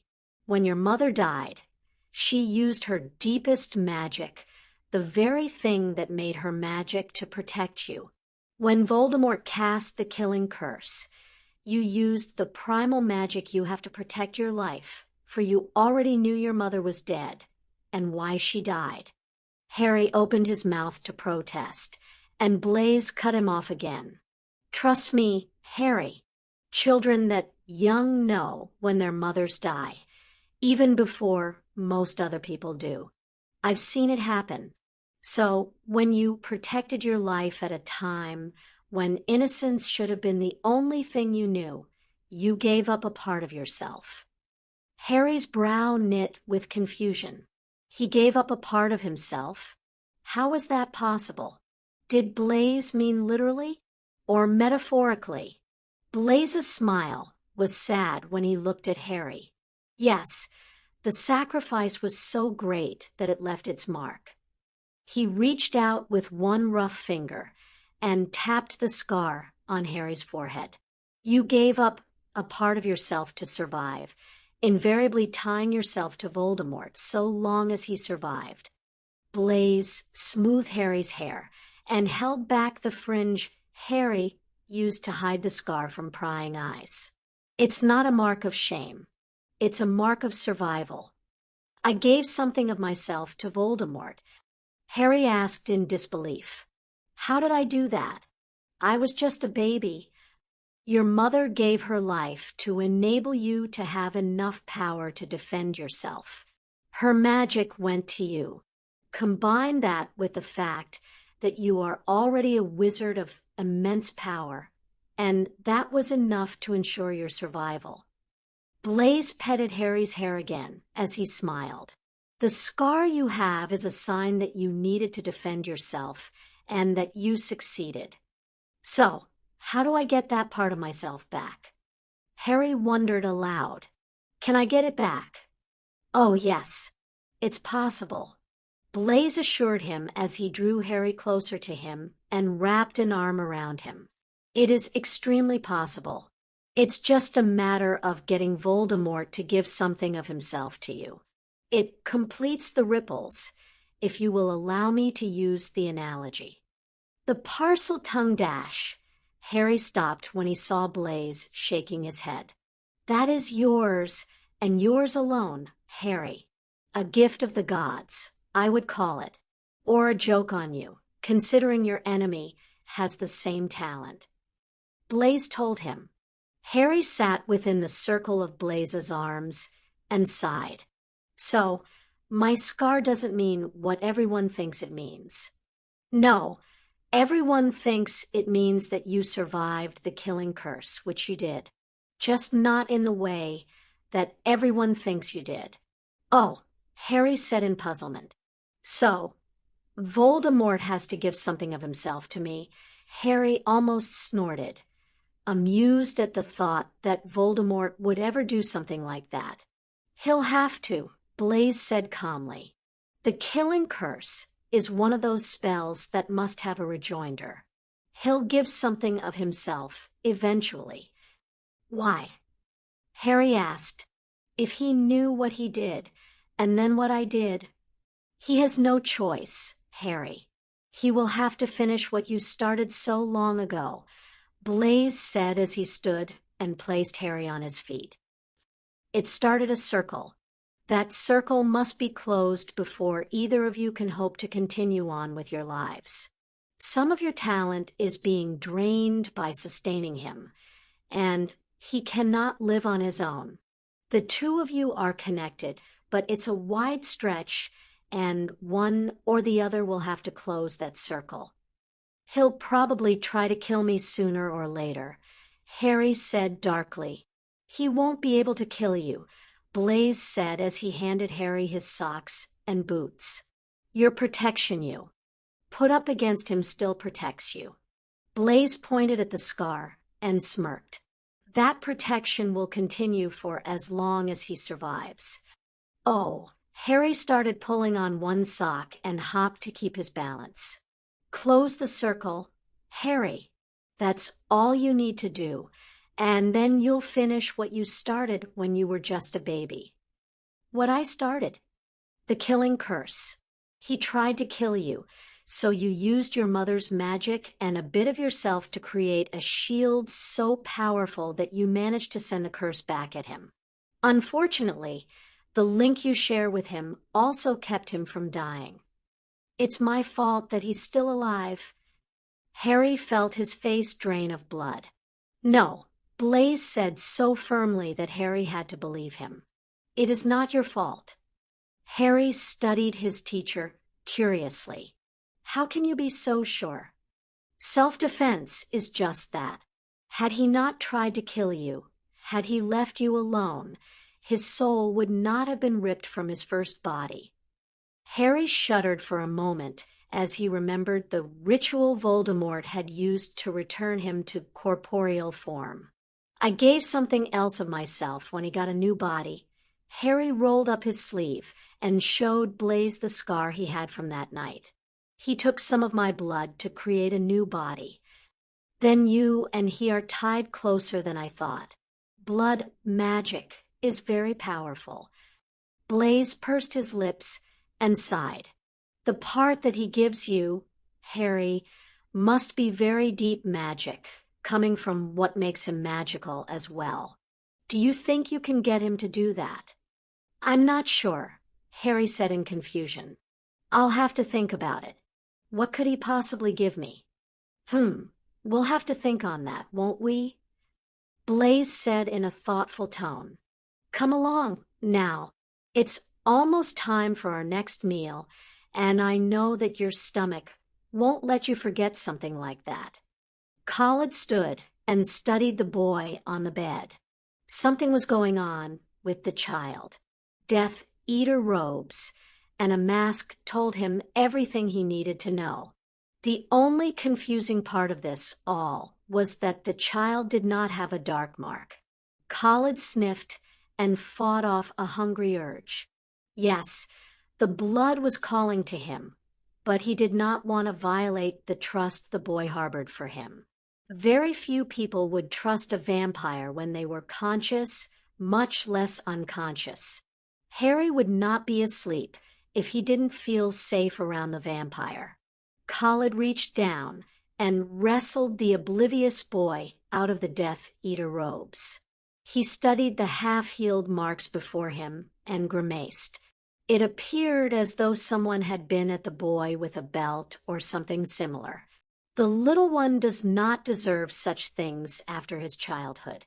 The vampire reached out one hand and held it over the child's back, allowing some healing energy to go to the boy's wounds. Khaled had told the child he hadn't cared for his secrets when he was in Harry's mind, but he had noticed some things that he had seen before. The child was extremely defensive about his emotions. Only children who had suffered through abuse would so effectively defend their emotions from others. The mind part labeled family had almost completely removed any male presence outside of the boy's mentors. A few questions to a semi-conscious Harry about his home life had revealed that Harry was a very fragile person wrapped in layers of strength and defense. It was admirable that a person as young as Harry would be so prepared to give his life for others and fight for what he thought was right. Admirable and extremely heartbreaking.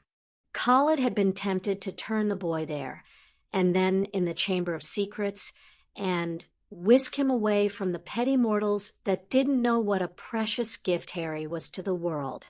He had held Harry in position, and had his fangs bared, the child mumbling all the while, until he heard the words Aunt Petunia drop from the child's mouth. A quick question to the boy about his aunt revealed the fledgling relationship the two shared, and how much Harry wanted that relationship now that he had it. Who was Khaled to deny him such happiness? He pondered the child and his actions. Would Harry actually join the Dark Lord? For what purpose? Harry's eyes fluttered open, and Khaled leaned down to look Harry in the face. "Hello, little Magus," he said brightly. Where? Where had Blaise and the cottage gone? He had just been there. Harry looked around for a few seconds before his mind caught up with him. Oh, it was a dream. Harry said to himself as he fought for a sitting position with Khaled so close to him. Why are you here? Oh, I was in the neighborhood and decided to drop in, only to find no peacefully sleeping little Magus, but an empty and cold bed. Khaled straightened and tried to look his most menacing.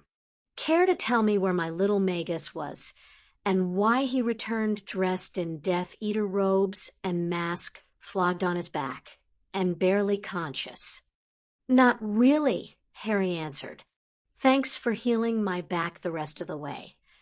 You did not answer my question, Khaled said, plainly put out at having his answers denied to him. I fear I may have to fetch that therapist of yours, and you may explain it to him or your aunt. I'm not sure which would receive an answer from you. Khaled, please. Not Paul or my aunt. I'll never see the light of day again if either of them found out about it. Khaled sniffed. It's not so bad being in the dark. I quite enjoyed it, when I was first turned. Khalid said in a sulk, "That's not what I meant. They'll just smother me or something like that. They're overprotective."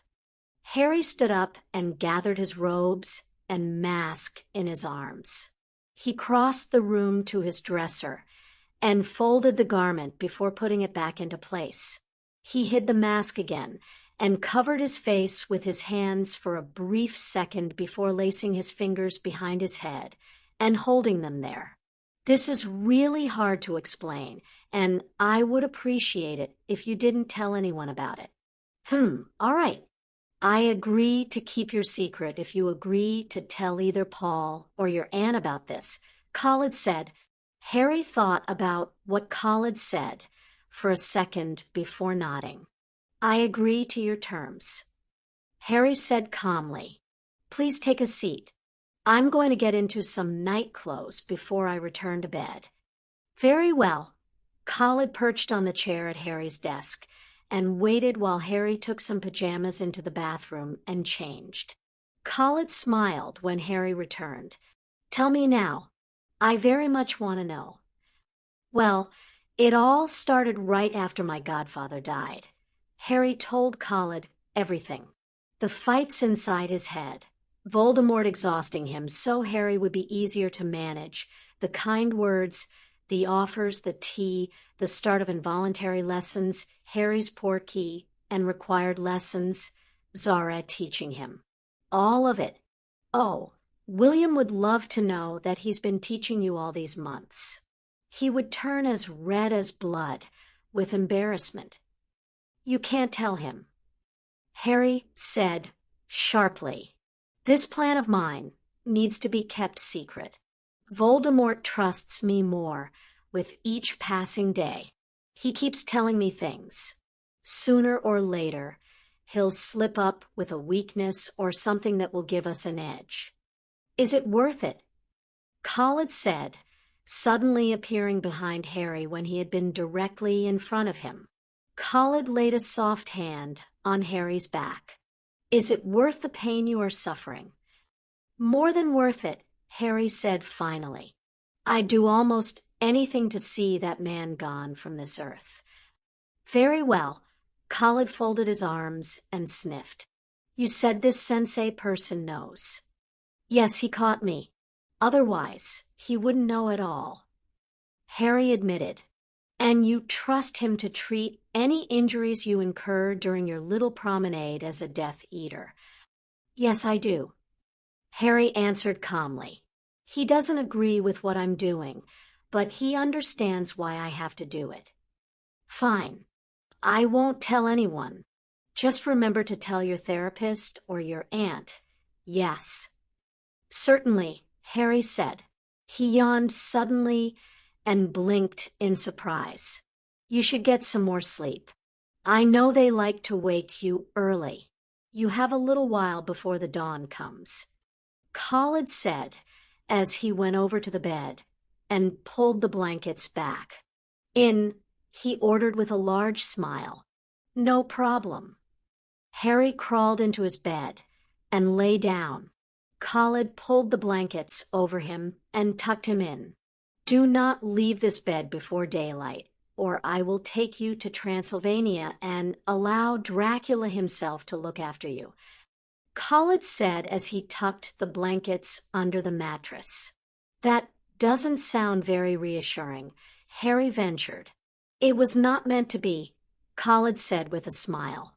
"It is a threat of the most serious kind." Khalid reached out one finger and touched Harry on the forehead. "Sleep now, my little Magus." "Hate when," Harry yawned. "You do that." He finished tiredly. "Just go to sleep." Khalid stroked the hair on Harry's head, and Harry found himself drifting off to sleep. A faint humming reached his ears, and he would have blushed if he hadn't been so tired. Khalid was humming what could only be a lullaby. A faint knock on the door was all the warning Harry had to disarm the spells he had cast the night before. He threw out one hand, and the door unsealed. Weird. The door stuck. Paul's voice said from the other side. "Good morning, Harry. Ready for opening night?" He asked, a little too cheerfully for Harry's tastes, as he entered the room. Harry collapsed backwards in bed and pulled the blankets over his head before moaning. "Go away, Paul. Great actors need their beauty sleep." Harry tried to sound serious, but he ended up sounding like a petulant teenager. "Isn't Sensei supposed to wake me at the crack of dawn?" he asked from under his blanket. "Yes, but I decided to take his turn today. It's time to wake up. Breakfast is being served in 30 minutes. I got to sleep in?" Harry asked as he pulled the blanket down a bit. "All the way until 7 in the morning. It's already light out. Amazing, isn't it?" Paul asked in good humor. "Yeah," Harry said. He must have been more tired than he thought.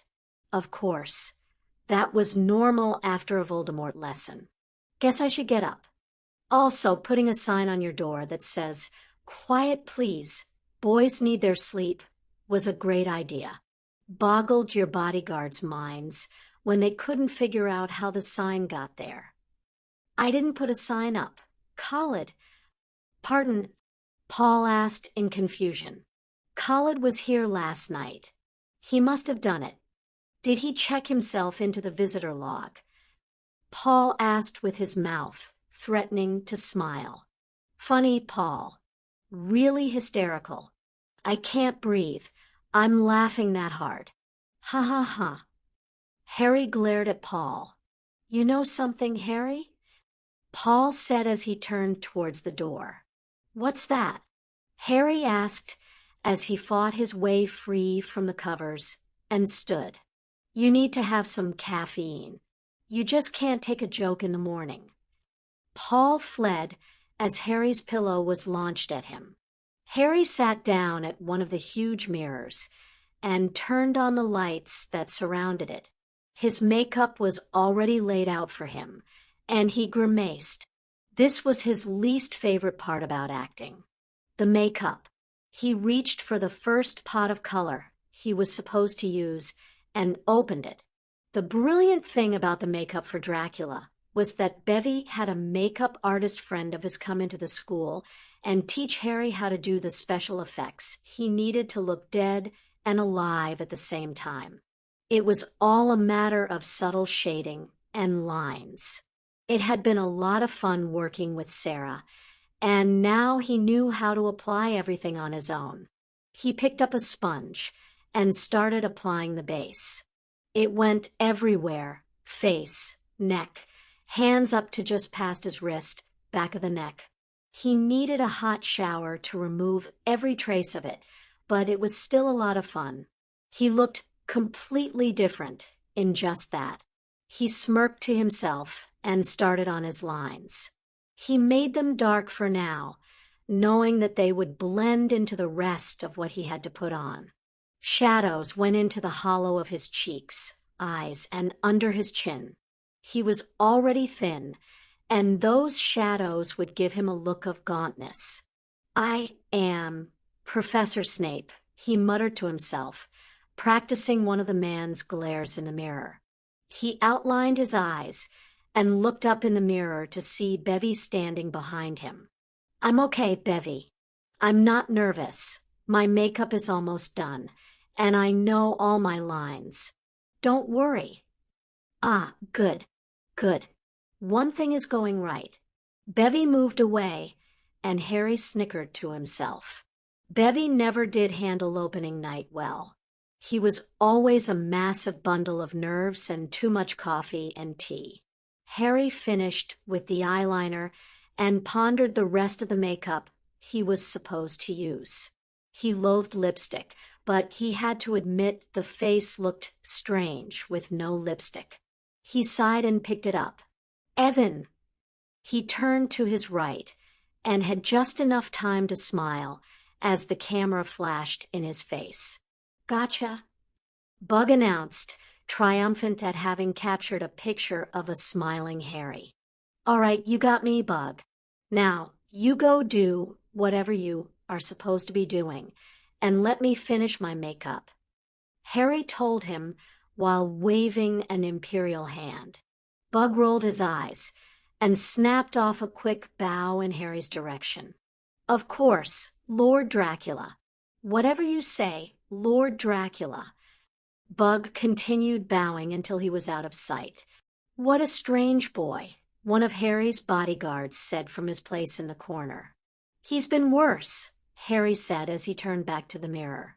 "If you would like to go sit down in the audience, you may. I don't think anyone is going to attack me here," Harry said in a low voice. The bodyguard only gave him a look, and he sighed. They were getting too good at the game of, let's get rid of the bodyguards. It was quite frustrating. Dress call went up, and Harry smiled. His makeup was finished just in time. He left the mirror and went to retrieve his costume from the crew. Murmurs from the seats told him the audience size was starting to grow, and he hoped that everyone would keep their nerves in check. Susan handed him his costume, and Harry slipped behind one of the changing curtains. He heard girls giggling again, and he stuck his head out to face them. "Ah, ladies," he drawled in his accent. "I've been expecting you. Let's have dinner." "Yes." He reached out one hand and lightly touched one girl's wrist. She and the others fled, and Harry could hear their giggling from wherever they landed.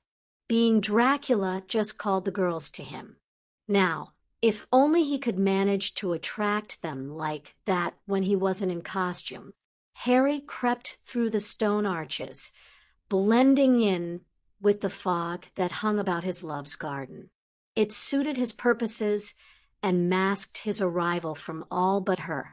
He stopped beneath her window and stared up at it longingly, chary to move forward and startle her, but also afraid not to continue and miss her company for the evening. He raised one hand towards the glass and beckoned her. He could hear her heartbeat singing through the night. He gestured again, impatient to see her face and hold her in his arms, to nurture her growing fascination with the night. The window opened, and the curtains parted to reveal her face. She was confused, as though unsure. What had called her to the window? Her smile transformed her face, and Harry felt his silent heart lift. She was happy to see him. She turned away from the window and doused the light within before she returned to climb out. He rushed forward to help her through, so she wouldn't be hurt, and pulled her to him as soon as she was steady on her feet. "Good evening, my Lucy," Harry said as he brushed her hair from her face. Lucy smiled up at him as he wrapped his cloak around her and guided her to a stone arch wolves howled in the distance, and Harry's own smile faded at the noise. He tightened his hold on the girl underneath his arm. "Listen to them, the children of the night. What sad music they make. Do you think it's sad?" Lucy asked as she trailed a finger alongside his cloak as she twisted to face him. Harry nodded. "So lonely, like weeping. I think it's a wonderful sound," Lucy said, her face brightening once again. Harry was surprised and pleased. There was always something new to discover when he was with her.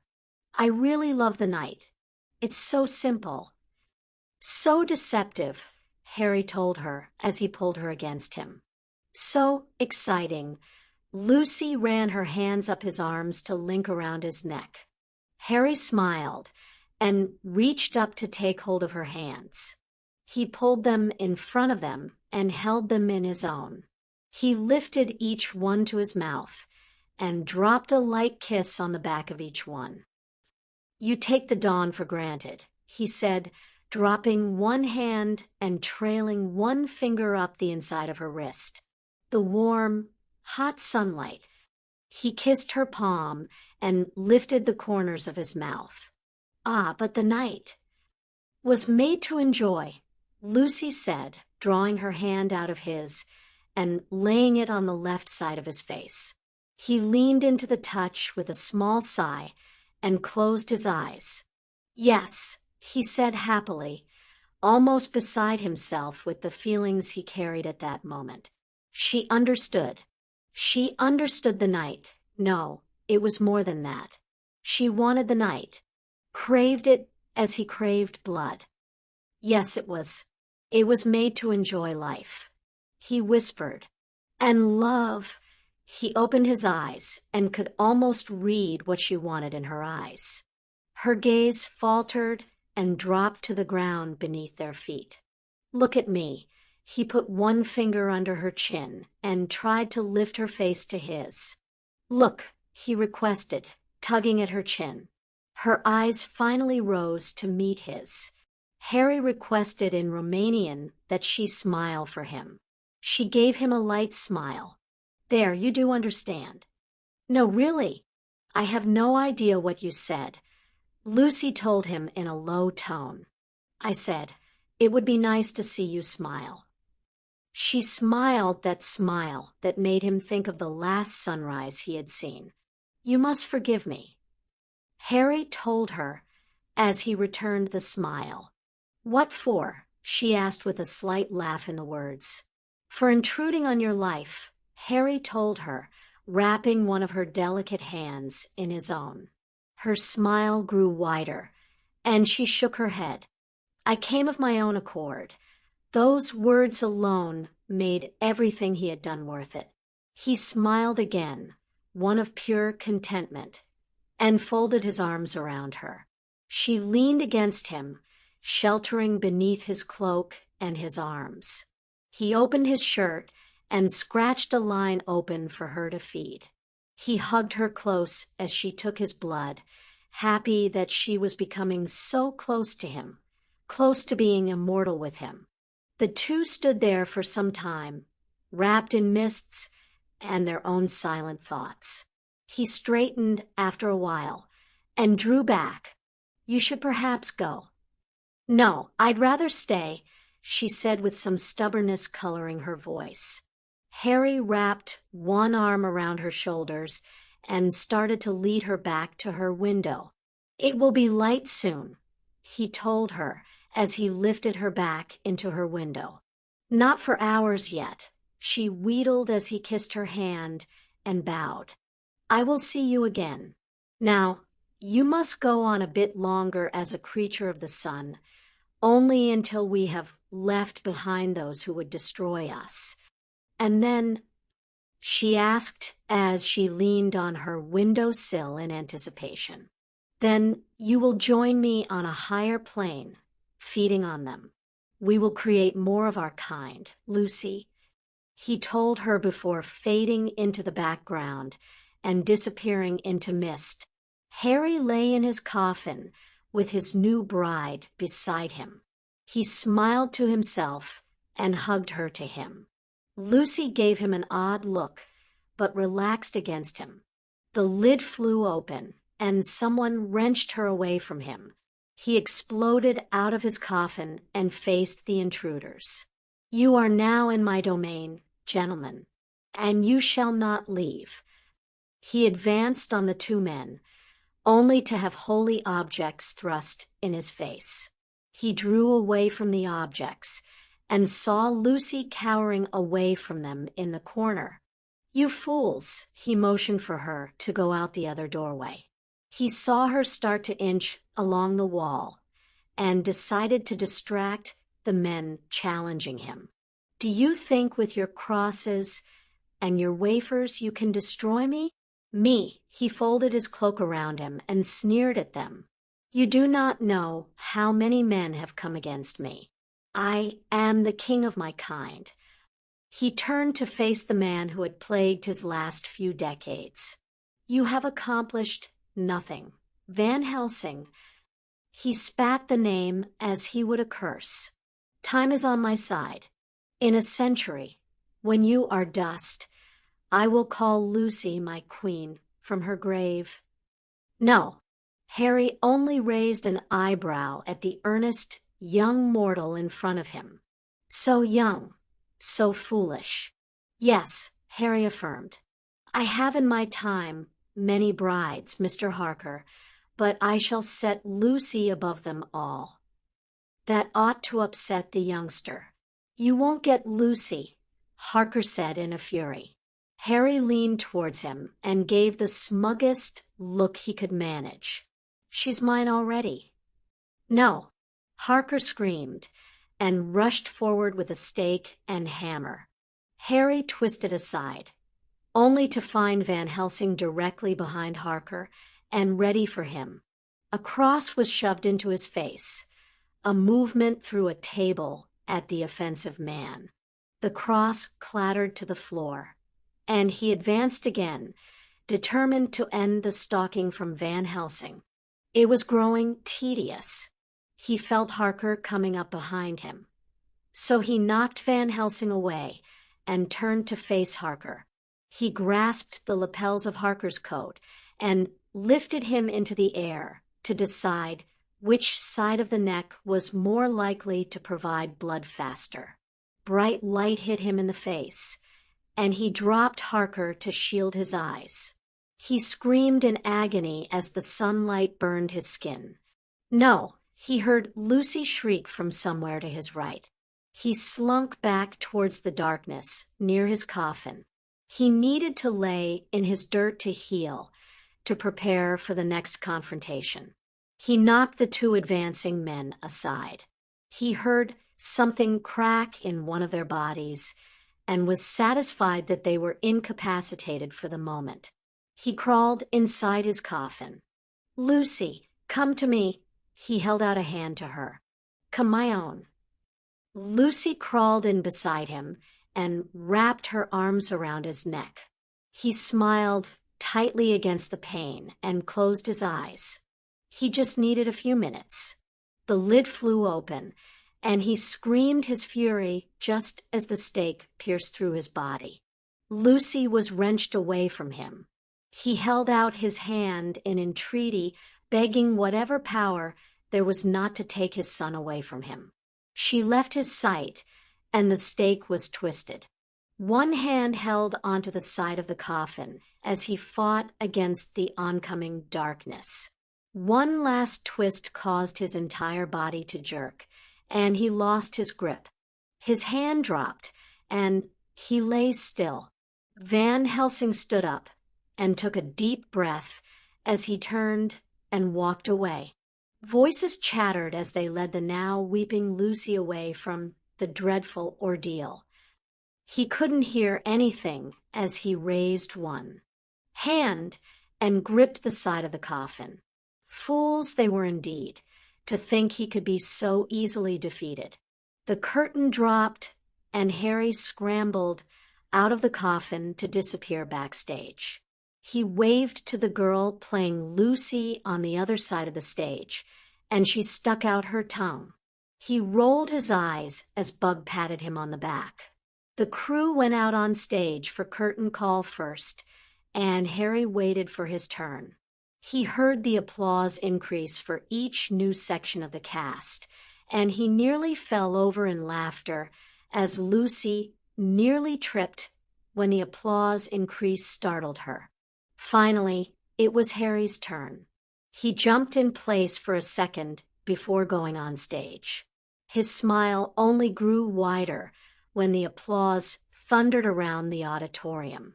He made it to the center mark and bowed, unable to control the smile spreading across his face. He heard a few girls screaming from the audience and tentatively identified one as Hermione, though he couldn't be sure. He bowed again and motioned to the entire cast and crew. The applause increased again, and they all bowed as one. He laughed a little and waved. Everyone else on stage joined in before the curtain fell. Harry didn't need to be told to run out to the main hallway. He and the rest of the cast bolted from the stage and out the stage door to line up in the hallway. Harry's bodyguards appeared behind them and put on their intimidation faces. He grinned at the rest of the cast, almost too hyper to stand still. It was a rush, this performance, the lines. He loved it. The doors to the auditorium opened, and Harry braced himself for a crowd of people. He took a deep breath and plastered on a smile. "You did so well," one woman said. "Gave me chills." She shuddered dramatically and moved on. Harry greeted each person that stopped in front of him and answered the same questions and compliments over and over. He nodded several times and shook many hands. This was not as fun as performing, but it was okay. It was nice to have his acting appreciated. "There he is," he heard Khalid say from his right. Harry turned and only had time to process the fact that Khalid was there before he was picked up and swung around. "There's my little one." "Hello, Khalid," Harry said as he squirmed out of the man's arms. "Did you enjoy the show?" "Did I enjoy the show?" Khalid asked in disbelief. "It was amazing. Simply amazing. Oh, there is someone I want you to meet." Khalid waved over a man, and Harry felt his eyes grow wide. "May I present the boy I told you about?" Khalid said to the man. The man nodded, and Harry's mouth went dry. "This is..." Khalid looked around and leaned over to whisper something to the man. "This is Vlad Tepes, Voivod of Wallachia." Khalid whispered the sentence into Harry's ear. "It's an honor to meet you, sir." Harry said weakly as Dracula himself shook his hand. "Likewise," Dracula said as he smiled at Harry. "I have not seen such a good performance in some time." The lightly accented voice told Harry that this was not a fake Dracula by any road. This was the real Dracula. "You must come visit me sometime soon. I would love to show you my home, child. You will learn about the reality of Transylvania there." "I'd love to," Harry found himself saying, "as long as my aunt agrees." "Oh, I'm sure she will, given time. I look forward to seeing you again." Dracula smirked and patted Harry on the shoulder. "Khalid, we have other actors to congratulate." Khalid settled for a quick pat on Harry's head before disappearing down the line. "Evan." Harry didn't even have time to prepare. Hermione slammed into him, full force, and proceeded to strangle him. "Evan, why didn't you tell me? Why didn't you drop a hint? That was amazing." Hermione jumped up and down in excitement, and then returned to squeezing the breath from his body. "Me." Harry separated her hands and put his hands on her shoulders to hold her in one place. "Calm down. Calm down. After seeing the best play ever? That's impossible." Hermione actually squealed and hugged him again. "Well, I'm glad you liked it. Have you seen Aunt Petunia?" he asked as he patted her back. "She was right behind me," Hermione said as her good sense reasserted itself. She pulled away and turned around. "Ah, here she comes." Petunia and Remus pushed their way through the people crowding around Harry.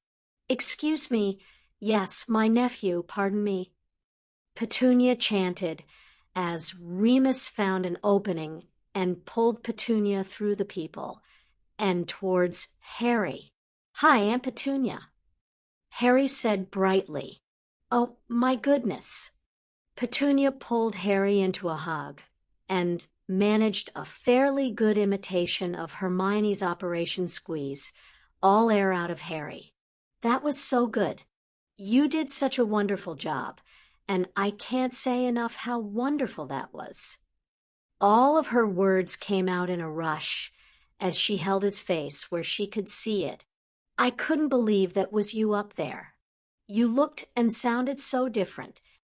Harry relaxed into the hugging and smiled as he rested his head against his aunt's shoulder. This was nice. Easy, Petunia, Remus said with a chuckle. The boy has to breathe. Petunia released Harry with a smile, and Remus stepped forward to pull Harry into a hug. We're both very proud of you, Harry. Remus whispered into his ear. You have an amazing gift. Thank you, Remus, Harry said happily. A group of giggling girls stopped to his right. One girl looked extremely nervous while the rest were egging her on. Remus gave Harry a significant look before stepping back. Hermione glared at them, and Petunia only shrugged. She had no idea what was going on. The first girl stepped forward and took a deep breath. Could we have our picture taken with you? She said in a rush. Harry shot a quick glance at his bodyguards, and one of them nodded. The girls were just that, girls. Sure, Harry smiled at her. The entire group squealed when they saw his fangs still in his mouth. He motioned for them to step closer, and Petunia took a camera from one of them to snap a photograph. The flash blinded him for only a second before Petunia said it was all right to move. Several thank yous and one snatched hug later left Harry alone to greet other audience members. Petunia, Remus, Hermione, and her parents, they had gotten lost around a corner. Harry suspected they had been snogging. All stood by him, fending off the more enthusiastic audience members. Brilliant, Potter. He heard a voice say lightly from his right. He turned and saw Draco Malfoy, dressed in a muggle suit. I never thought you would find something you were good at. Is that a compliment, Malfoy? Harry asked sharply. What a silly idea, me complimenting a Gryffindor. Malfoy said, as he held out his hand. Harry only rolled his eyes and shook Draco's hand. What are you doing here, Malfoy? Julie invited me, Draco said with a smirk. Just to let you know, I understand that you needed to touch her in a familiar manner tonight. Take care not to do it again. Malfoy smirked at Harry in a master of the universe way. Drake. Julie brushed past Harry and threw herself into Draco's arms. You made it. Yes, I promised I would, Draco said as he returned the hug and brushed hair out of her face. Harry's brain shut down. Me, am I seeing Draco Malfoy kissing a girl? He whispered to Hermione. Hermione asked. Oh, that. Yes, you are. Hermione said, absently. Drake's been sneaking out for weeks to see her. How did I not know about this? Harry demanded. Oh, it must have slipped my mind. That, and you were extremely busy with everything Dumbledore was doing, Hermione told him. Well, how does he get out of Hogwarts? Harry asked. Professor Snape has very high levels of concentration when working on a potion. Drake has a very light step. You do the math. Hermione told him with a smile. The crowd started to thin, and Betty motioned for everyone to go to the dining hall. The kitchen staff had set up refreshments for the actors and their friends and family. Harry had a feeling mint chocolate chip ice cream was on the menu. He smiled when he felt one of Petunia's arms drop around his shoulders and squeeze a little bit. So Draco Malfoy was dating a muggle? It didn't matter so long as Harry and Petunia could spend a little family time together. He smiled. Family was good. Skywalker. Hermione screeched. They have your favorite ice cream. She called out. Yes, life was good. 58. What did I just think? Do you remember drawing this, Harry? Paul asked as he handed over the drawing he had spent so much time staring at since Mr. What the art teacher, had brought it into the office. Harry frowned and opened the folded paper, only to stop and stare at it when he saw the image on the paper. No one was supposed to find this, Harry told Paul as he closed the paper again and held it in his hands. Paul paused for a second. Mr. Wood showed this to me some time ago. Paul told him. Oh, Harry bit his lip and looked down at the folded paper. What about it? He asked. I was wondering how many versions of you exist now. I don't know, Harry said in a soft voice. Sometimes I feel like there's only one of me, and then there are so many of me that I don't understand what end is up. Paul sat and considered what Harry said. What you're describing is normal, Harry. We all do it. It's called a persona. Do you remember when we talked about those? Yeah, it's a mask, right? A front we present to others when circumstances merit, right? Almost verbatim. Well done, buddy. Paul smiled at Harry and pulled out a pad of drawing paper. Now, I'm no artist, but I drew a picture of my own persona. He handed the pad to Harry and motioned for him to open it. Harry flipped open the cover and saw 4 stick figures with different hats. He smiled at the primitive drawings, and he heard Paul chuckle. I did say that I'm not much of an artist, Paul said with laughter in his voice. The hats are the closest I could get to masks. Harry looked up at Paul, and then back down to the drawings. There's only 4. Yes, only 4, Paul said in an offhand manner. This is me as a therapist. He motioned to the stick figure with the mortarboard. I went to school for this, so I thought was the best symbol. This, he moved his finger to the next on the page, is me as a bodyguard. That's what I thought I wanted to do. Notice that I didn't make a face for him, or hands. Harry nodded. I always felt a little helpless, and I guess that shows through in the drawing. Interesting, isn't it? It's like your subconscious is saying something through the drawing. Harry said, That's it exactly. Paul was glad he didn't have to explain the concept to Harry. There's the image I present to my parents, a small stick figure with a ball cap smiled up from the page, and the last is who I am most of the time. He motioned to the most detailed stick figure. This one had full facial features and hair. Now, the point of this little adventure of my horrible drawing skills, personae are never complete. Harry tilted his head to the side and stared at the pad. Are you trying to tell me that every persona has a little of another? Thank goodness you understand where I'm going with this, Paul said while wiping imaginary sweat from his forehead.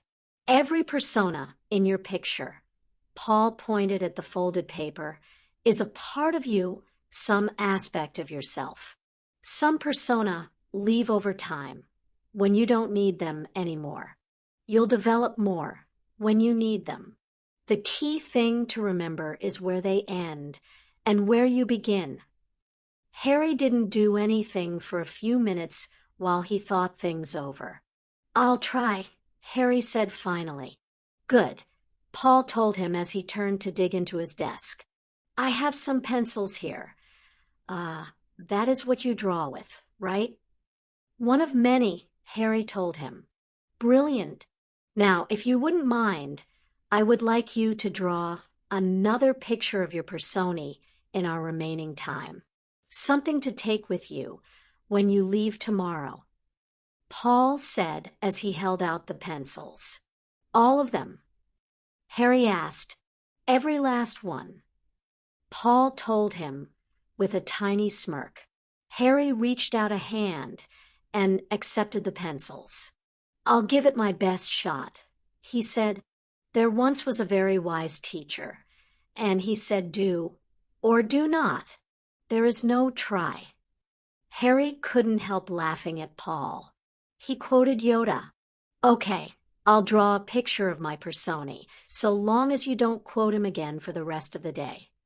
I acquiesce to your request, Paul said as he turned to his desk.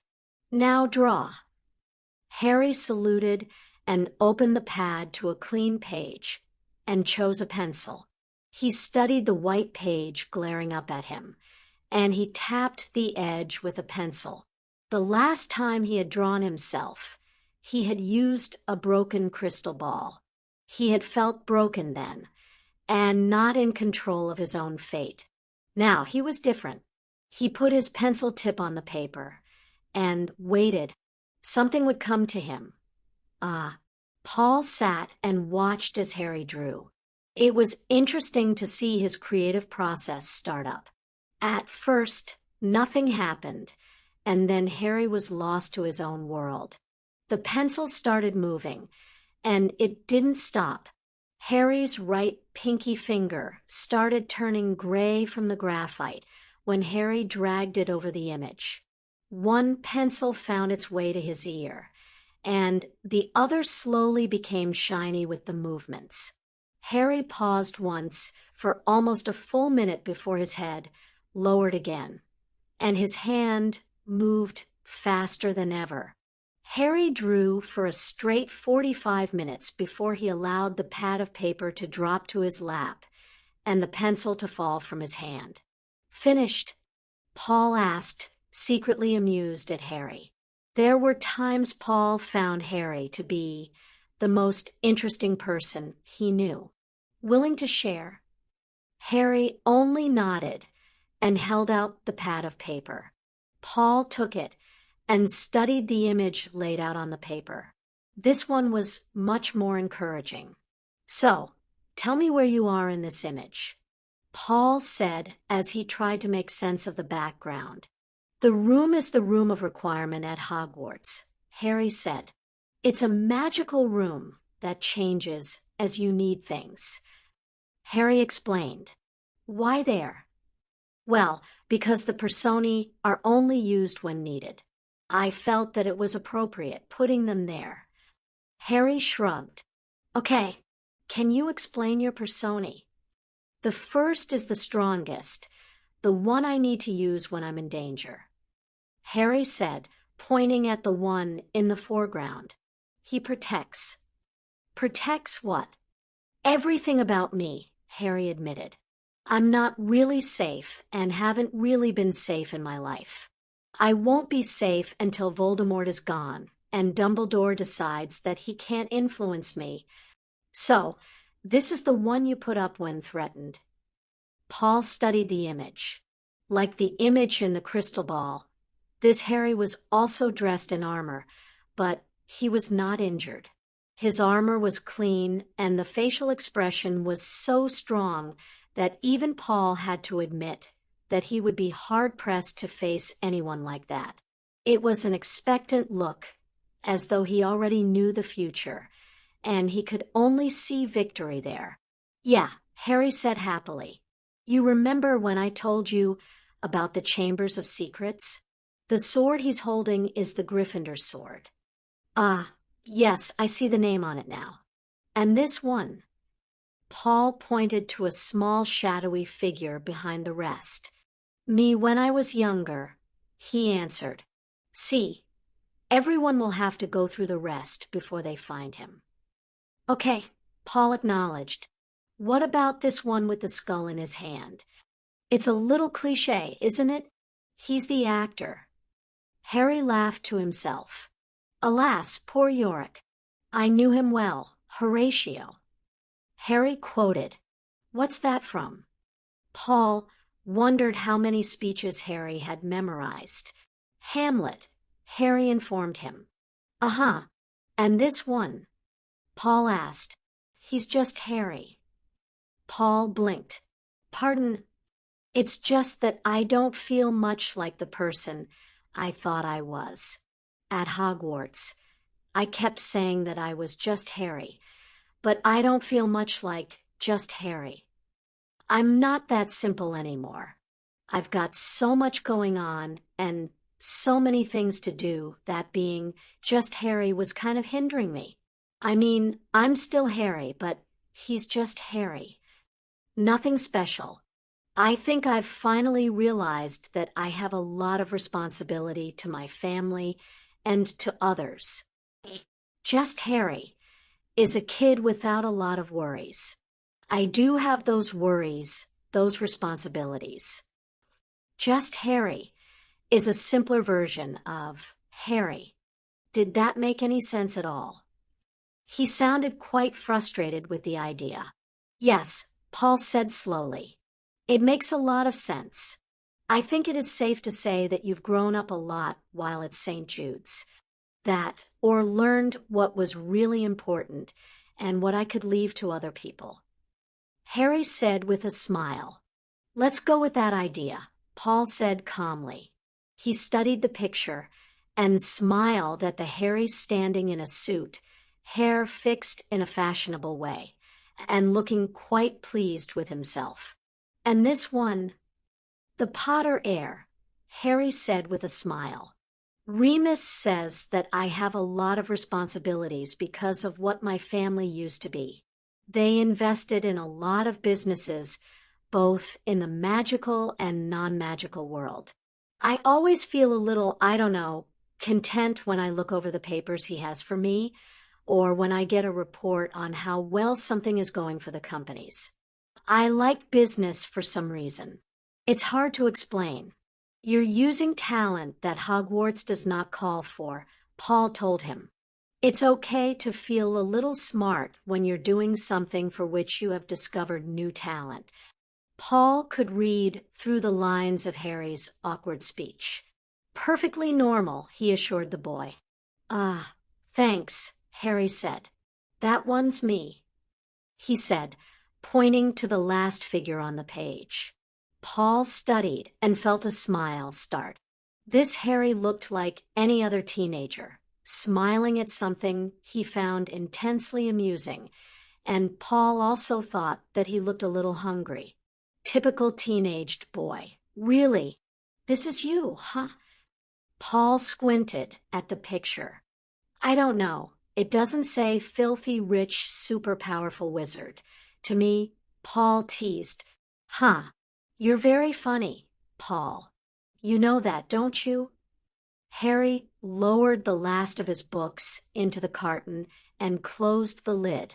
Let's see, magic books, journals, regular clothing, football, pictures, address book, thank you, Remus, hairbrush comb, toothbrush. How did I get so much stuff in one school year? Ready, buddy? Paul asked from the doorway. Harry turned and gave him a tremulous smile. Yes and no, he answered as he closed the lid and sank down onto the bed. I don't think I'm ready. He almost laughed. Bug and Sparky had said the same thing when they left 2 weeks ago. The real world's waiting for you, Paul said calmly. I've taken you as far as I can. The rest is up to you. I know, Harry said as he pushed himself to his feet. Thanks, Paul. Thanks isn't enough, but dash. All right, enough of that, Paul said with a laugh. You did most of the work, Harry. Never forget that.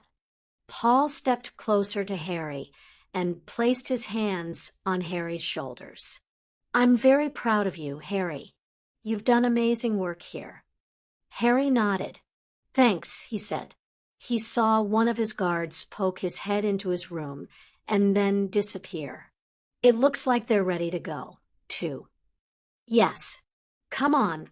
I'll help you with all of this stuff, Paul said as he gathered a few things in his arms. Harry grabbed the other one and headed downstairs where Petunia was filling out some paperwork. Just go ahead and put all of that into the boot. Please, Petunia said without looking up from the paperwork. I'll be done here in just a few minutes. All right, Aunt Petunia. Harry led the way out to the car, with one of the bodyguards trailing behind him.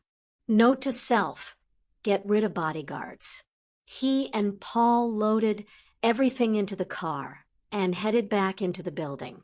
Screams met their ears, and they exchanged glances. Screams weren't exactly uncommon, but they were unexpected. It wasn't until Harry heard the word snake that he understood. "I think someone's looking for me," he told Paul as he started down the hallway.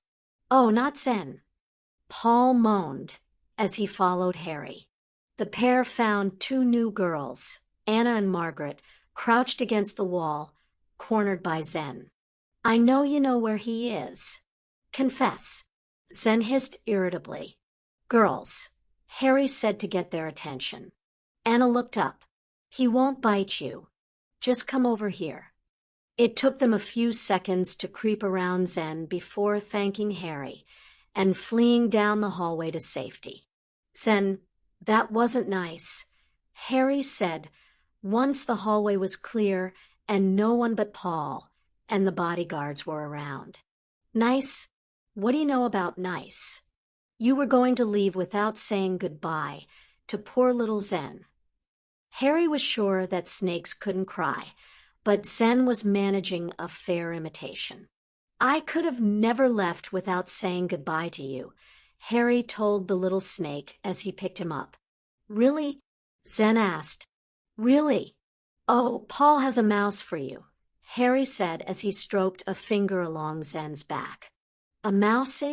For me? Really?" Zen practically quivered with excitement. "Yes, really. Why don't we get that for you now?" Harry led the way to the office. "Here, Mousey, Mousey, Mousey. You take care of yourself," Paul said as the two of them followed Petunia out to the car. "I will," Harry said as he opened his door. "You too." Paul nodded and pulled out a camera. "May I take a picture of you?" he asked Harry, holding up a camera. Harry looked at Petunia for permission. She simply nodded. "I'll take one of the two of you," she said as she came around the car. Paul smiled and handed off the camera. "We're not going to get all touchy-feeling, are we?"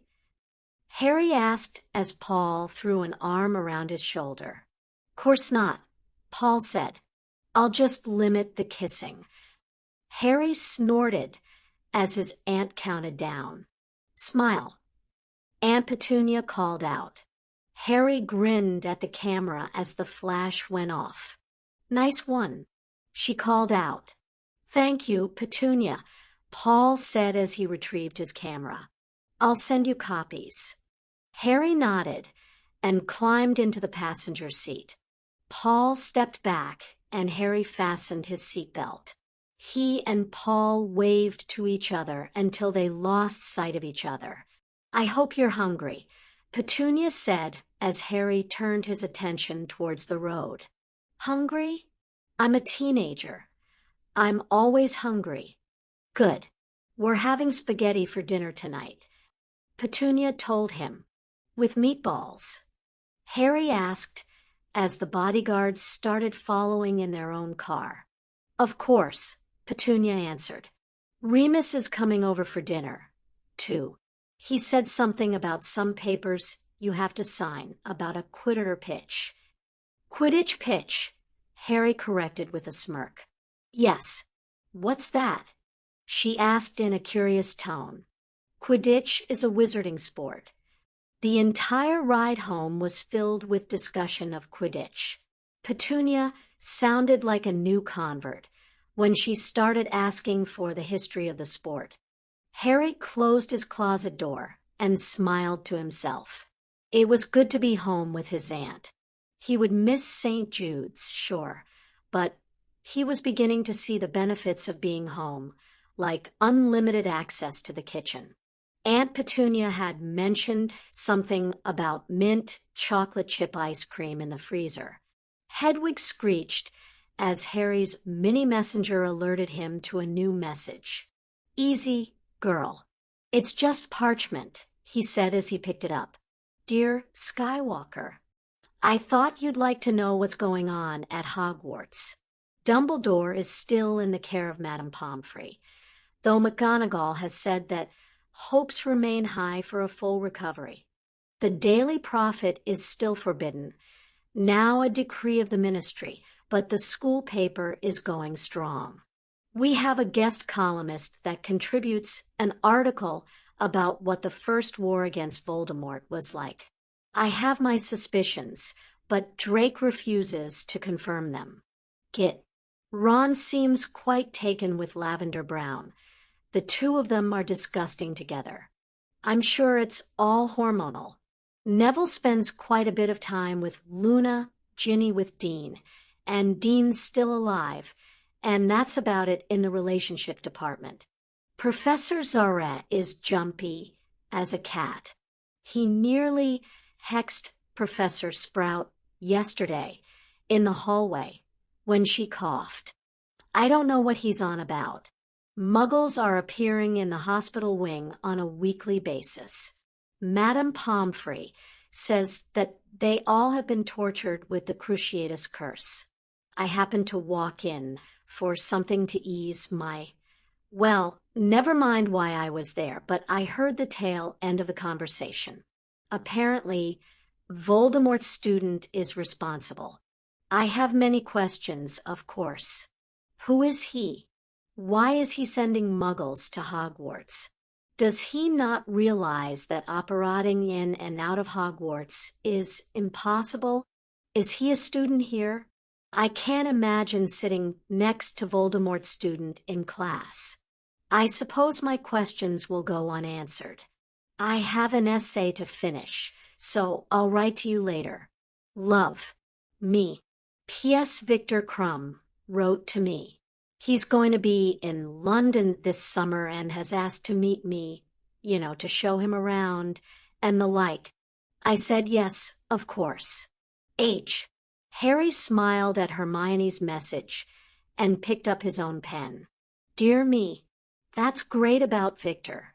Just let him know he'll answer to me if he does anything to you. So, Dumbledore is going to make a full recovery?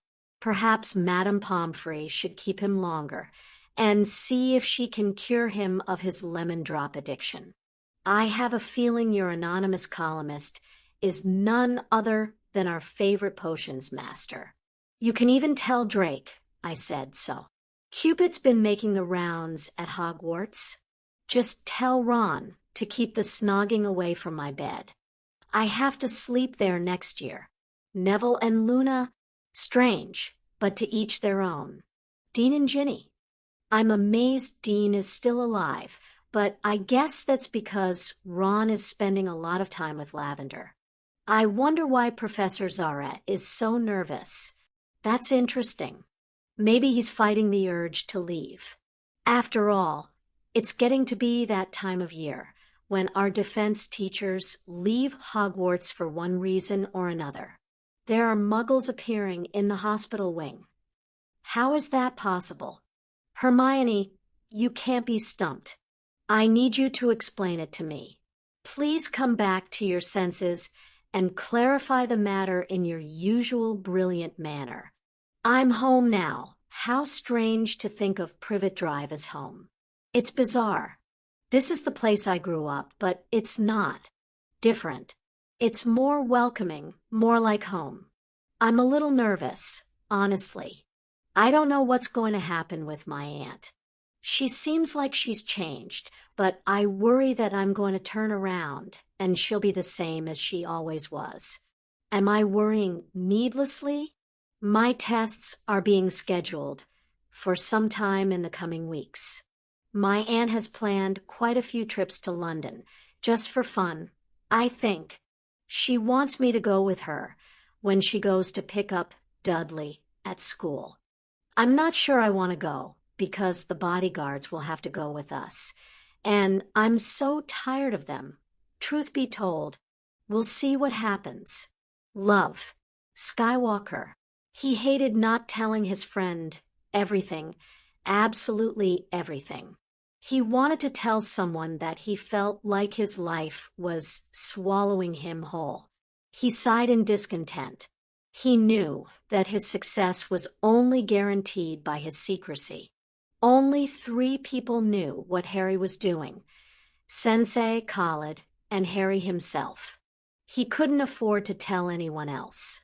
It's not as though you have people clamoring to know what you do at night, Potter. Quit feeling sorry for yourself. Harry stood and went over to Hedwig. You'd still love me, even with all of my secrets, right? Harry asked the owl as he petted her. Hedwig nibbled his fingers and hooted. Harry smiled and scratched her head for a few more minutes before moving to the window and staring out of it. Tom had an appointment with his dark arts teacher that evening. He wasn't sure if Zora would be able to continue the lessons. The man's nerves were worn to a thread. Dumbledore had not chosen a good spy this time. Zora's guilt was starting to affect his performance, and Harry knew that one slip would give the entire game away to Voldemort. Zora lowered his wand and motioned for Harry to the same. Harry's eyebrows knit together, and he frowned. Is everything all right, William? He asked softly as Zora rubbed a hand across his forehead. The man nodded and waved his hand in an absent way. Harry frowned again and moved closer to Zora. The man just stood there, with his eyes closed for a few seconds before opening them to face his student. He moved forward until he was no more than a pace away from Harry. You don't really expect me to believe that you enjoy coming here, do you? Well, that's certainly blunt. Harry thought as he backed away from Zora. How to answer this? I'm afraid I don't understand. Don't you? Zora asked. He rubbed his face again and sighed. Look, Tom, I think you're a good kid. Zora told him as he reached out and placed a hand on Harry's shoulder. You can't really enjoy coming here, taking lessons from a Dark Lord, can you? He asked earnestly. You're saying dangerous things, William. Harry said shortly as he backed away from Zora. Honestly, Harry had known that Zora could be a little reckless, but this behavior was just dangerous. If their lord found out, what did I just think? Harry turned away from Zora and went to stare out the window to the cemetery below. I know people who could keep you safe, Zora said from directly behind him. Harry hadn't heard the man come up behind him. He prided himself on the fact that he didn't jump. They have safe houses, foster families for children, everything set up. You could be a normal teenager. Harry closed his eyes and took a sharp breath. Yes, he would like to be a normal teenager again, but that choice was taken from him quite some time ago. He could relax at home, act like a teenager, but he wasn't one. He knew that. Remus knew that. And even Aunt Petunia was beginning to accept the idea. Harry opened his senses and found that Voldemort was still in what Harry liked to call the throne room down the hall. I could easily take you away from here, Tom. Zora whispered to him. You could be safe. Dumbledore would see to that. Harry felt a brief surge of anger at the name of Dumbledore. Yes, he had decided to leave the man alone for now, but that didn't mean he liked Dumbledore. Mostly, he felt disappointed about having lost his illusions about Dumbledore. The man only cared for Harry when Harry was playing within his rules. Other than that, Harry was left to make his own way. He couldn't believe that Dumbledore allowed such an asinine person to function as a spy. He had to eliminate the man from the post. There was no way Zora would be able to continue in this role. He cared too much for Tom. Like he kept Harry Potter safe. He asked sharply, No, I think not. Harry turned around and stared at Zora. The man was staring back at him, as though he was trying to discover how Harry knew about Harry Potter. Do you realize what you are saying? He breathed to Zora. You are speaking of treason against our Lord. He's not your lord, Tom, Zara said dismissively. You're just a kid. Let me help you. I am beyond your help. Harry snarled at Zara. I'll forget all about this if you stop speaking of help. Harry offered. I don't want to leave you here to grow up into his little monster. Zara pulled something out of his robes and tossed it at Harry. Porky. Harry banished it with a thought. Zara stared at him in surprise. You forget yourself, Zara. Harry was starting to lose his temper with the pathetic spy. Did Dumbledore send you on this mercy mission? He growled. Is Dumbledore trying to protect me now? Does he think me a savior because I knew the dark and turned away from it? Am I still a child in his eyes? Does he want to use me? My knowledge? My power? Does he want me to die for him? For the wizarding world? You don't know what you're saying, Tom.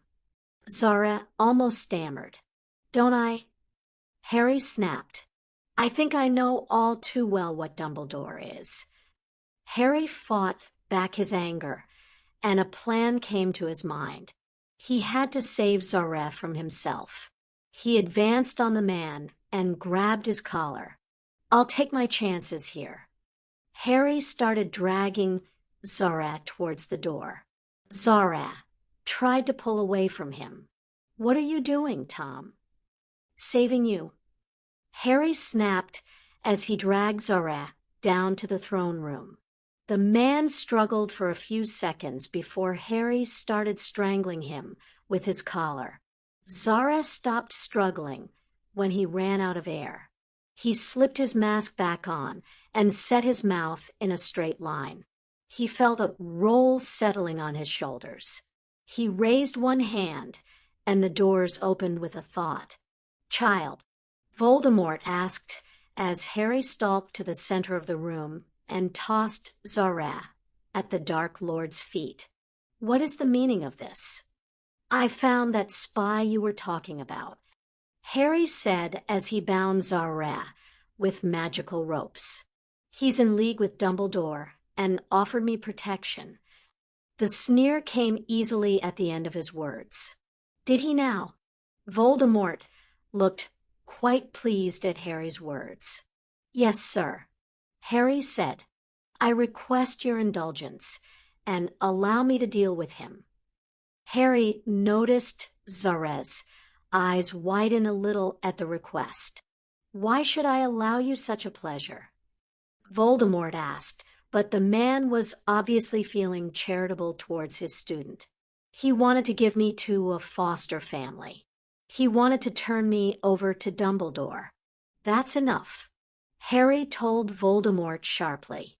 Voldemort stared at him for a minute, as though sizing up Harry's motivations. I agree. Deal with him as you like. Thank you. Harry flicked his wand, and Zara moved to the center of the room. Tom, don't do this, Zara said breathlessly. He sounded scared. How odd. You forget yourself, Zara. Harry told him as he looked down at him. I'm the young Dark Lord. Harry raised his wand, focused his magic, and started playing with many levels at once. Zara appeared to be in the greatest pain of his, screaming, foaming at the mouth, eyes rolling to stare at the back of his head. Harry knew that he was feeling only mildly confused, as though he knew something was wrong, but couldn't care. Harry treated this as an exercise Blaze would assign. Play with the levels of magic, control them all at once, and create an illusion that was so convincing it looked real. The Death Eaters all drew away from the center of the room. Harry could practically taste the fear radiating off of them. He understood their feelings. He was, to all appearances, torturing a man without the need to say a spell. Harry felt the strain starting to build, and he tilted his head to the side. He just needed to, there. Zara disappeared as Harry activated the portkey all Order members carried to ensure their safety. He lurched forward, as though he couldn't believe what had just happened. He looked at Voldemort and allowed his anger at everything to show in his eyes. He was in the Order of the Phoenix, my child. Voldemort said, "They often use spells, portkeys, and other trickery to escape me. You didn't know to check. I'm not angry. I am." Harry told him, "May I finish what I started when the time comes?" "All that and more, my child. Anything you wish." Voldemort came forward and rested a hand on his shoulder. "You're coming along nicely." He whispered to Harry, "Go home for now. I'll call you when I want you." He said in a louder voice. Harry bowed, slightly from the waist, and inclined his head towards Voldemort. Death Eaters scrambled out of his way as he left the room. Perfect. The Order of the Phoenix was meeting again in the Great Hall. Minerva McGonagall had questioned the wisdom of continuing the meetings without Albus, but all of the representatives didn't seem upset to hear that the older wizard had taken time off for his health. So far, everyone had believed her story, and no one had questioned it. Albus was secured in the hospital wing under the no-nonsense care of Madame Pomfrey. Minerva simply could not believe that Albus Dumbledore had taken such a far leave of his senses. He had nearly killed a student. Minerva couldn't let that happen, but she also couldn't put Albus anywhere else. He was too much of a target to put him into hospital, and allowing him to take over his own care was only inviting trouble. No, it was best that he stay at Hogwarts, where more than one person could keep an eye on him. Minerva had even had a portrait installed in his room, so that she would know how he was with only a question to the adjourning portrait. She felt terrible turning Hogwarts into a prison for him, but it was the only option she could see. She and everyone else was startled when Professor Zara appeared on the floor directly in front of the head table. He was still wrapped in magical ropes, and there was a sheet of parchment attached. Out of the way. McGonagall knew about the Muggles appearing on an almost daily basis in the hospital wing. Zara was the first to appear in ropes. She cast a few detecting spells over the man and found nothing at all. A quick finite took care of the ropes, and Zara stood up. "William, what happened?" "The Dark Lord's student has declined our offer of protection from the Dark Lord. After that, I'm not too clear on events." He removed the parchment from his robe and stared blankly at it before handing it to McGonagall. "I'm afraid my position has been compromised," he said slowly. He blinked and grimaced. "And I've got a touch of headache," he said as he raised a hand to his forehead. "That's all I need to hear." Madame Pomfrey appeared out of nowhere and proceeded to usher Zara from the room. McGonagall looked down at the parchment in her hand and studied the writing there. Her eyes widened in shock, and she had to wonder on which side Voldemort's student belonged. "Your spy was pathetic and courting death. I removed him from his position for his own safety. If there is anything you and your order need to know, I will tell you. Keep this parchment for further correspondence." The order meeting broke up after Zara had been carted off to the hospital wing. McGonagall returned to her office and studied the parchment. She cast every spell she could on the parchment, but other than a mild enchantment that was perfectly harmless, nothing was wrong with it. She picked up a quill and paused before scratching out a sentence. "My name is Minerva." She was surprised to see an answer right away. "Hello, Minerva." "Well, At least the other person said hello. May I ask who you are? She waited impatiently for the answer to appear. She knew some of the children these days were using tiny books that passed messages back and forth. This parchment appeared to work on much the same principle. You may ask, but I do not have to tell you. Call me Tom if you need a name. Tom. How interesting. Is that your real name? The other person paused for a few minutes before answering. No. Is Minerva your real name? McGonagall decided that she liked this other person. She dipped her quill into ink again. Yes, it is, though I'm mostly called Professor these days. You must be a very smart person. McGonagall chuckled a little. May I ask how you created such useful parchment? McGonagall conjured up tea and a few biscuits while waiting for the next answer. Do you always ask permission before asking questions? I've never heard of anyone doing anything like that before. Yes, you may ask. I'll answer now. I found the spell in a book. A charms book. She read over the answer. This was a lot of fun, and she was surprised to find herself smiling as she wrote out her next message. Very clever, Tom. I'll have to look for that spell. Are you the same person who sent me this parchment? She drummed her fingers as she waited for an answer. Tom was taking longer and longer to answer. I am. Oh, finally an answer. Are you the Dark Lord's student?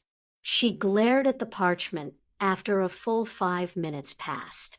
She let out a sigh of relief as an answer appeared. Yes. Do you really enjoy being the Dark Lord's student? The answer didn't come for almost a full minute. Sometimes. Minerva was surprised at the answer. She couldn't imagine any teenager enjoying the lessons Sarah described. Really? Oh, that had to be the stupidest question she had ever asked. It's a challenge. Is Dumbledore still in the infirmary? McGonagall actually jumped and stared at the paper. How had the boy known? I have many sources about Hogwarts, just as I have sources about the Dark Lord. The message appeared without any prompting on her part. More writing appeared, and she read it with a curious sigh. I know that many people wouldn't trust me, and I honestly couldn't blame you. If I were playing the games you are, I wouldn't trust me either. I can say that I will never lie to you in matters of safety for members of your order. McGonagall could only gape. How? How do you know all of this? She smirked as the answer appeared. Oh, she liked this person. I'm the champion. 59, London trip. Harry buttoned his last cuff as he went downstairs to breakfast. Today was another suit day. As Harry was beginning to call the days, he was stuck in a suit for the entirety of whatever plans Remus had made for him. He entered the kitchen and smiled at his aunt. Good morning, Aunt Petunia. Good morning, Harry, she said as she placed a bowl of porridge in front of him. Harry grimaced and reached for the sugar. Porridge was good, but he preferred something on it in the mornings, especially when she served it plain. Blurg. He dumped as much sugar as possible before adding a healthy dollop of jam on top of the sugar. Determined to rot your teeth, Petunia said as she sat across from him and poured out tea. Oh, yeah, Harry answered with a smile. Without a doubt. I hope you enjoy it when you end up in the dentist's chair. Yeah, it'll be worth it, Harry told her as he started eating. Not if I tell Remus, Petunia warned him. Not fair, Harry told her with a pout. Remus was spending a lot of time over at number 4 Privet Drive, and Petunia had figured out that all she needed to do was mention one of Harry's behaviors to Remus to have that behavior changed. Harry hated it. It was like having two parents around at all hours. He had to wonder how Ron and Hermione handled it all of the time. He and Petunia had spent a lot of time talking since he came home from St. Jude's. He still had an appointment once a week with Paul, but he was on his own for the most part when it came to dealing with things. Life had been relatively calm for him since returning to Privet Drive. He and Remus spent an hour or two every other day, or so, going over his family's business matters and what was left of the curriculum from his 6th year at Hogwarts. He and his aunt shared the chores around the house. Harry found that chores weren't so bad when someone was working with him. His aunt made a restful companion, and she had opened up a bit more about her childhood, and incidentally, Harry's mother and his own childhood. She had produced an entire box of things she had kept from Harry's childhood. That box meant more to Harry than almost any other gift he had received. She had photographs, pictures Harry had drawn, school reports, and classwork. He and Petunia had spent an entire afternoon going through that box and studying the objects Petunia had saved from Vernon. It was nice. It felt like family. "Mail's here," one of Harry's bodyguards said from the doorway to the kitchen. Harry looked up and smiled his thanks as he accepted the packet of letters from the man. "Thanks, Matthew." "You're welcome. Are we still going to London then?" he asked, pointing at Harry's suit. "Yes, unfortunately," Harry muttered darkly. "We'll be staying there 3 days. I'll let everyone know." Matthew disappeared from the kitchen, and Harry could only shake his head. "How much longer do I need to have bodyguards, Aunt Petunia?" he asked sullenly. He didn't like the bodyguards. He had only agreed because Petunia wanted extra protection. "I'm not sure. I'll talk to Remus and see what he thinks of everything," she said absently as she opened the newspaper and started reading. Harry could only roll his eyes as he turned back to the mail and started sorting it into different piles of bills, Petunia's mail and Harry's mail. He found one letter for him. It was cream-colored parchment and held shut with a wax seal. He wondered if this particular envelope had come by owl or through the Muggle post. He turned it over in his hands and saw the postmark. The Muggle way. Then, the postman must have had a laugh over the letter. It looked anachronistic when most people used the sealing kind of envelopes. Harry slid a thumb under the seal and broke it. He pulled out the card from within and stared. It was an invitation. "Vlad Tepes, Voivod of Wallachia, requests the pleasure of Harry James Potter and parties. Company at his summer home in the Carpathians. For the first 2 weeks of June, to begin on June 1st. Travel arrangements to and from England will be made for your convenience. Dracula invited us to his summer home for 2 weeks," Harry said as he handed the invitation to his aunt. He spooned some porridge in his mouth and blinked. "What?" he asked. "Any other person would assume you'd gone round the twist, Harry. That's all," Petunia said as she gave herself a shake and looked at the invitation. "Should I hand this off to Remus, then?" she asked. "I'd like to go, if it's at all possible," Harry told her as he discreetly dumped more sugar in his porridge. "I liked him, and it would be nice to see a bit of the world."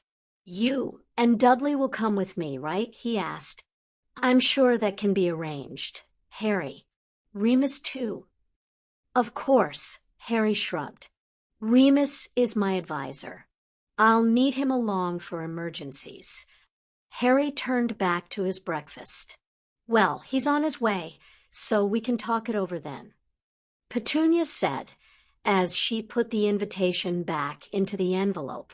Harry nodded and pondered what it would be like to be the guest of the world's most well-known vampire. So, this was Smeltings? The squat brick building reminded Harry of a book he had read for literature class at St. Jude's.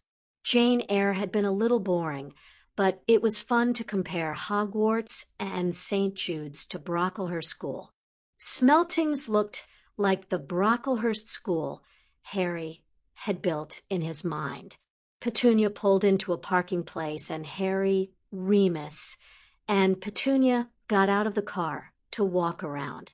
The bodyguards of the morning, called John and Gregory, though Harry wasn't sure which was which, pulled up in a second car. Harry waited for them and was treated to a lecture about how he was supposed to let them get out of the car, first to ensure that the area was secure. Harry promised to be a good little boy and was treated to a barely discernible snort from the other bodyguard. Just stay close. Sure, Harry couldn't help but think that the concerned guard took his job a little too seriously. This place is always a madhouse. Petunia said crossly as she picked her way through the crowd back to where Harry and his bodyguards were standing. Why don't you see if you can find your cousin? Harry nodded and moved away. He figured all of the teenagers were hiding away from the younger years and their parents. He headed for the back of the main building, tugging at his tie.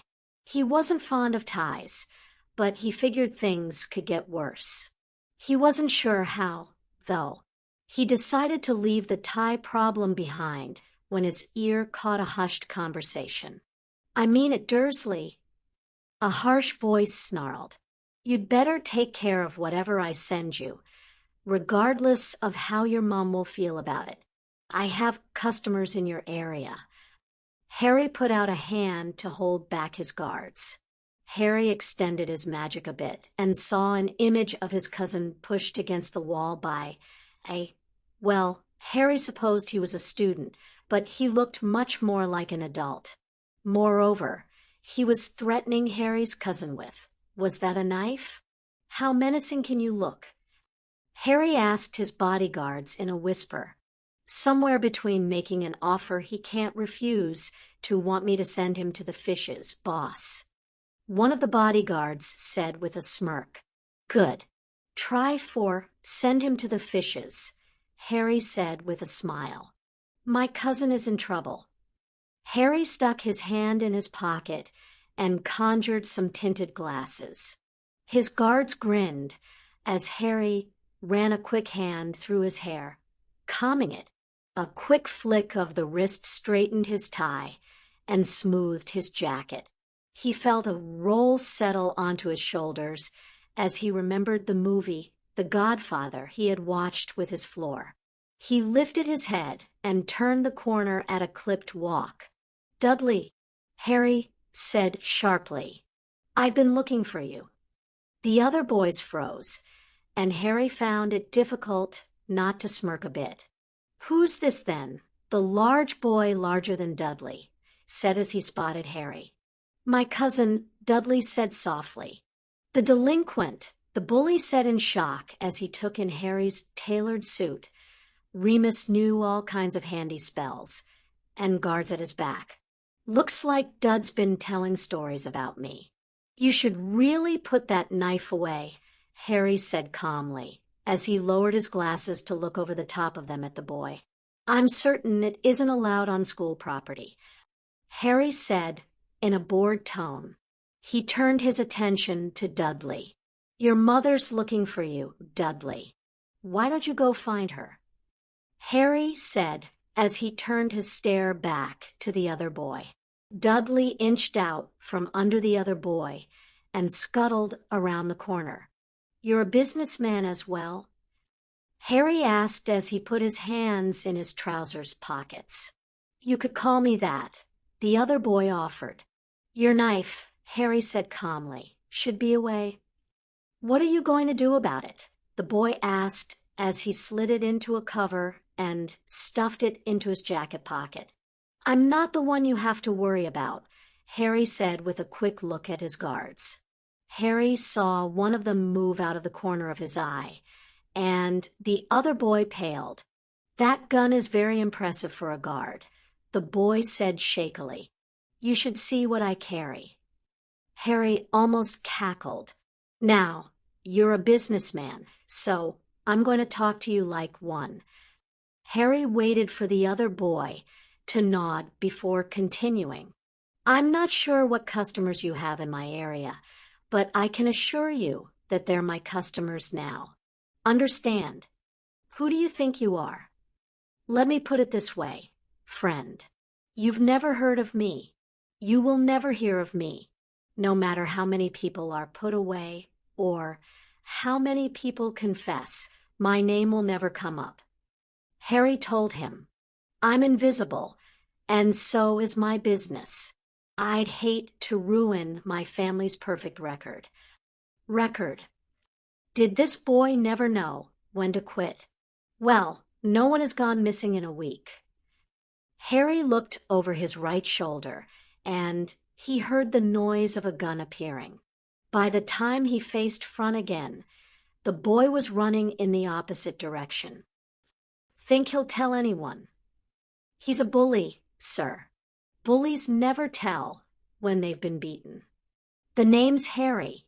Nice touch with the illusions of guns," Harry said happily as the three of them set off towards the cars. Harry collapsed onto his bed and groaned as his tired body sank into the mattress. He had no idea how tired a person could get, but he was pretty sure that he would be anyone at that point. His tests for Hogwarts started the next morning and then carried on for 3 days. He and his entourage were to report to Wizarding Examination Authority located on the 6th and a half floor of the Ministry of Magic at 8 in the morning to begin Harry's testing. Harry paused as his thoughts caught up with him. He had an entourage. He buried his face into his pillow and groaned again. Just when he thought he had adjusted to his life, something else would come up to make him feel different again. He hated it. He wished Paul was there. The two of them had an appointment on Friday. "I suppose I can wait." Harry pushed himself off the bed and went to the table. Remus had made reservations for the entire crew at a hotel just a few streets away from Diagon Alley. It was within walking distance at any rate, and Harry had a feeling that he would be walking the next few days. His aunt had plans. She had told him plans of a shopping trip. Harry had no way out of it. So he had decided that everyone was going to suffer along with him. Dudley, the guards, and Remus were all coming along. Harry could only grin evilly. Everyone always underestimated him when it came to manipulation. Harry opened his bag and dug out his journal and a pen. He settled at the table and chewed the end of his pen for a few minutes as he thought of what he wanted to write. He tapped the page with a finger while he thought. He and Remus had met with various gentlemen that afternoon, and the entire group regaled him with stories about his father at Harry's age. He rubbed his scar and sighed. "I am not my father, and I wish that people would quit comparing me to him. I'm sure he was a nice guy most of the time, but I never knew him. The comparisons don't really affect me. Getting compared to him is like being compared to Merlin. No real connection is there. It's just somebody like me. That's all. Why does everyone assume I want to hear something about my father all of the time? He's dead. Stories are nice, but they only keep me looking to the past.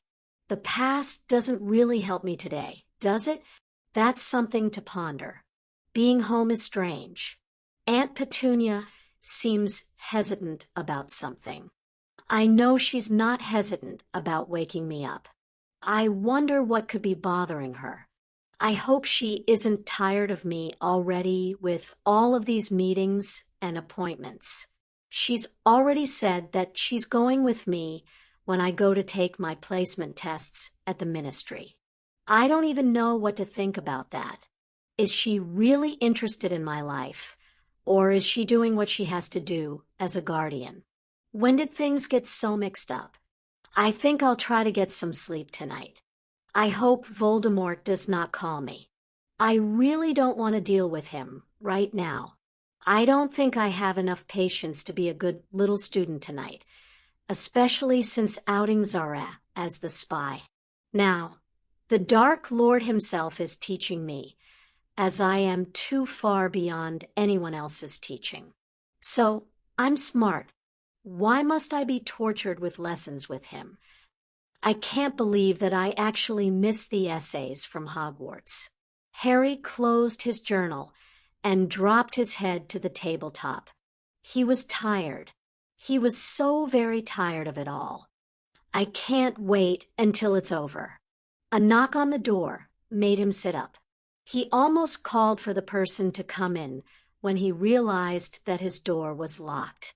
He shoved his journal into his satchel and went to the door. He looked out through the peephole and saw that it was Remus. Code word, he called through the door. Bond. Remus said with a smile. Come on in, Harry said as he opened his door. I've come to see if you're ready for tonight, Remus said as he entered Harry's room, carrying a carrier bag. Tonight? Harry asked in confusion. Yes, we're all going out to dinner. Did you forget? He asked. Yeah, I did, Harry said as he accepted the bag from Remus. What's this? He asked, trying to find the opening to look inside. Your aunt's first attempts at shopping. She bought you a new outfit. Another one? Harry asked in horror. His aunt seemed to enjoy picking out clothes for Harry and was always recommending something for a new wardrobe. Do I have to wear it tonight? Harry asked. She'd like you to attempt it. Yes, Remus said as he brought out his wand. Shall I clean it for you?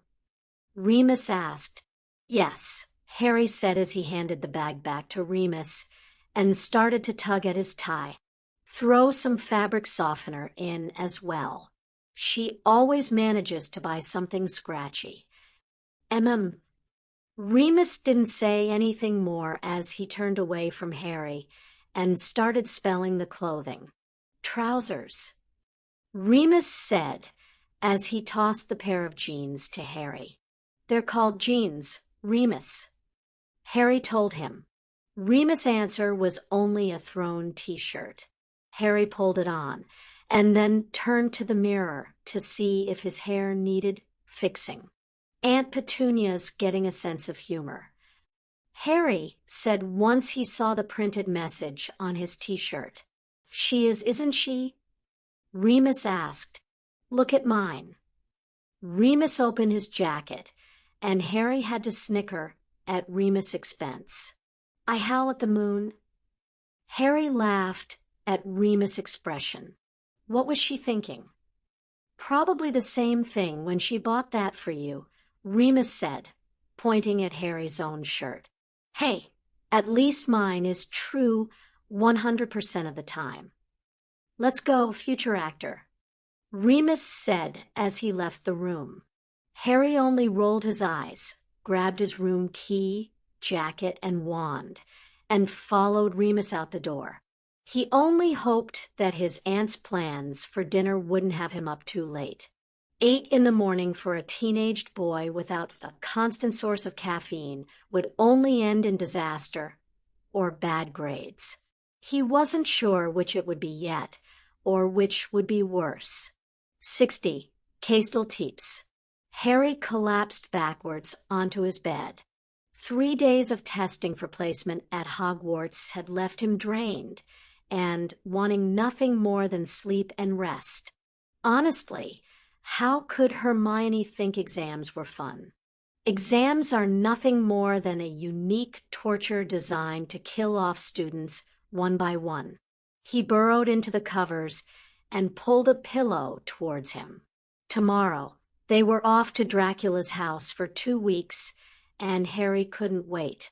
He drifted off to sleep, plotting how he was going to sleep the entire way there, and then maybe even take a nap. He didn't know that Voldemort would call him that night. Again, Voldemort snarled as he meted out the usual punishment for Harry. The boy didn't bother wincing now. He was too tired to show signs of pain. He pulled himself up and dashed a quick hand across his face to keep the sweat from running into his eyes. He raised his wand as he faced Voldemort again. Voldemort had called him early this evening. He had just drifted off and started relaxing when Voldemort requested his presence. Honestly, was sleep too much to ask for? Voldemort had attacked him the instant Harry had appeared and hadn't stopped since. Harry glared as he felt another sting. "You're being too slow, Harry," Voldemort said as he motioned for Harry to take his stance. "Too slow. We've been at this for nearly 4 hours." Another sting made Harry's anger erupt. "Enough," he howled at Voldemort while flicking his wand. Voldemort flew backwards and was pinned to the wall by Harry's magic. "I have had enough." Harry snarled as he advanced on the struggling Dark Lord. He grabbed fistfuls of Voldemort's robes and slammed him back against the wall. "I am sick of this treatment. You keep saying I'm your equal, but you treat me worse than Wormtail. I am not your toy. You can't hit me. Not again." He held Voldemort in front of him, barely keeping himself from throttling the man. The Dark Lord stared at Harry, and then snarled, "How dare you?" Harry tightened his magic and smirked when Voldemort's air started leaving his lungs. "I dare nothing. I demand it," Harry threatened in a low voice. Voldemort stared at him as though he didn't know the person practically strangling him, and then did something so surprising that Harry released him. Voldemort dropped to his feet when Harry let him go, and doubled over in pure mirth. Harry could only stare at him in vague unease. He had a feeling that Voldemort was now truly insane, and pondered what Harry had done to make it true in fact, and not just thought. "Well done, my child. Well done indeed," Voldemort said as he straightened and took a few steps closer to Harry. "I knew you could do it. I just knew it," he said as he reached out and rested his hands on Harry's shoulders. "I'm afraid. I don't understand." Harry told him, "You're finally taking the respect you've deserved all along, my dark child. You're finally demonstrating the wizard you are. I am so very proud of you." Voldemort moved one of his hands to pat Harry's cheek. "You are coming into your own, Harry." Voldemort laid a hand on top of Harry's head in some sort of blessing. Harry relaxed as he pulled away from Voldemort. "I suppose that you will no longer beat me." Harry stated more than asked as he reached up and started unbuttoning his dueling robes. "No, my young apprentice. I will not beat you again. In fact, I think it's time that you take your place at my side," Voldemort said as he wrapped an arm around Harry and started leading him out of the room. "The Death Eaters will panic, and their fear will season the night. Come, my apprentice. There is much to do from here on out." Harry had to keep himself from quoting Luke Skywalker in the 3rd movie. "I'll never turn to the dark side. You failed, Your Highness. I am a Jedi, like my father before me." Instead, he walked with his master and probed the mysteries of the universe. "This is where we're staying?" Dudley asked as the Rolls-Royce pulled around the fountain and up to the front of the house. House wasn't the correct word for it. The place was intimidating in size and put Harry in the mind of Hogwarts. It made him wonder how much the upkeep bill could be. Gray stone was the primary material, and balconies ranged across the facade of the house. Yes, Mr. Dursley, this is the master's summer home. His winter home is closer to the city, the driver said as he stopped the car and got out. He dashed around to the side, as he knew that Harry would not wait until the door was opened for him. He was likely to open the door on his own. Harry had just reached for the handle when the driver opened his door.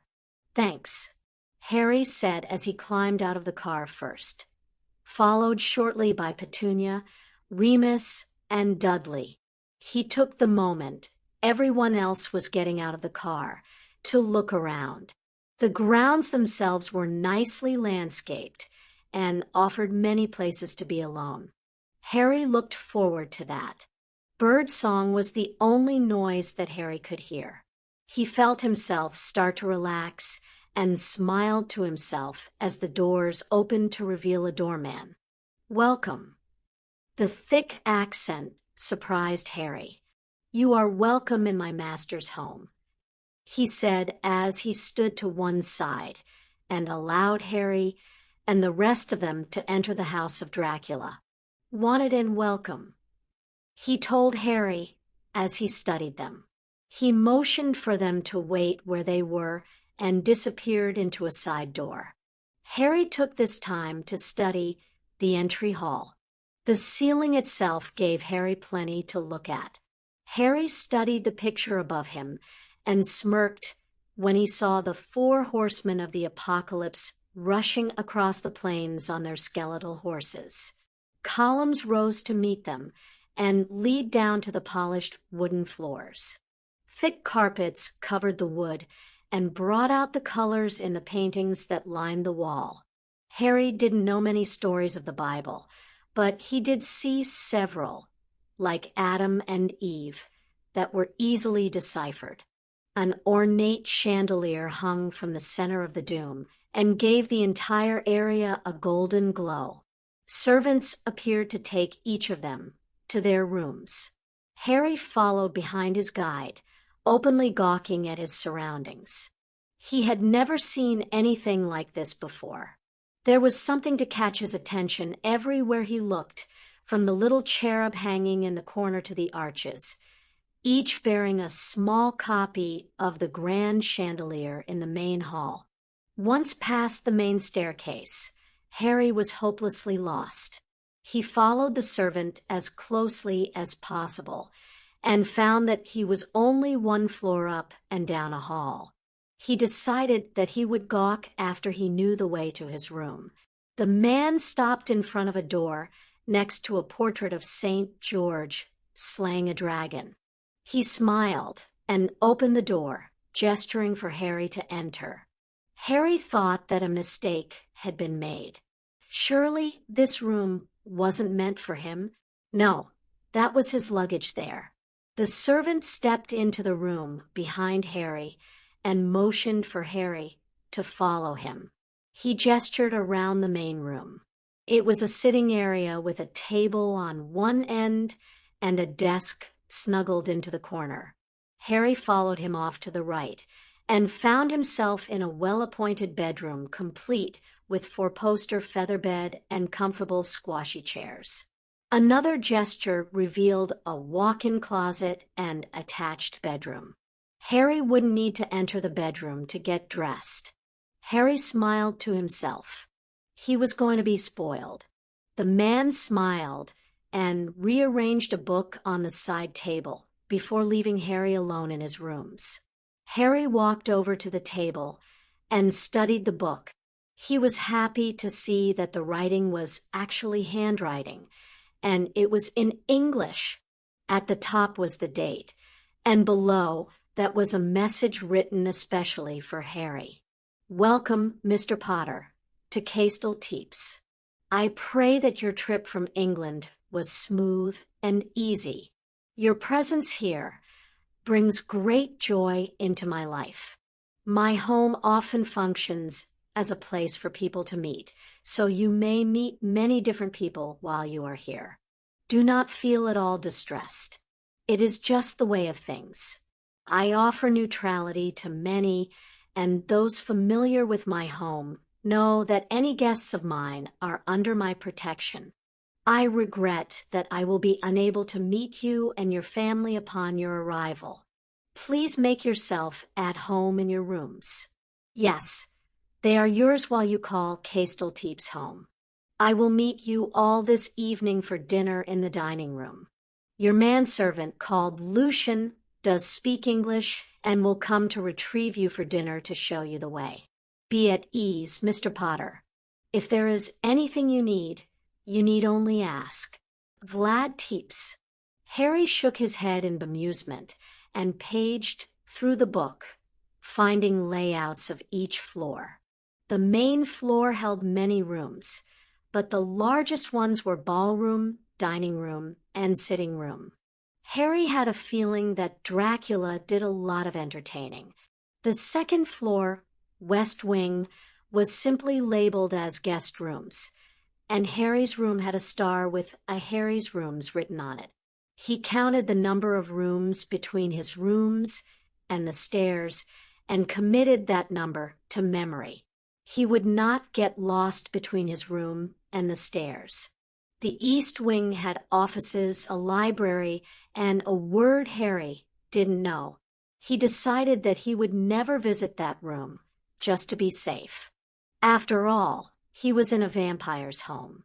There were maps of the other floors, but nothing beyond a general marker stating that they were servants' quarters, storage, and the like. Harry closed the book and sighed as the long trip from England started catching up to him. True, they had only been on the plane for 4 hours or so, but first they had to go to London, go through the airport, land in Bucharest, and then a train ride of about an hour or so, and then a car ride deep into the Carpathian Mountains. No one would ever find Harry if they tried. It made him relax. No one would be looking for Harry in Romania. He checked his room for a clock and found one in his sitting room. Local time was around 2 in the afternoon. I think I have time for a nap, Harry said as he picked up his suitcase and carried it into his bedroom. He opened the case and dug through it looking for something to wear while he was asleep. He pulled out a t-shirt and sweatpants before disappearing into the bathroom for a few minutes to emerge ready for a kip in his new bed. He pulled the heavy curtains shut and rummaged through the pillows for the top of the coverlet. He pulled it down and crawled under it. He sighed in contentment as his body relaxed into the bed. His eyes drifted shut after a few minutes, and he sank into his dreams without a thought. Harry heard glass hit against glass and cracked open an eye. What was that noise? Mr. Potter? A voice said from behind him. He lifted his head from the pillow and looked around before rolling over and finding the person. Mr. Potter, are you awake? Yes, Harry said as he pushed himself up and opened his curtains from around his bed. I'm sorry, I'm not awake, he said after a second. He studied the person in front of him. It was a young man. If Harry had to guess, he would say that this person was in his early 20s, but closer to 25 than 20. He had dark hair, but not black like Harry's own, more like muddy brown. His eyes were bright and close to a shade of blue. He was thin, but not in a scrawny way. Plus, Harry thought that this person was secretly laughing at Harry. My name is Lucian, Mr. Potter. I am to look after you while you stay at Castelteep's. I've brought you something to help wake you up for dinner. He motioned to the main sitting room, and Harry saw a small tea service there. Thank you. It's nice to meet you. Harry pondered how one got rid of a servant. He didn't want a strange person in his room while he tried to get out of bed. "It is my job, Mr. Potter." Lucian gave him a brief smile before disappearing into the closet. Harry leaned over the edge of the bed in time to see Lucian return with bathrobe and slippers. "Your tea is getting cold, Mr. Potter." I'm sorry. I've never been in the position of being waited on. I was warned. Just follow my lead, and we'll both be fine," Lucian said as he placed the slippers on the floor and stood up and held out the robe for Harry. "I don't think I can do that," Harry said awkwardly. "I'm used to taking care of myself." "Mr. Potter, may I speak plainly?" Lucian asked. "You don't have to ask me," Harry told him as he pulled on his robe. "I was ordered to take care of you. The Master does not want you to lift a finger for yourself. He wishes this to be your vacation. This requires you to relax and allow others to do for you. After all, that is what I am paid to do, and what I particularly enjoy. Do you understand that?" "I think so. I'm just not used to it," Harry said as he pushed back the blankets and climbed out of bed. "You'll get used to it faster than you think." Lucian smiled again and gave Harry a quick wink. Harry decided that he liked this man. Lucian followed Harry into the sitting room and pulled out Harry's chair for him. Tea wasn't a silent affair. It had started out that way, but Harry couldn't stand the silence. He had finally asked Lucian to explain about the house, and Harry discovered that Lucian absolutely loved his place of employment. Master is only here about 6 months out of the year. The rest of the year is spent in upkeep. There's a lot to do then. We check the portraits for damage, the hangings, the furniture, everything. It can get a little lonely sometimes, as it is the same people day after day, but everything changes when the Master is here. People coming and going, meetings and parties. This is the best place in the summer. Harry heard all about the Masters, as Dracula was called by everyone employed at the house, generosity and graciousness to everyone employed there. He paid for me to go to England to learn English at university. I never thought I'd be able to go to university. I worked here in the summers while I was studying. Now, I'm working here until the fall, when I'll take a teaching post." Harry was surprised, but he figured an immortal vampire would need something to fill his days. Good works seemed to be Dracula's forte. Lucian excused himself when Harry started munching the biscuits that accompanied his tea. He disappeared into Harry's bedroom. Harry shrugged to himself and pondered the possibility of finding the recipe for the chocolate biscuits. Would the cook give it to him if he begged? He wasn't above that. He would beg for the recipe. He finished the biscuits, making a mental note to request some for breakfast tomorrow, and went to find Lucian. He found him in the bathroom. "Your bath is run, Mr. Potter. I'll lay out your clothing for the evening. I'll be back in half an hour." With that, Lucian disappeared from the room.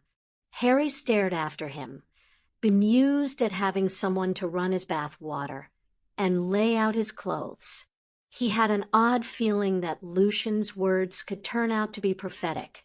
He could easily become used to this. Harry was just tying his tie when he heard a knock and Lucian entered the room. "The Master is asking for you in the sitting room," Lucian said as he fixed Harry's collar around the tie and looked over the suit with a critical eye. "The person that picks out your clothing does a good job." "My aunt," Harry admitted with a smile, "though Remus does his fair share of picking things out."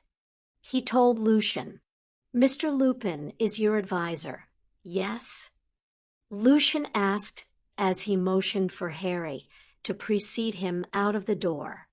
Harry liked the way Lucian led him. He walked alongside Harry and directed him with a quick jerk of his chin in the correct direction. It was much better than following someone. Yes, he is, but he is more like an uncle to me than anything else. Harry admitted. That is good, Lucian said. He fell silent for a few minutes until they reached the staircase. Master is very excited to have you all here. I'm not sure why, but I haven't seen him in such a cheerful mood since the last time he had a family reunion. I don't know either. Does he have family reunions often? Harry asked. Once about every 15 years. Lucian said, it always astonishes him that children grow as fast as they do. Lucian's face said it all. Silly vampire. Lucian directed Harry down a short hallway and to a door. He knocked on the door, opened it, and stepped into the room. Harry Potter, Master. Lucian said as he gestured Harry to follow him into the room. Thank you, Lucian. Dracula's voice said, I'll see to him until after dinner. Lucian nodded and disappeared out the door, which closed behind him with a quiet click. Harry looked around at the sitting room and felt that this room was definitely somewhere he could spend a few hours. It reminded him of the Gryffindor sitting room, and he felt his shoulders ease even more. Mr. Potter, a very satisfied voice said from the dark corner. Harry turned to face it and saw Dracula emerge from the darkness. I'm so glad you've come to visit me. He left the shadows and lifted a hand for Harry to shake. Thank you for inviting me, as well as my family, sir. It is an honor. Harry said, as politely as he could manage. It still boggled his mind a bit, being in Dracula's house. It was nothing. You are doing me the favor, Mr. Potter. Please, sir, call me Harry. He requested. He wasn't sure how to go about this, but he couldn't stand 2 straight weeks of being called Mr. Potter. Only if you agree to call me Vlad, Dracula said. It is what my friends call me. Harry's mind threatened to go off track again, but he merely smiled and agreed. I apologize for not meeting you when you first arrived. I was detained with some rather disagreeable businessmen. It's all right. I wasn't very fit company. I'm afraid I took a nap after arriving. You are here for vacation. You may nap whenever and wherever you like. The newly named Vlad said, I wouldn't recommend the barns. They are restful, but the horses sometimes make noise. I think I'll stick to my room. Harry said, truthfully, or the veranda. I've been known to fall asleep there myself. Doesn't the sun hurt you? Harry asked without thinking. Sorry, that was rude. I don't think idle curiosity is rude. No, I am weaker in the sun, without some of my more impressive abilities. Almost completely human, some would say. I burn quite a bit if I'm not careful, but I do enjoy sunbathing almost as much as the next person. Vlad told Harry, Now, would you like something to drink? Vlad asked as he moved to a small stand on the other side of the room. Please sit down. Harry chose a chair and lowered himself into it. What would you recommend? Harry asked. Vlad stopped and considered the several bottles on the stand. This, I think, he said, pouring something into a glass. It is more fruit juice than alcoholic, he said as he poured a glass for himself and carried the 2 over towards Harry. He offered Harry 1 glass and then sat in a chair across from Harry. He sipped his own glass and smiled to himself. Harry took a tentative sip of his own glass and nearly bolted it all. "This is really good," he told Vlad. "I thought you might like it." Vlad said, "Do you ride?" He asked in the next second, as though a thought had just occurred to him. "I'm afraid not." Harry answered, "Unless you count broomsticks, hippogriffs, and threstrels." Harry said, honestly, perhaps not the broomstick, but riding a horse is very close to the other two."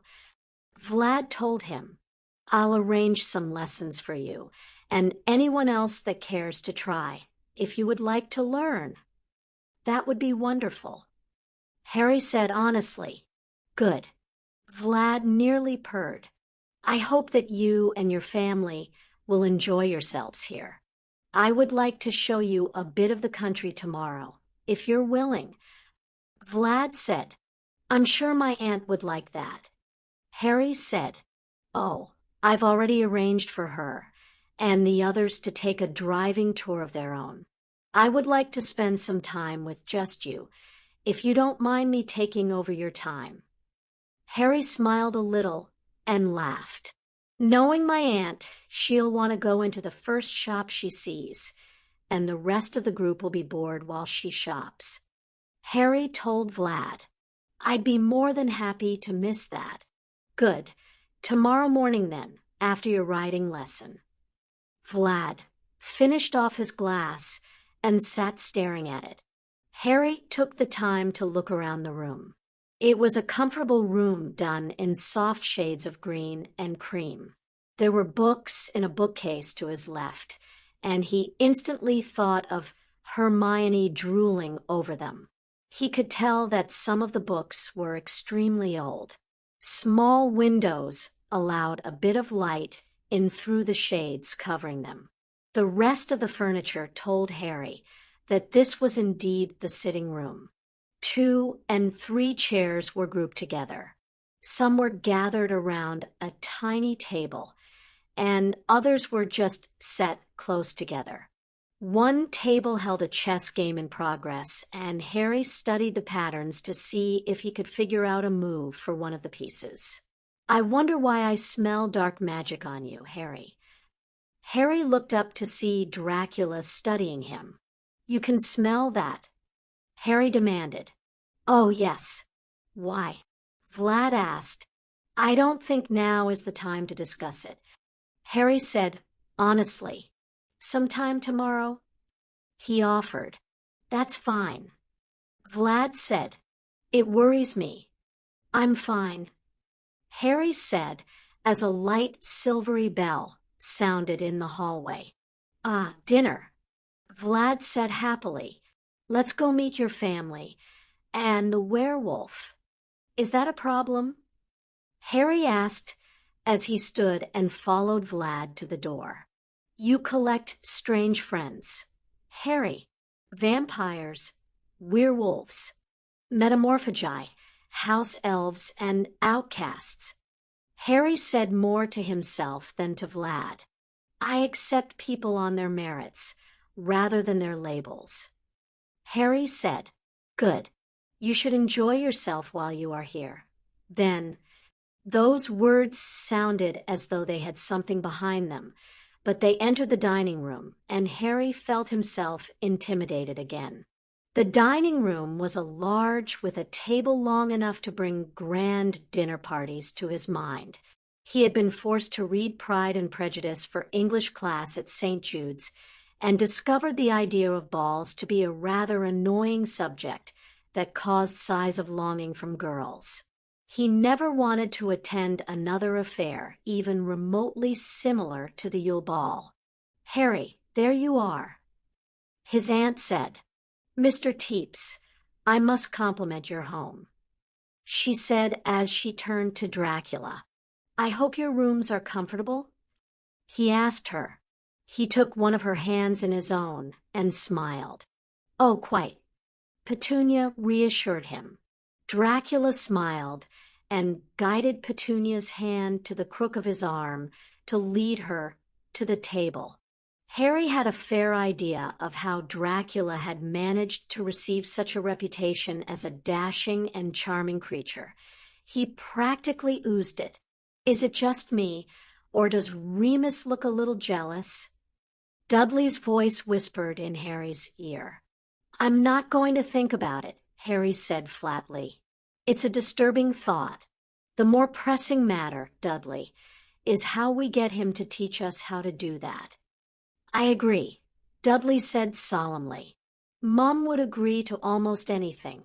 I can tell by looking at her. That is the point, Dracula said as he popped up next to Harry. And yes, I will teach you my little secrets if you're good and eat your vegetables. Harry and Dudley looked at each other at seeing Dracula clear on the other side of the room, still charming Petunia. Did you? Let's not think about it, Dudley. I'm not sure my brain can take much more this evening. Harry told him as Dracula motioned the two boys to their seats. Remus smirked at Harry and Dudley as they sat down. What? Harry asked him. It's nice to see that some things can still surprise you, Harry. That's all. Remus said as an entire squad of servants descended on the room and brought food and drink to the table. Some things were easily recognized. Harry saw several different types of bread and plain vegetables. Other things, however, he could not recognize no matter how he squinted. A man at his shoulder poured some of the same drink he had earlier, as well as ice water and something he didn't know. Dudley gave him a quick look, as though he thought Harry had all of the answers, but Harry could only shrug at his cousin. He didn't know what half the food was either. The servants disappeared as quickly as they came, and Harry couldn't help but wonder if Lucian would be able to explain everything on the table. He gave a quick glance at Dracula and froze. The man was watching him. The children looked perplexed. He said with a speculative air, more than perplexed. Harry offered, I don't mean to sound rude, but what is all of this? Dracula finished for him. Harry nodded, and the man smiled. I thought to introduce you all to some of the dishes you'll experience during your time here. After all, why travel and then eat the same thing you do at home? He directed this question more to Petunia than to the boys, and Petunia nodded in agreement. That is what I have been telling the pair of them. They need to experience more things than just the everyday. Petunia said, Who is she, and what has she done with your mother? Harry whispered to Dudley. Dudley only shrugged. Now, Dracula's voice called Harry's attention back to the table. Romanian cuisine is a mix of many different backgrounds, and I should know, Greek, Turkish, German, Russian have all had some influence on our meals, but I think that makes everything better. Yes. What followed was a lecture about Romanian cuisine that made Harry wonder exactly how much time Dracula had on his hands. The minute detail about every dish, preparation, and tradition from which it originated was presented, as well as fun facts about famous people Dracula had met and what their opinions of the dish had been. Whatever it was, the topic kept the entire table occupied and entertained for the majority of the meal, only verging into plans for the next day with the arrival of dessert. After dessert, Harry followed Dracula back to the sitting room while his family and advisor were returned back to their rooms. Dracula motioned for him to sit again and studied Harry for a few minutes before shaking his head. About the dark magic on you? Harry relaxed back into his chair and pondered how much of a lie he was going to get away with. You're not. Dracula said flatly, The truth, if you please. Mind reading? Harry asked, almost surprised that the vampire would use such things on him. It is difficult to keep you out when you are thinking loudly, Dracula told him. Harry could only blink. He was sure that made sense to other vampires. How did one think loudly? You are doing it now. Dracula said. Creepy. Harry said. Indeed. Now, the magic. You can't tell anyone else. Harry told him. I don't intend to do so. The Dark Lord has a student. I am that student. Harry shrugged. Explain. The slight growl that accompanied that word told Harry that Dracula was not pleased with what he had heard. Oh, Papa, leave the boy alone.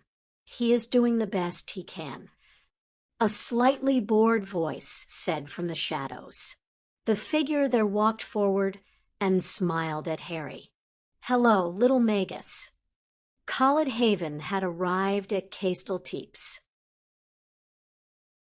That's the end of part 6, and we've entered the heart of the storm. Harry isn't the same boy he once was, and the world isn't sure how to handle it. This chapter reminds us that real protection means more than shielding someone. It means empowering them to grow, even when the world resists that growth. What moment hit hardest for you? Let's talk in the comments. Your thoughts make this experience even more meaningful. If you're enjoying the journey, show your support with a like, a subscribe, or by becoming part of the Grimoire Guardians or Wizard Army. Every bit helps us tell more stories that matter. Did you know? The title An Ant's Love is a deliberate mirror to a mother's love, the core of Canon Harry's protection. But here, it's redefined to show that love from any source, when true, can be just as powerful. Coming next in Part 7, Confrontation, Clarity, and Consequences. The magical world is watching, and Harry's next step could change everything. And as always, love isn't weakness. It's the reason we fight. Until next time, keep holding the light and let your story unfold.